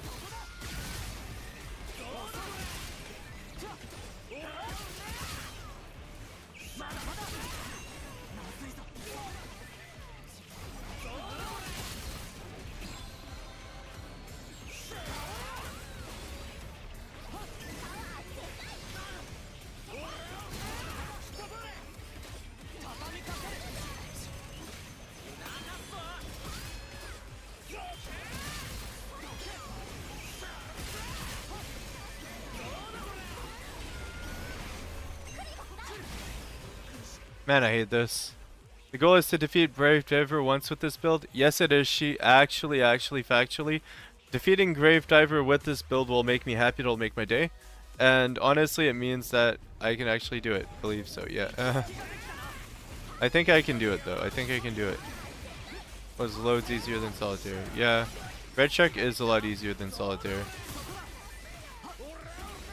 Let's go. This is actually challenging, so it's fun. Honestly, like, if the game's too easy, it's not very fun. I'm actually having a good time. I'm locked in. That's why I'm a little bit quiet. I apologize for that.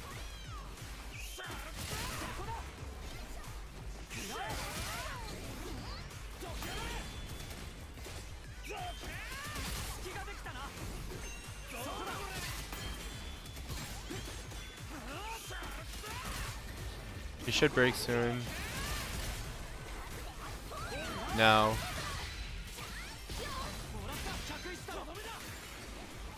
Now we do this.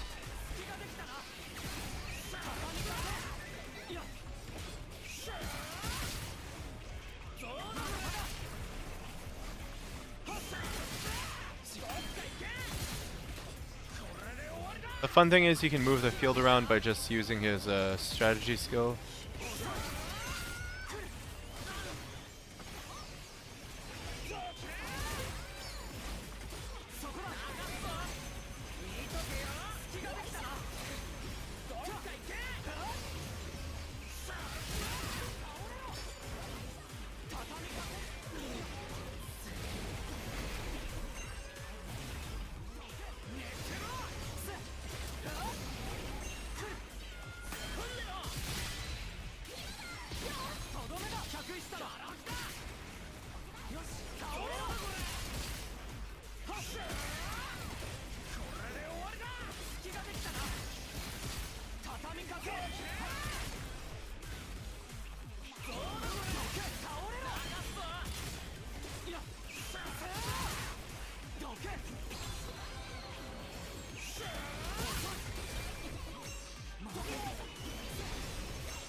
Okay. Glad this game has no timer TBH, otherwise we'd be forced to use the nuke build. That is so true. Having no timer makes it a lot better. Nuking will be what people always go for. It's a decent build, but nuking will always be what people go for. Yeah, that's true. I mean, because people don't want to take their time and beat the boss. But that's okay. I don't mind doing it this way, honestly. I'm gonna see if I can't upgrade the cards a little bit, because I do want to be a little bit faster on the kill. Let's see here, because I would feel good. It would feel better if we actually had decent cards leveled.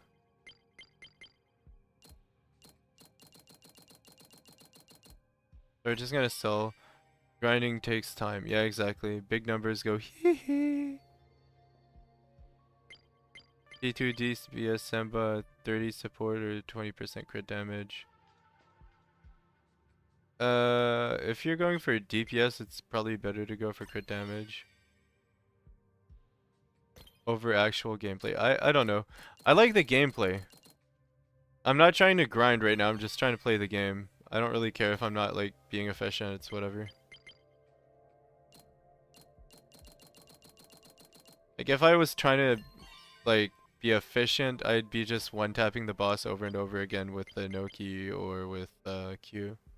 Or, hey Luck, what's up? How are you today? Welcome in. Grab a seat, grab a drink, and enjoy the show. We're gonna level up our cards to level 10 at least. That would be nice if we had level 10 cards. It's not optimal, but it's nice. Because, yeah, we need those two cards to be leveled at least to 10. I think leveling up the field is smart. Rebellious Spirit can be leveled up to 10 as well, though. But let's level up this card first. Not like Yo is healing. Yeah. You're using his second... Try AG for his field. I could try AG out, but it would be a completely different build, actually. 22,000 to max this card out. Okay, this is huge. This is huge. The attack difference is huge. Between level 1 and 10 is freaking humongous. It's like twice as effective. The jump to level 10 is huge, yeah. So we're gonna level it up. Well, we're gonna uncap it, and then we'll try to level out more. Imagine 50 out of 50, 100% attack? Question mark? I don't know. I don't know, but the jump to level 10 was pretty big.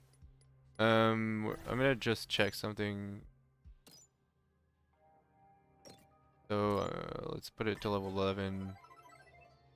Just increase it as much as possible.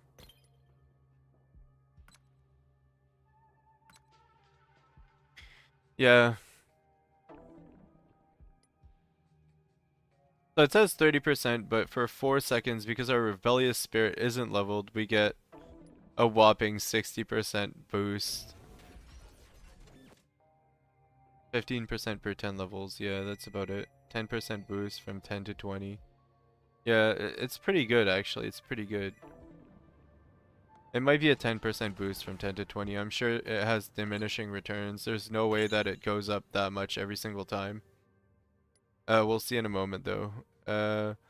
Essentially, I'm gonna run this build. I'm gonna farm Kane with this build until we get it to its utmost point. Bonking Brave Driver pretty hard right now. Yeah, actually, factually. Like instead of doing 7,000, we should be dealing about 10,000 now. Not counting Ascension 5 though. Yeah, it's not Ascension 5. No way. We would never get that card to Ascension 5. It's a 3-star card, bro.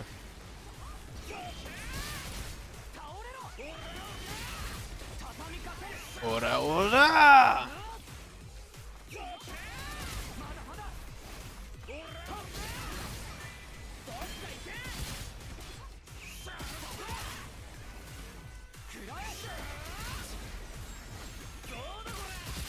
Unless you got mad lucky, yeah.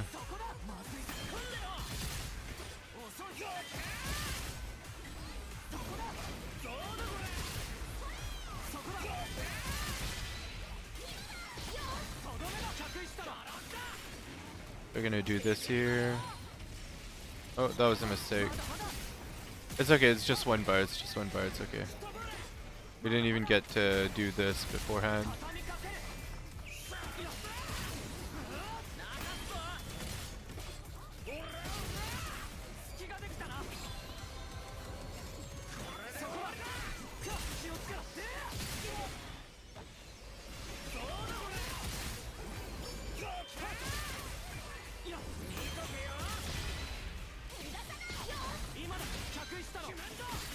Right now he's gonna kneel. Kneel before me. So we have 4 seconds. 3, 2. We're gonna ult.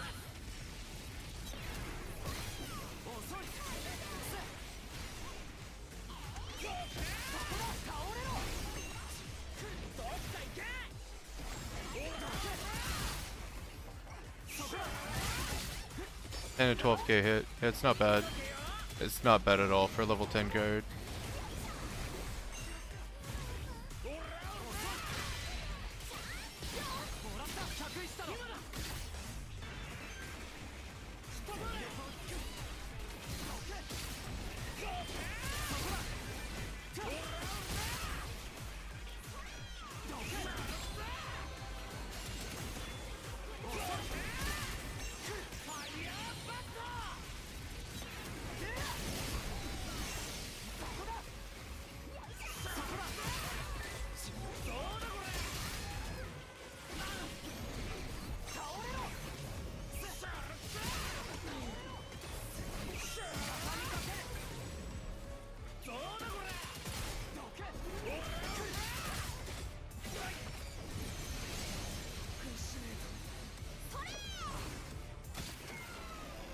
Well, we defeated it. Without unbending, it's 7 to 8k. Yeah, it's not that great. We need unbending. We actually need unbending, actually, factually. We need unbending to last longer.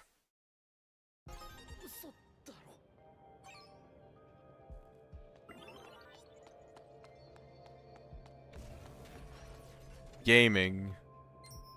Yeah, we beat it at least. Senju died doesn't count, do it again. Yeah. That's actually true. And he's not even maxed out, like he's not level 50, so yeah, there's that too. Does leveling the card increase unbanged timer? Yeah, it does. So right now it's level 1, so of course it's not that long. For honor. For honor! For victory! We shall destroy the brave diver. Senju shall live for honor. Alright, let's do this. I like this build though. I like this build.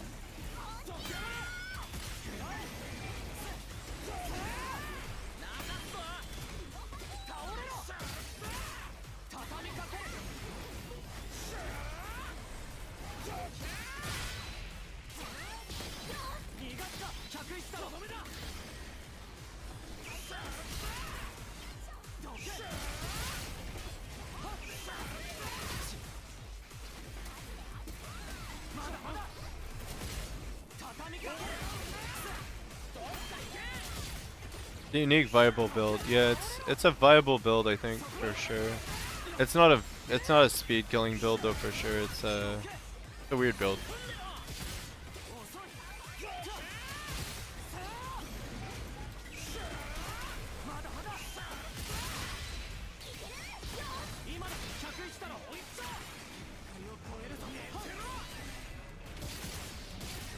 So this is the absolute most damage we can deal. Almost 10k per hit right now. With a level 10 card.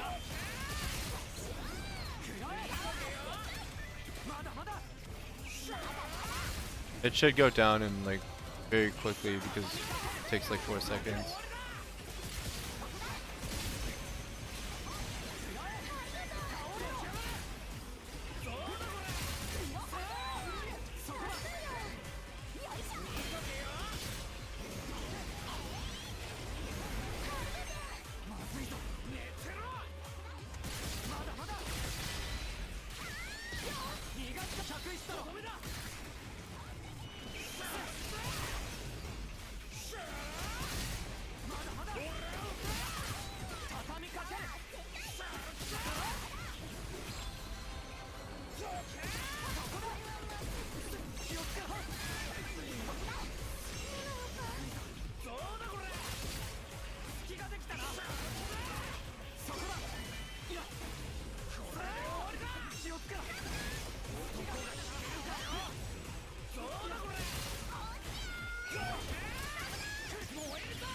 Alright, we're gonna finish him with 3 ults.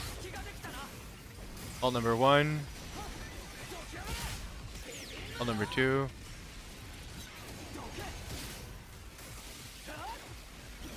Ult number 3.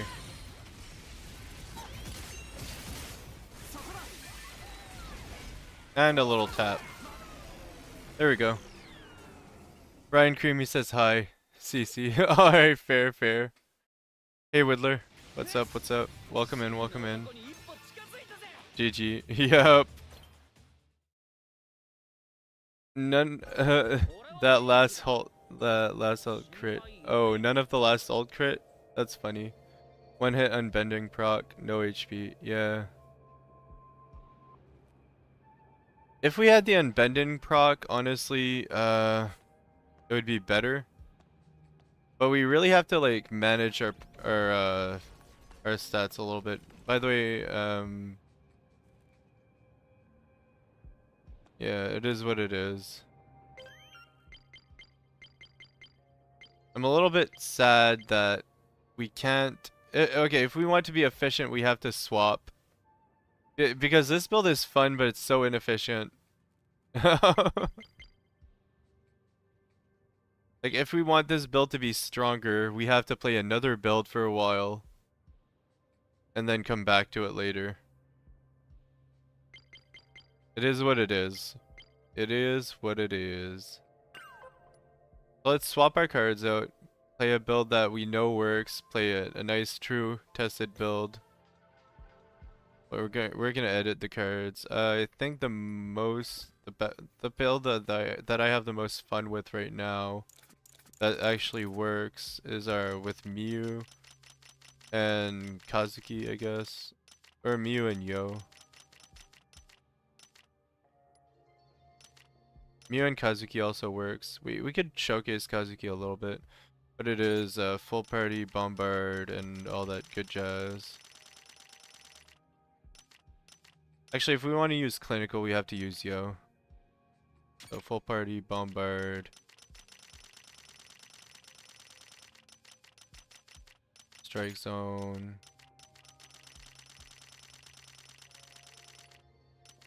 Clinical. Easy first try. Tag W.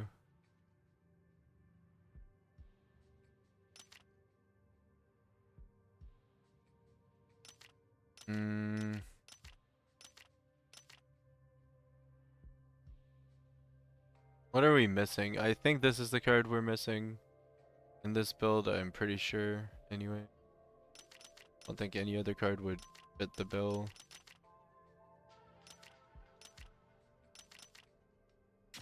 Okay, ultimate damage, ultimate damage, ultimate damage. It's obvious what we're doing. We're doing a Mio coded build or a Inoki coded build. Our main DPS here will be Miu. The rest stays the same. We're just gonna showcase Miu damage. Of course, everyone knows this build works. Everyone knows about Miu damage. It's not as interesting as the other one, but we have to do the fast, funny runs in order to actually get the slower runs to work faster a little bit.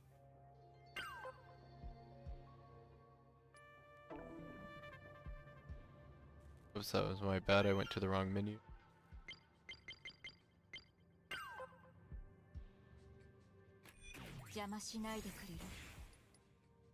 Alright. Throw it in here. Not doing the end run version? No. We're just doing something that works really quickly. I could use end drone card as well. I guess I'll use the end drone version. Yeah. All out, you mean? Yeah, it's not a bad idea to use all out.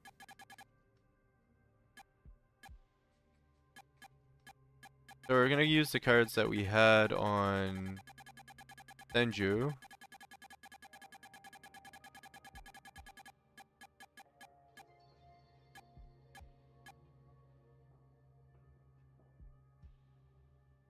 Wait, what cards did we have on Senju if this card wasn't on Senju?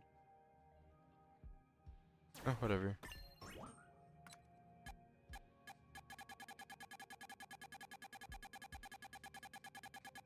News ult only gets 5 hits on end drone, the rest did get buffed. Oh, okay, fair. If the rest doesn't get buffed after 5 hits, it's not really worth it in my opinion.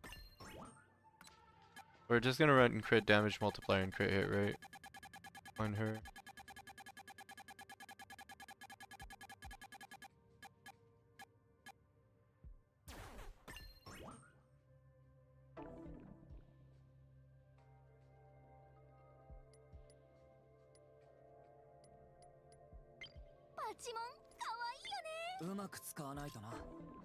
Alright, let's have the time of our life. Here we go. So we're gonna ult with Yo and then we'll ult with Miu and then the boss will be dead. So, such interactive gameplay. Oh, instead of leading wisdom we could use all out, but apparently it only buffs 5 hits, so it's not as good as leading wisdom. We're really gonna bombard the boss though. Oof. Gonna be a good time compared to like killing it with Senju.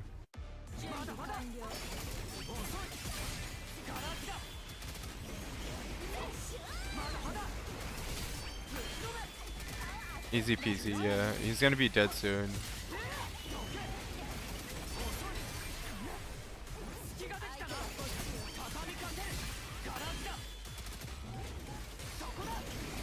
It's not a very unique kill though, that's why I don't really like it that much. But I really want to farm the boss so I can farm Kane right now.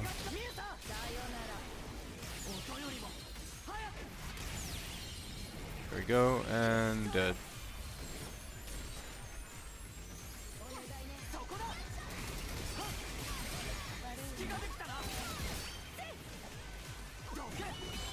I think I need to put more damage on my Yo or on the Mew's ultimate specifically for this to work better. Bombard didn't proc again. I'm pretty sure it did proc, I just don't think I had the right build on Mew. I'm gonna retreat because it's gonna take a while to kill him at this point. I'm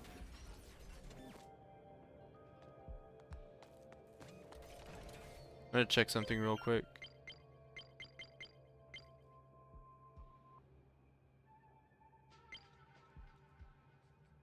Alright, so for character, we're gonna put the equipment that's on Mew on Yo. We're gonna put Yo for DPS instead of having him full support like this.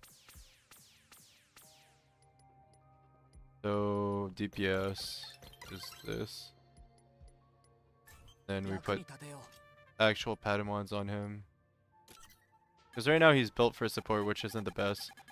This is the last time the boss melted. Yeah, exactly. So we had a different build on Yo, that's why. Yo's build was just... he was built different, you know? So we're gonna build him the way that we had him built, and we're gonna build Mew the way she was built.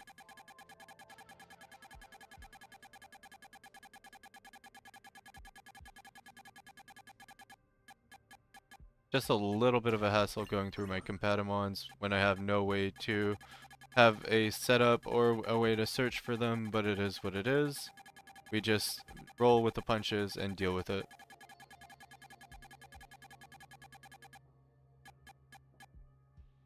Oh, I need wings, right.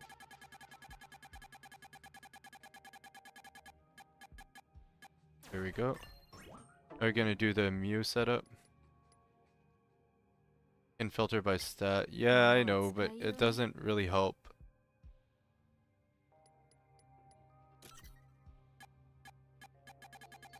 I don't know how to filter by stat properly, I guess that's probably why. Hold on. By rarity, if we do by main stat and we go this.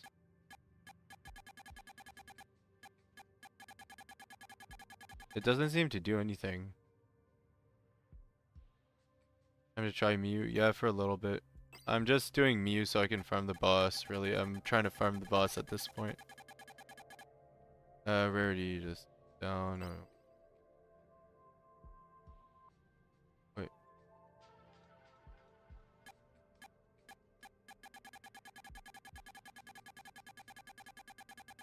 The reason we're doing Mew is so that we can farm Kane, so we can upgrade the card, so we can play with Senju and have a little bit more fun.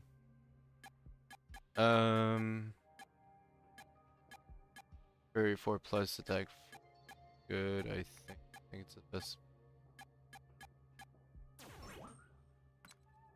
We'll do the same kind of piece. Filtering by main stat doesn't include the modifiers, yeah. Yeah. It's a little bit bad. Crit rate, damage multiplier, crit rate 4 plus. Attack 4, support. I think I'm gonna take the plus here. And what do we have on wings? Defense 2. Okay, that's...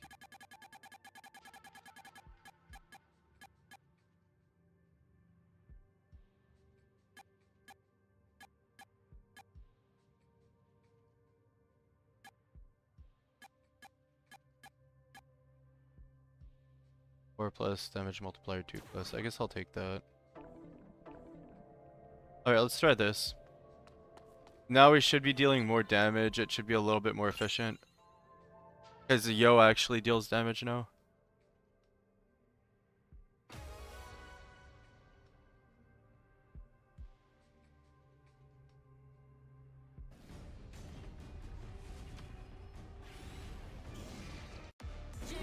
My Mew build? Question mark?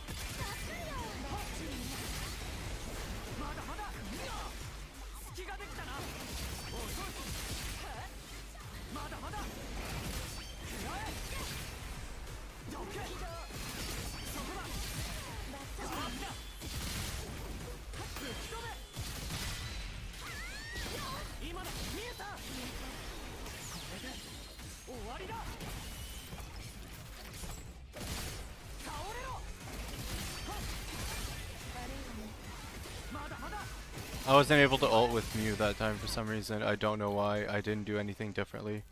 No ult too. Yeah.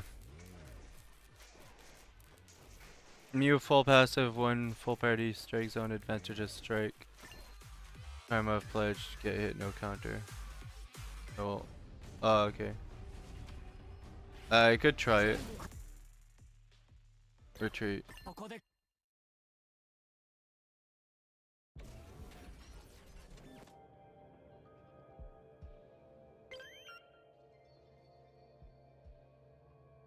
I don't know what happened there. I think I need a little bit of something on my Yo.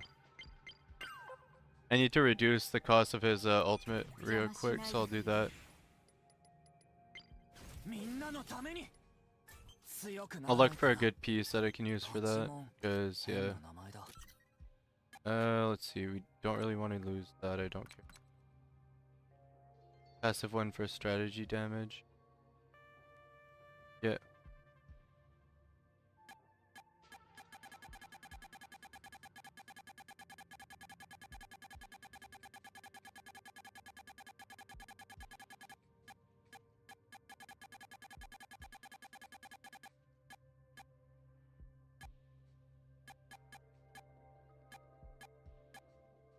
Very 4 plus, plus damage multiplier, ultimate skill efficiency 2. This should work. This should work. This should make it so we can ult with him and Mew. Patimon presets, right? Yeah, that would be really nice.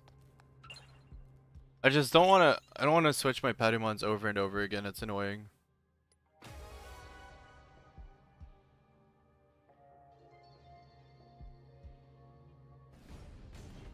Half of this stream has been me going through my Patimons and trying to switch them up. I'm not even capping.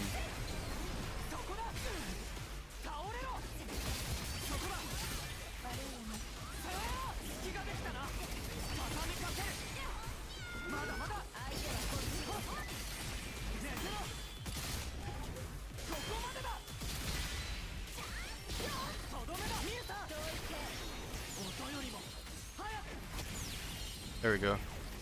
So we need a little bit of skill efficiency for it to work.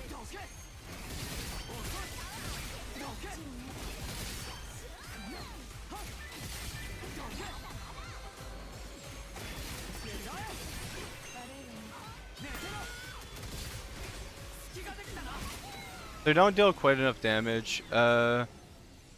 Please load up preset dev listen.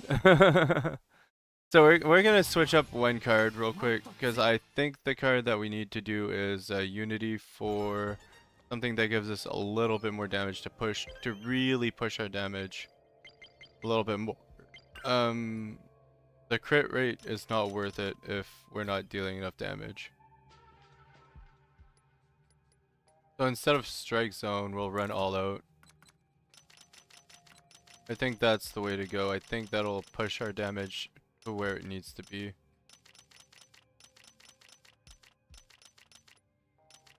Is there anything else we could use?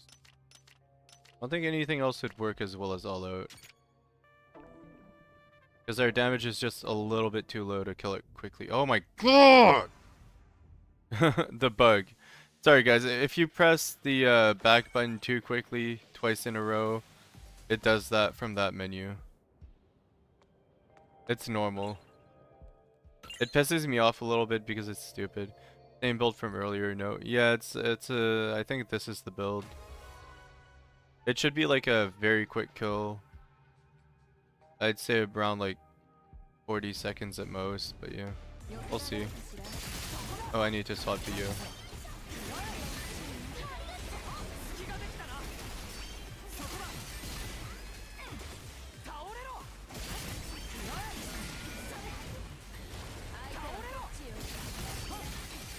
Gonna break soon.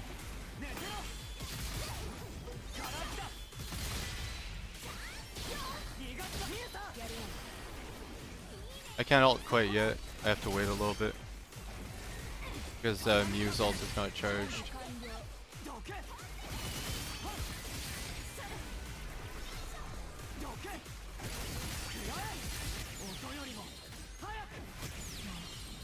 There we go.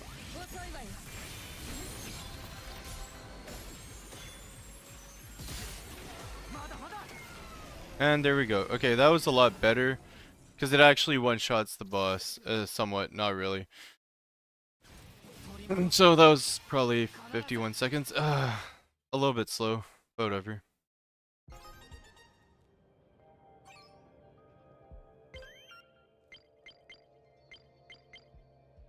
But killing Brave Diver is a little bit hard.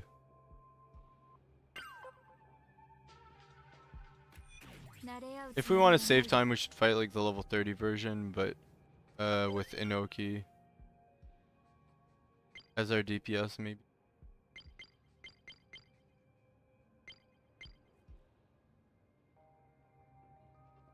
It's very satisfying yet.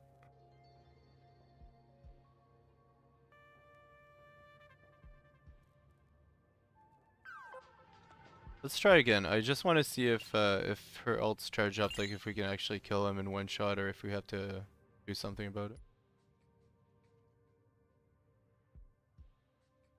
Oh, I know what card we're missing here. I'm dumb. Instead of running this card here, we can do more damage if we run the clinical card.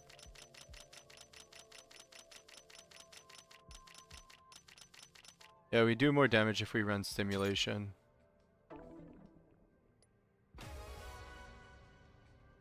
We got a 40-second kill earlier. Yeah.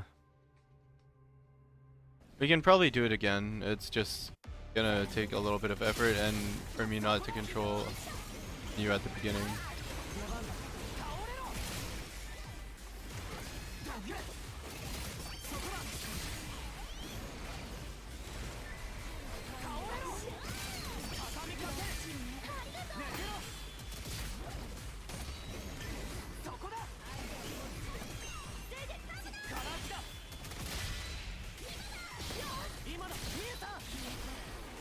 We need to wait for a little bit for the turret to hit a few times.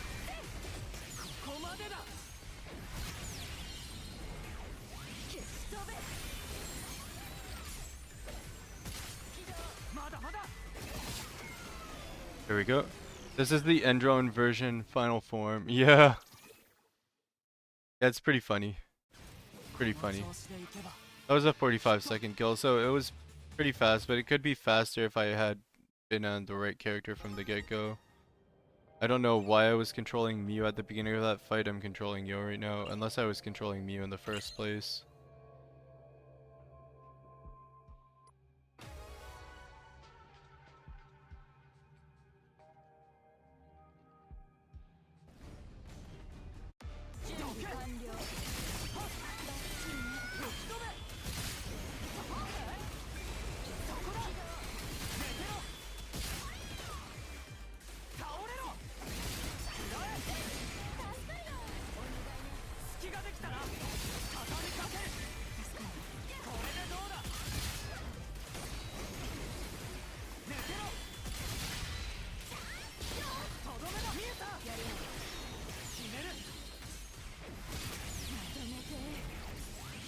There we go.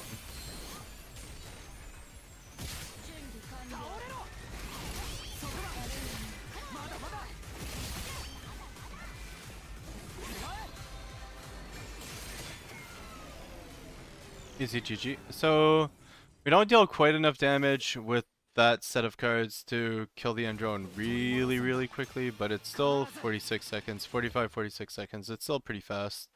I think we can kill the shark more quickly than the Endrone, so let's just go do that instead.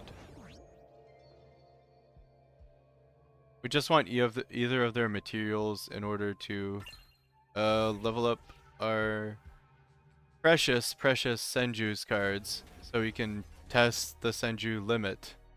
I'm sure the Senju limit is not as good as Inoki limit and Miyu limit, but I do want to have a good time, so it is what it is. We can do it with Miyu, it's just a little bit slower, it's not a big deal. With Inoki it's a little bit faster though.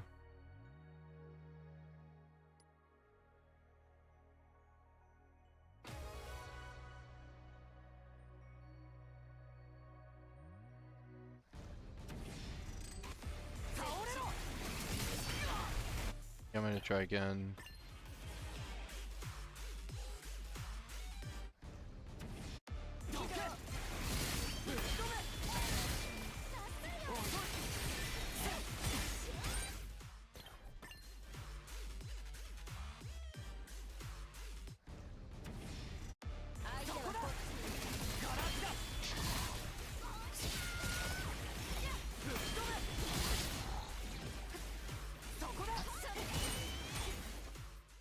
Okay, I need to try again. I need to practice a little bit to do this properly. Unfortunately, as I got used to killing the other bosses, I still need to practice a little bit. Alright, we can't auto because of the all-out card. Hold up. I absolutely... To do this fight well, I cannot do it with the all-out card because I need to auto in between attacks in this fight.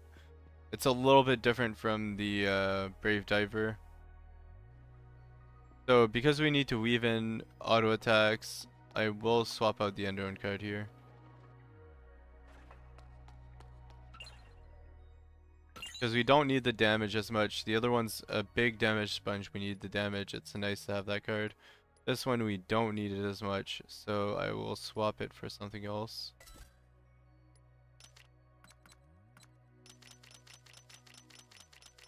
We should run, we can't run an EX, we can run anything 2 and below.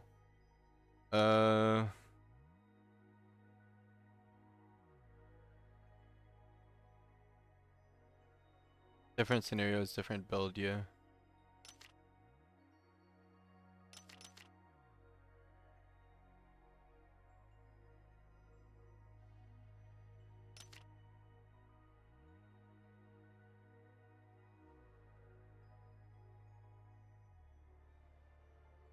I want to try a build, actually. I want to try a build.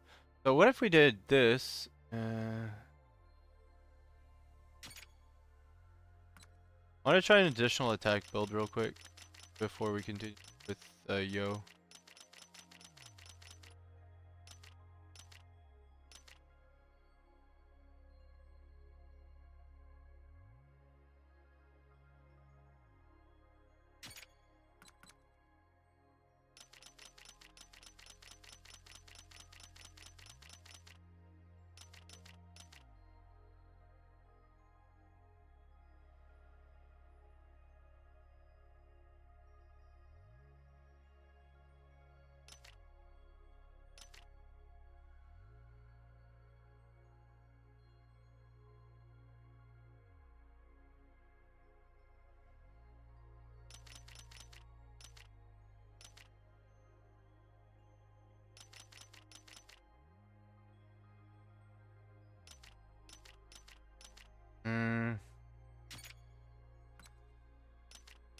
And the shark card.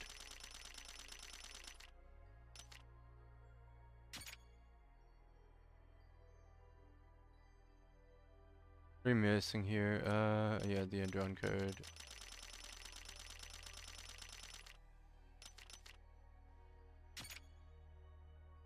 Let's try this build.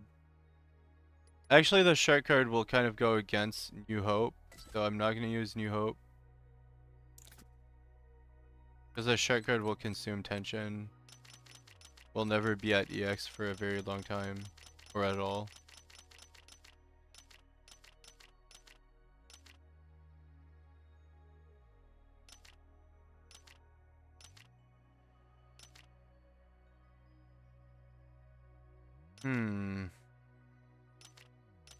What should we build in? Well, take one that we already have built. A strategy skill hits, increase strategy skill damage, multiplier.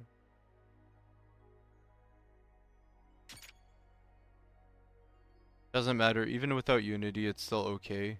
So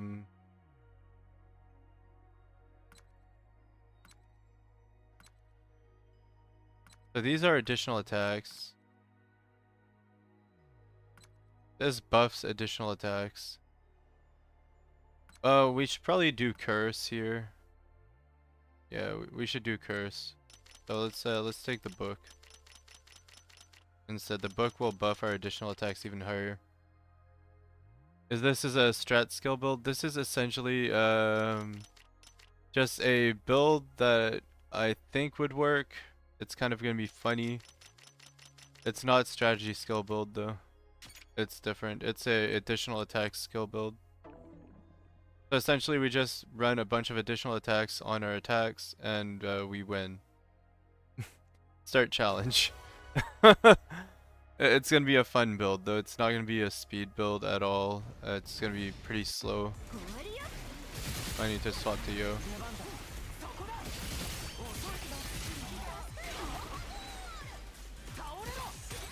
Hold up, I'm gonna restart here. We win. Yeah, we win. We're winning. That is all that's happening. We're just winning right now. Oh my gosh, I hate having to swap at the beginning. It's annoying. We're gonna have to swap characters after this.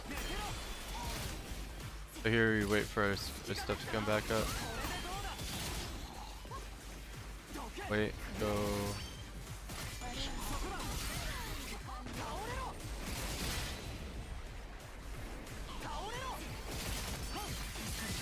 Okay, it didn't go off because I was lazy. I'm RMB by Zoda was suggesting something earlier as well. I remember. Yeah, but I don't want to try that build. Honestly, like it's just it seems weird and I don't want to try a build where I just get hit.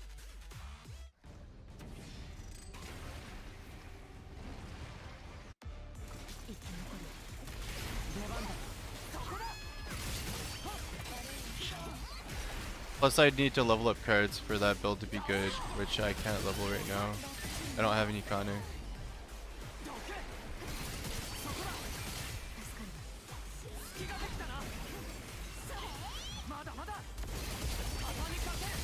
Masochist build is a no-no. Lol.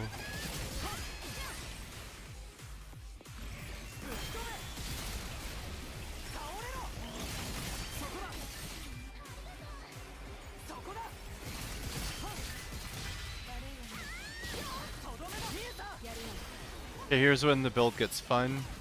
It's gonna be pretty hilarious the amount of hits we're gonna deal.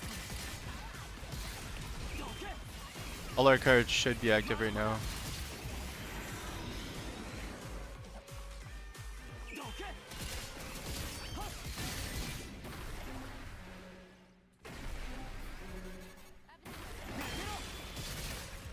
This build would work better against the Brave Diver than the Shark. I think we could kill Brave Diver faster with this build. Because of what it does. Like the Shark has like different phases and stuff like that. I'm pretty sure that was like a minute and something. Yeah. So we can try this against Brave Diver. We'll probably kill it about as fast or faster. But it's a fun build though. It's not reliant on ultimates. We could use Mew on just turret duty instead with this build.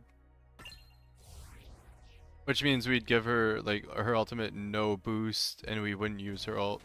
We'd just use her turret for additional damage. Which is what I'll do here, because honestly we do not need her on ultimate duty.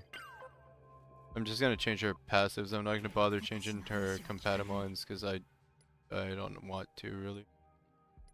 Too lazy. Can't be bothered. So instead of having this, we put skill points into here. Sorry.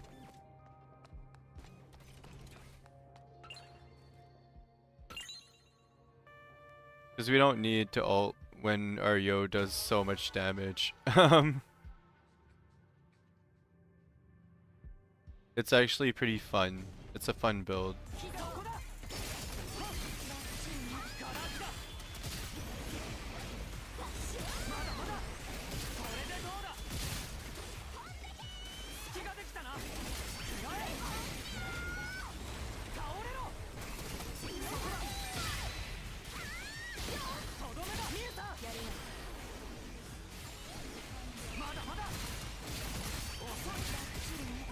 Look at all the numbers.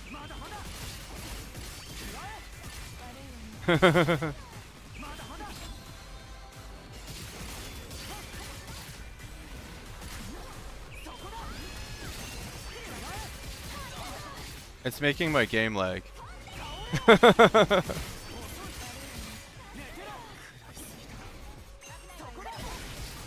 Oh, darn it. I died. Maybe it's actually worth to invest in the time farming sending V and drone card. Yeah, maybe.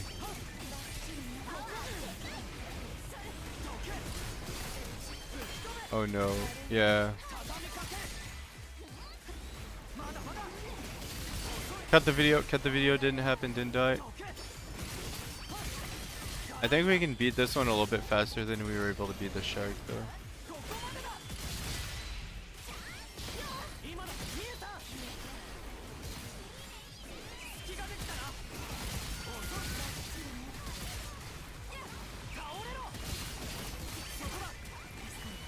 So what we're gonna do is we're gonna get down to almost 1 bar vault, then we'll do our ultimate to kill him. We'll try it that way.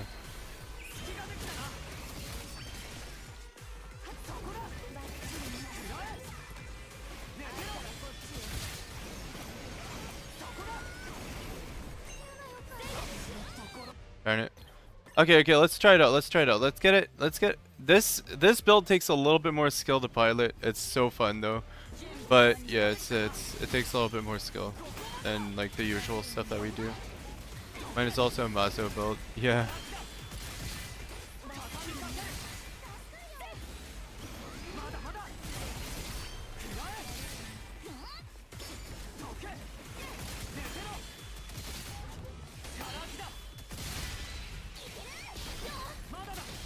Alright, now we have bar, so this is where the build gets interesting and fun. Because of all the numbers.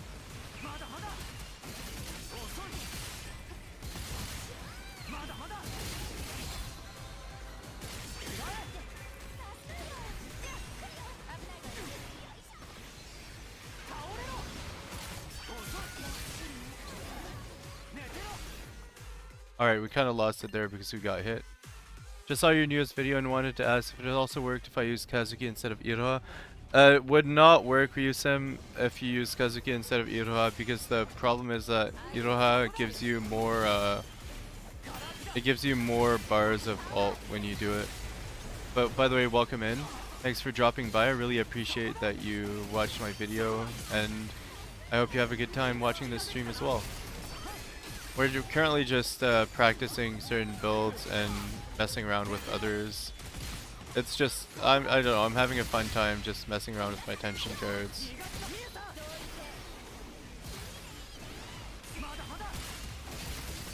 So right now we're doing like multi-hit yo build. Because why not?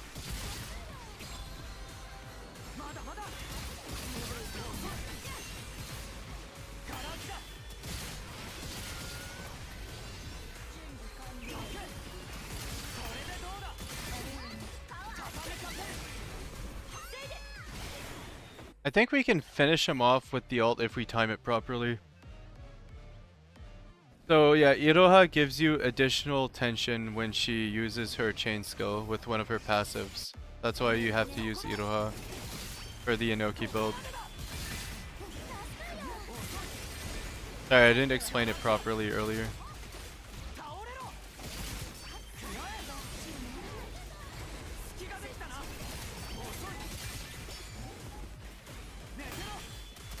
Alright, let's try again.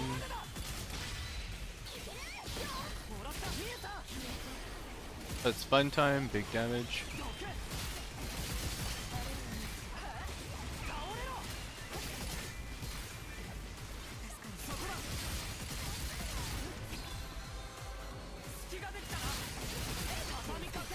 Yeah, let's finish him off with this if we can.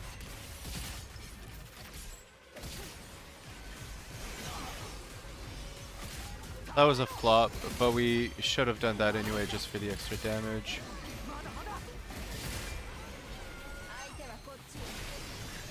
Darn it.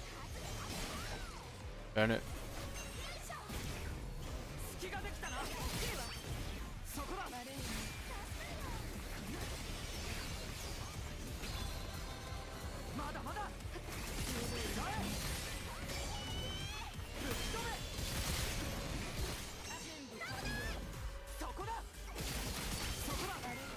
There we go. So Yo Iroha are the best team for Inoki. For that strategy to work, you need Yo to heal the whole party so that you can activate clinical. So yeah, kind of, not really. It's just a team composition. The fact that we're still using Yo as a breaker for the Inoki team shows that he's still the goat at breaking. The reason I use Yo is because he's a paladin as well. Like, he heals. He heals, he breaks, he does everything.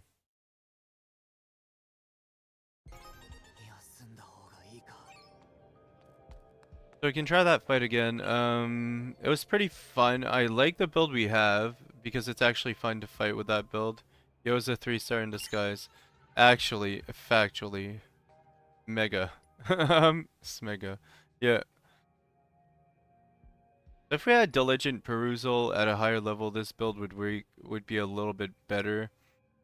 We'd also want to have a higher level of all out, so we can do more DPS. I don't use Yo TBH, I use Kazuki, but yeah, Yo is amazing. Yeah, Yo can do everything. Thank you for all the guides and stuff. No problem, Ryusim. But yeah, I do appreciate the feedback. I'm probably gonna make a funny video today because I felt like making a funny video and not a guide for once. Or we'll just cover this build. Like, we're just experimenting builds right now, having a good time. So it is what it is. Just double counter here. Okay.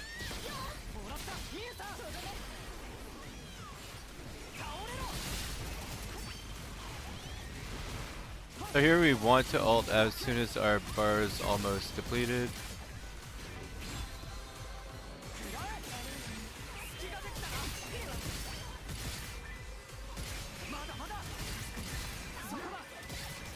There we go. The bar was almost depleted, so we ulted. Gonna do a little bit of damage. It's free damage, so we might as well take it, right?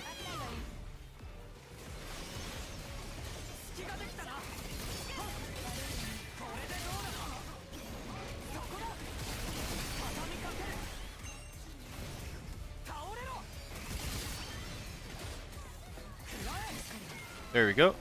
That was a lot better. That was actually better. We did good there. I'm happy for us. I'm actually happy for us. What we can do here is something pretty special. We can do solo Yo, because why not? We don't really need teammates for this to work. Actually, factually. Teammates are just there to be accessories. So let's just get rid of them. I want to push it to the limit. I want to see like what Yo can do alone with that build because it's fun. Alright.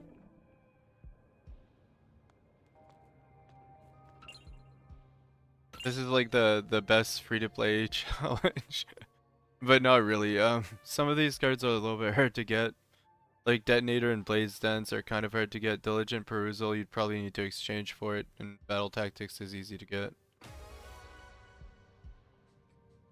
That is what it is. To get the build online though, it'll be a little bit harder solo. Because we won't, well, we will have to break a lot more to get to 2 bars, but that's about it.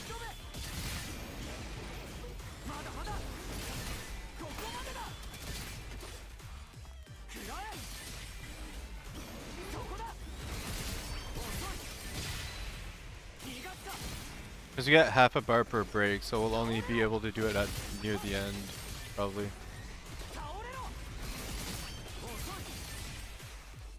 Our battle tactics and all out are at least activating, which is good.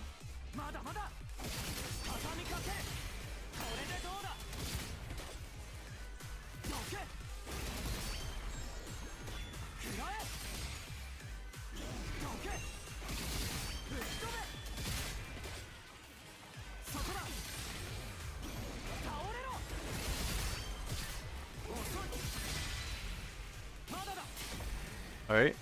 Just 2 more breaks left, and then we should be able to kill the boss really quickly. This is a little tedious, but it's not that bad. They don't change Inoki ever. I don't think they will. They have no reason to.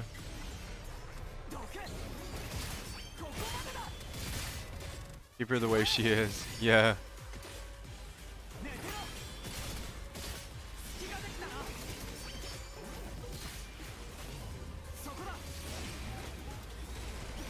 One more break to go. Oh, I accidentally didn't. I tried to counter something I couldn't counter.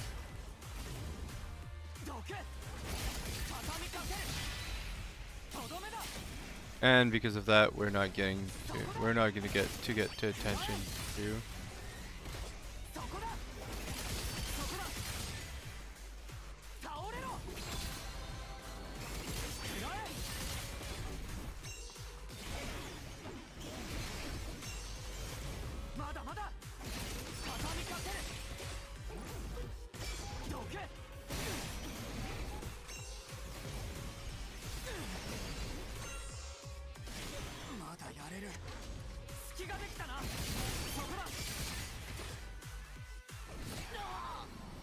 Alright, let's try that again. It's a little bit challenging, but it's not that bad. I'm a little bit disappointed that I wasn't able to get to tension 2. That kind of bummed me out, honestly. Makes me a little bit sad. I cry.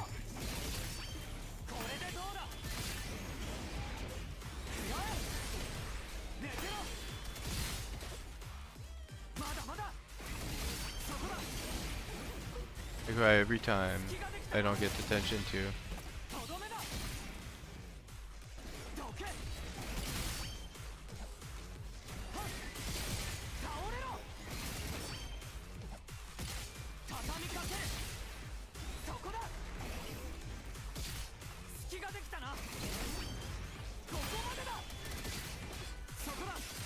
You're always a goat if you want to break. Exactly, Star Princess. He's pretty goated. By the way, welcome in. Grab a drink, grab a seat, enjoy the show. We're just currently showcasing certain builds for fun.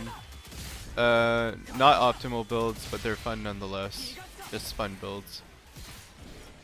This one really pops off once we get 2 bars of special, but we need 2 bars of special for it to work. So it's really good with Iroha because in one break you get 2 bars. But it's not like optimal.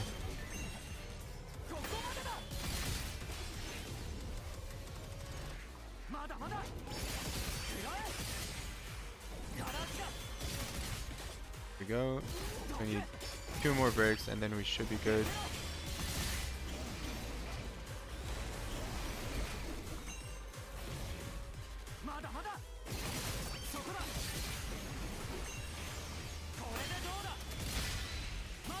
One more break to go.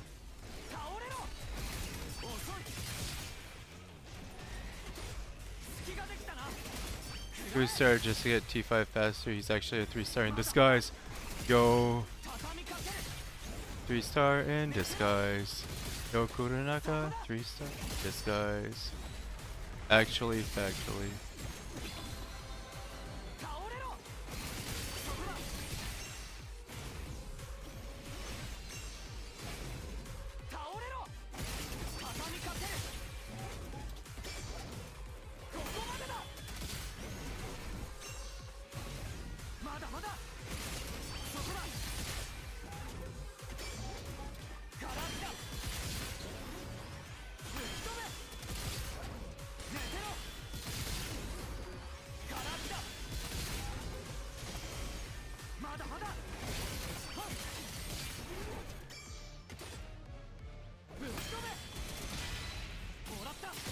There we go, the build's online. GG's! We got the build online right at the end of the fight. we got the build online right at the end of the fight. That was fair. That was fair. Honestly, probably not the best build for solo yo. Honestly. 'Cause we got to 2 bars right as the fight ended. So yeah. Hiroa ain't joking when she said yo being strong XP player. So yeah, it is what it is.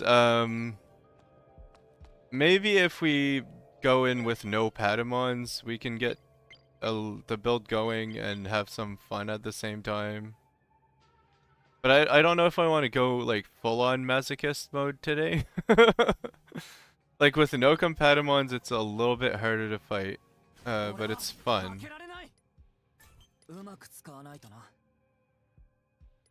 Those little arms can hit hard, yeah. Alright, let's showcase the build a little bit harder then. So if we go in with no Compatimons, the thing is the fight's gonna be like 20 minutes long, but at least we'll get to showcase the build.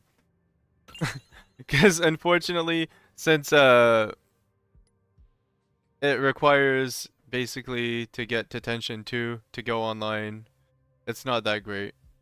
No Patamon, 1000 HP, skull emoji. Yeah, it's gonna be incredibly hard to actually finish the fight, but I want to get to a certain point in the fight and I want to have fun. So let's have some fun. Let's just enjoy the game for what it is, and fight us some brave divers bravely. Bravely fight brave diver.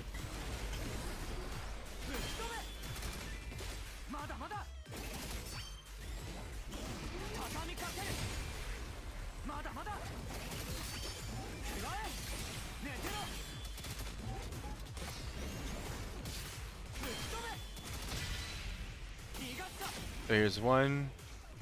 Love when gacha games have main characters that are actually good. Me too. Me too.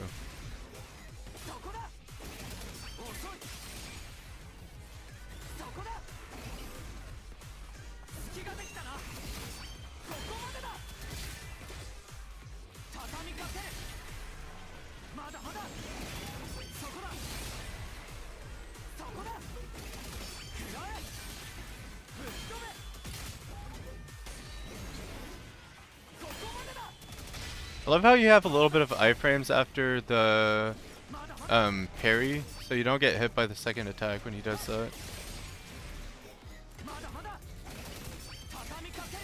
Like when he does a downward stab after doing the slash, if you parry the slash you won't get hit by the downward stab.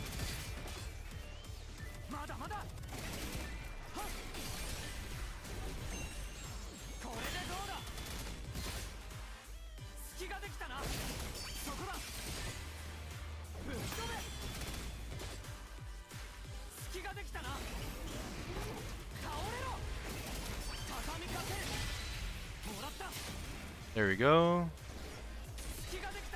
So this is Yo no Compatimon versus Brave Diver. Later on, coming up, Yo no Compatimon, no passives versus Brave Diver. Why not? No potentials.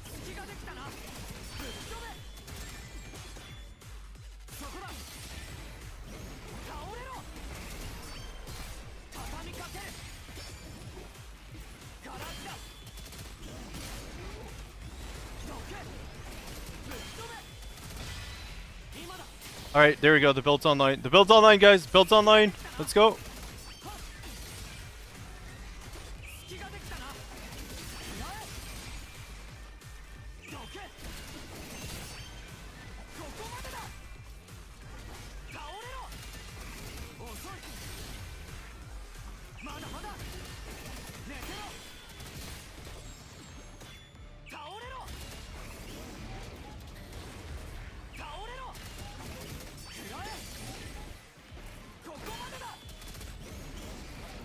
No Patamons, no cards, no. Yeah, later on it's no Patamons, no passives, no cards. More accurate one. Yeah. No tension, no Patamons, no potential, no hit run. Yeah, no. Just say no. The just say no run. Absolute torture, by the way. Absolute torture. More accurate, yo. Yo says no, you know.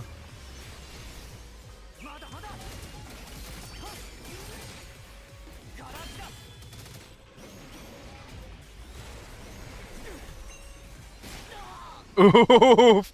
What a way to go! What a way to go! He is clutch with friendship power at level 1. So that was a real way to die. That was a real man's way to die. Honestly, I give this a 10 out of 10 challenge.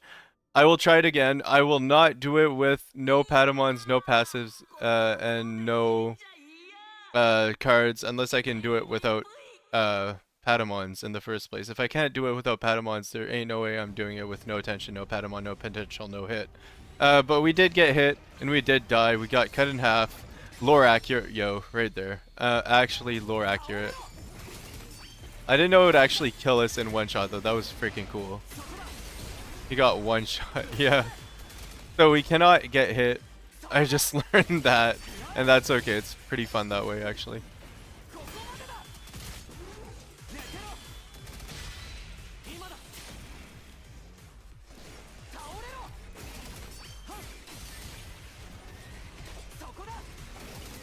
No Compatamon is a little bit hard. No Compatamon, no potential is a little bit harder. No Compatamon, no potential, and no tension cards is basically as hard as it gets. I haven't done any of those runs yet. I'm just testing right now, so it is what it is.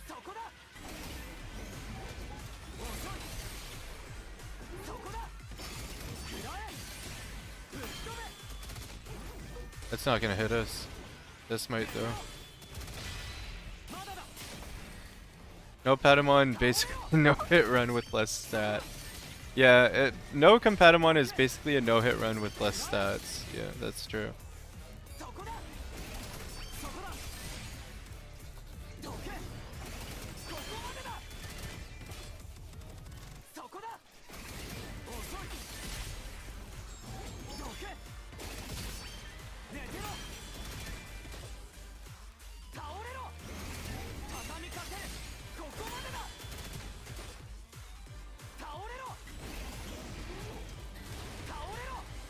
Lower accurate slash, nobody surviving the Gundam. True. True. The Gundam's difficulty has increased, guys. Actually, this is how the Gundam fight should have been, you know? A long fight of attrition. I'm just kidding. I'm so happy none of the fights in this game are this long. I wouldn't be able to handle it.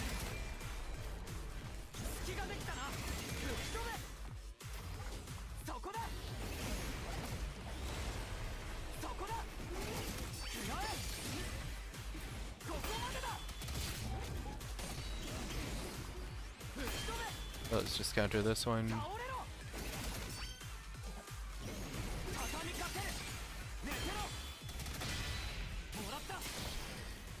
Tension phase 2 activate. This is when we start doing real damage. Because we have the shark card. Are we not using shark card right now?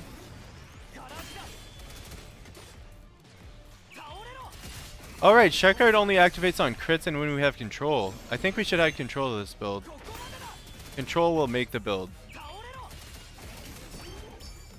I'll change the build slightly after this, because control will make the build. I don't have crit rate, so the shark card isn't activating at all. The shark card is not activating, guys. This is problematic. We'll have to change it after. And with the bat versus Metal Gear Gundam. Yeah, pretty much. Actually lore accurate. Like, we very seldom activate the shark card right now because of no crit.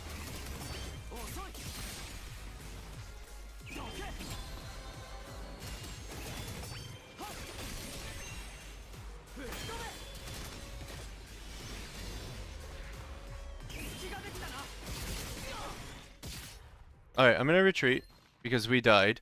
Basically, as soon as we get hit, we died. Okay, it's over, it's over. The run's over, everything's over.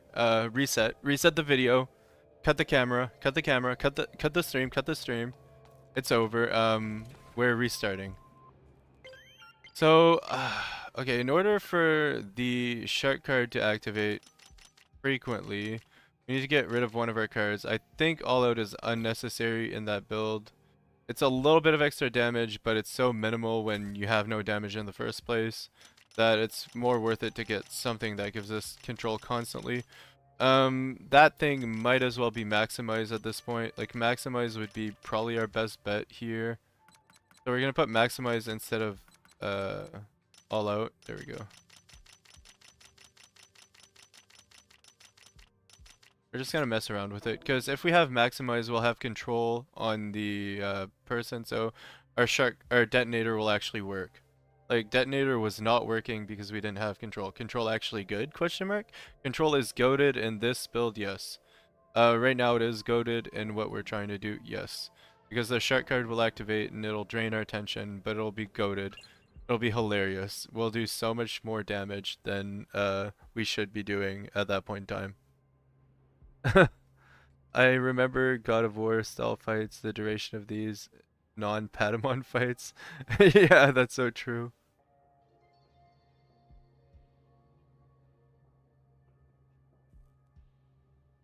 Beating Gundam with baseball. Yep, it just makes sense, you know? It just makes sense.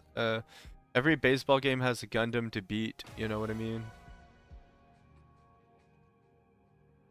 I think I'm gonna do one more run and then I'll end the stream though. So I thank you all for dropping by.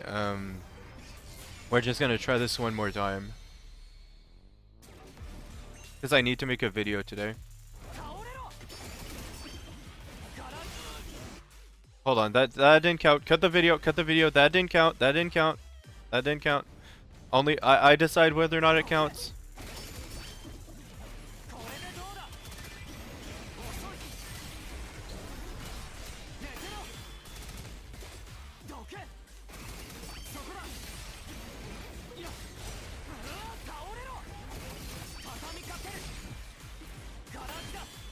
He's gonna do a downward stab.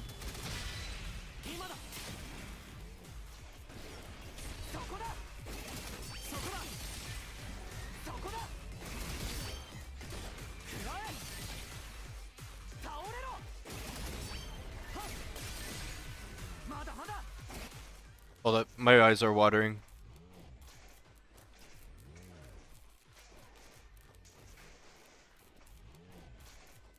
Alright, sorry about that, I was literally crying. Let's continue.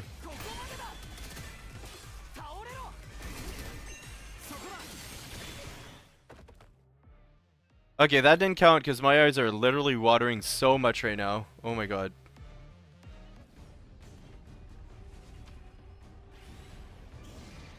It is crazy.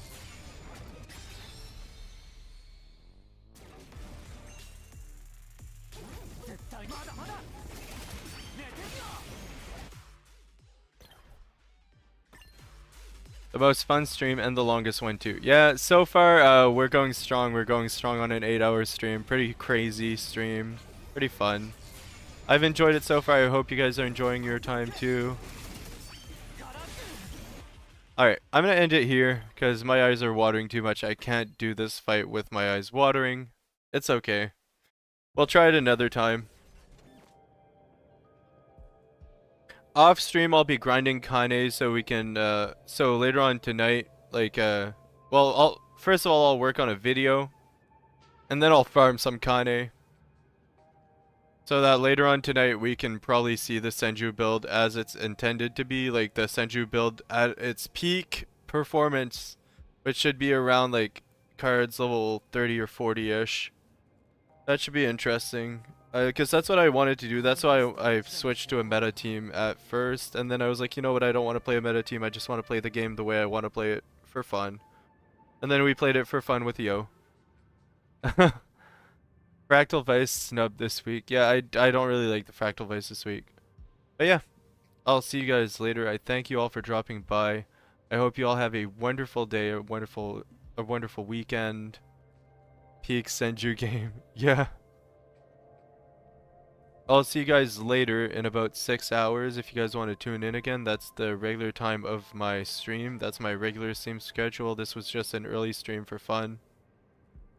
And yeah, be on the lookout for more content, more YouTube content. I'm planning on making a video today, so we'll see what it entails. I have no clue what I'm doing it on yet, but I have 6 hours to make a video for YouTube. So it won't be anything like fancy, but it'll be something nonetheless. If anything, I should probably make a video before I go live. That might be smart. That might be something I'll do in the future instead of going live first. But yeah, thanks for dropping by, everyone. I hope you all have a wonderful day. If you want to subscribe, go right ahead and do so. At 500 subs, we'll be having a Discord server, and I'll release a video that's pretty funny. So it is what it is. See you later. Peace.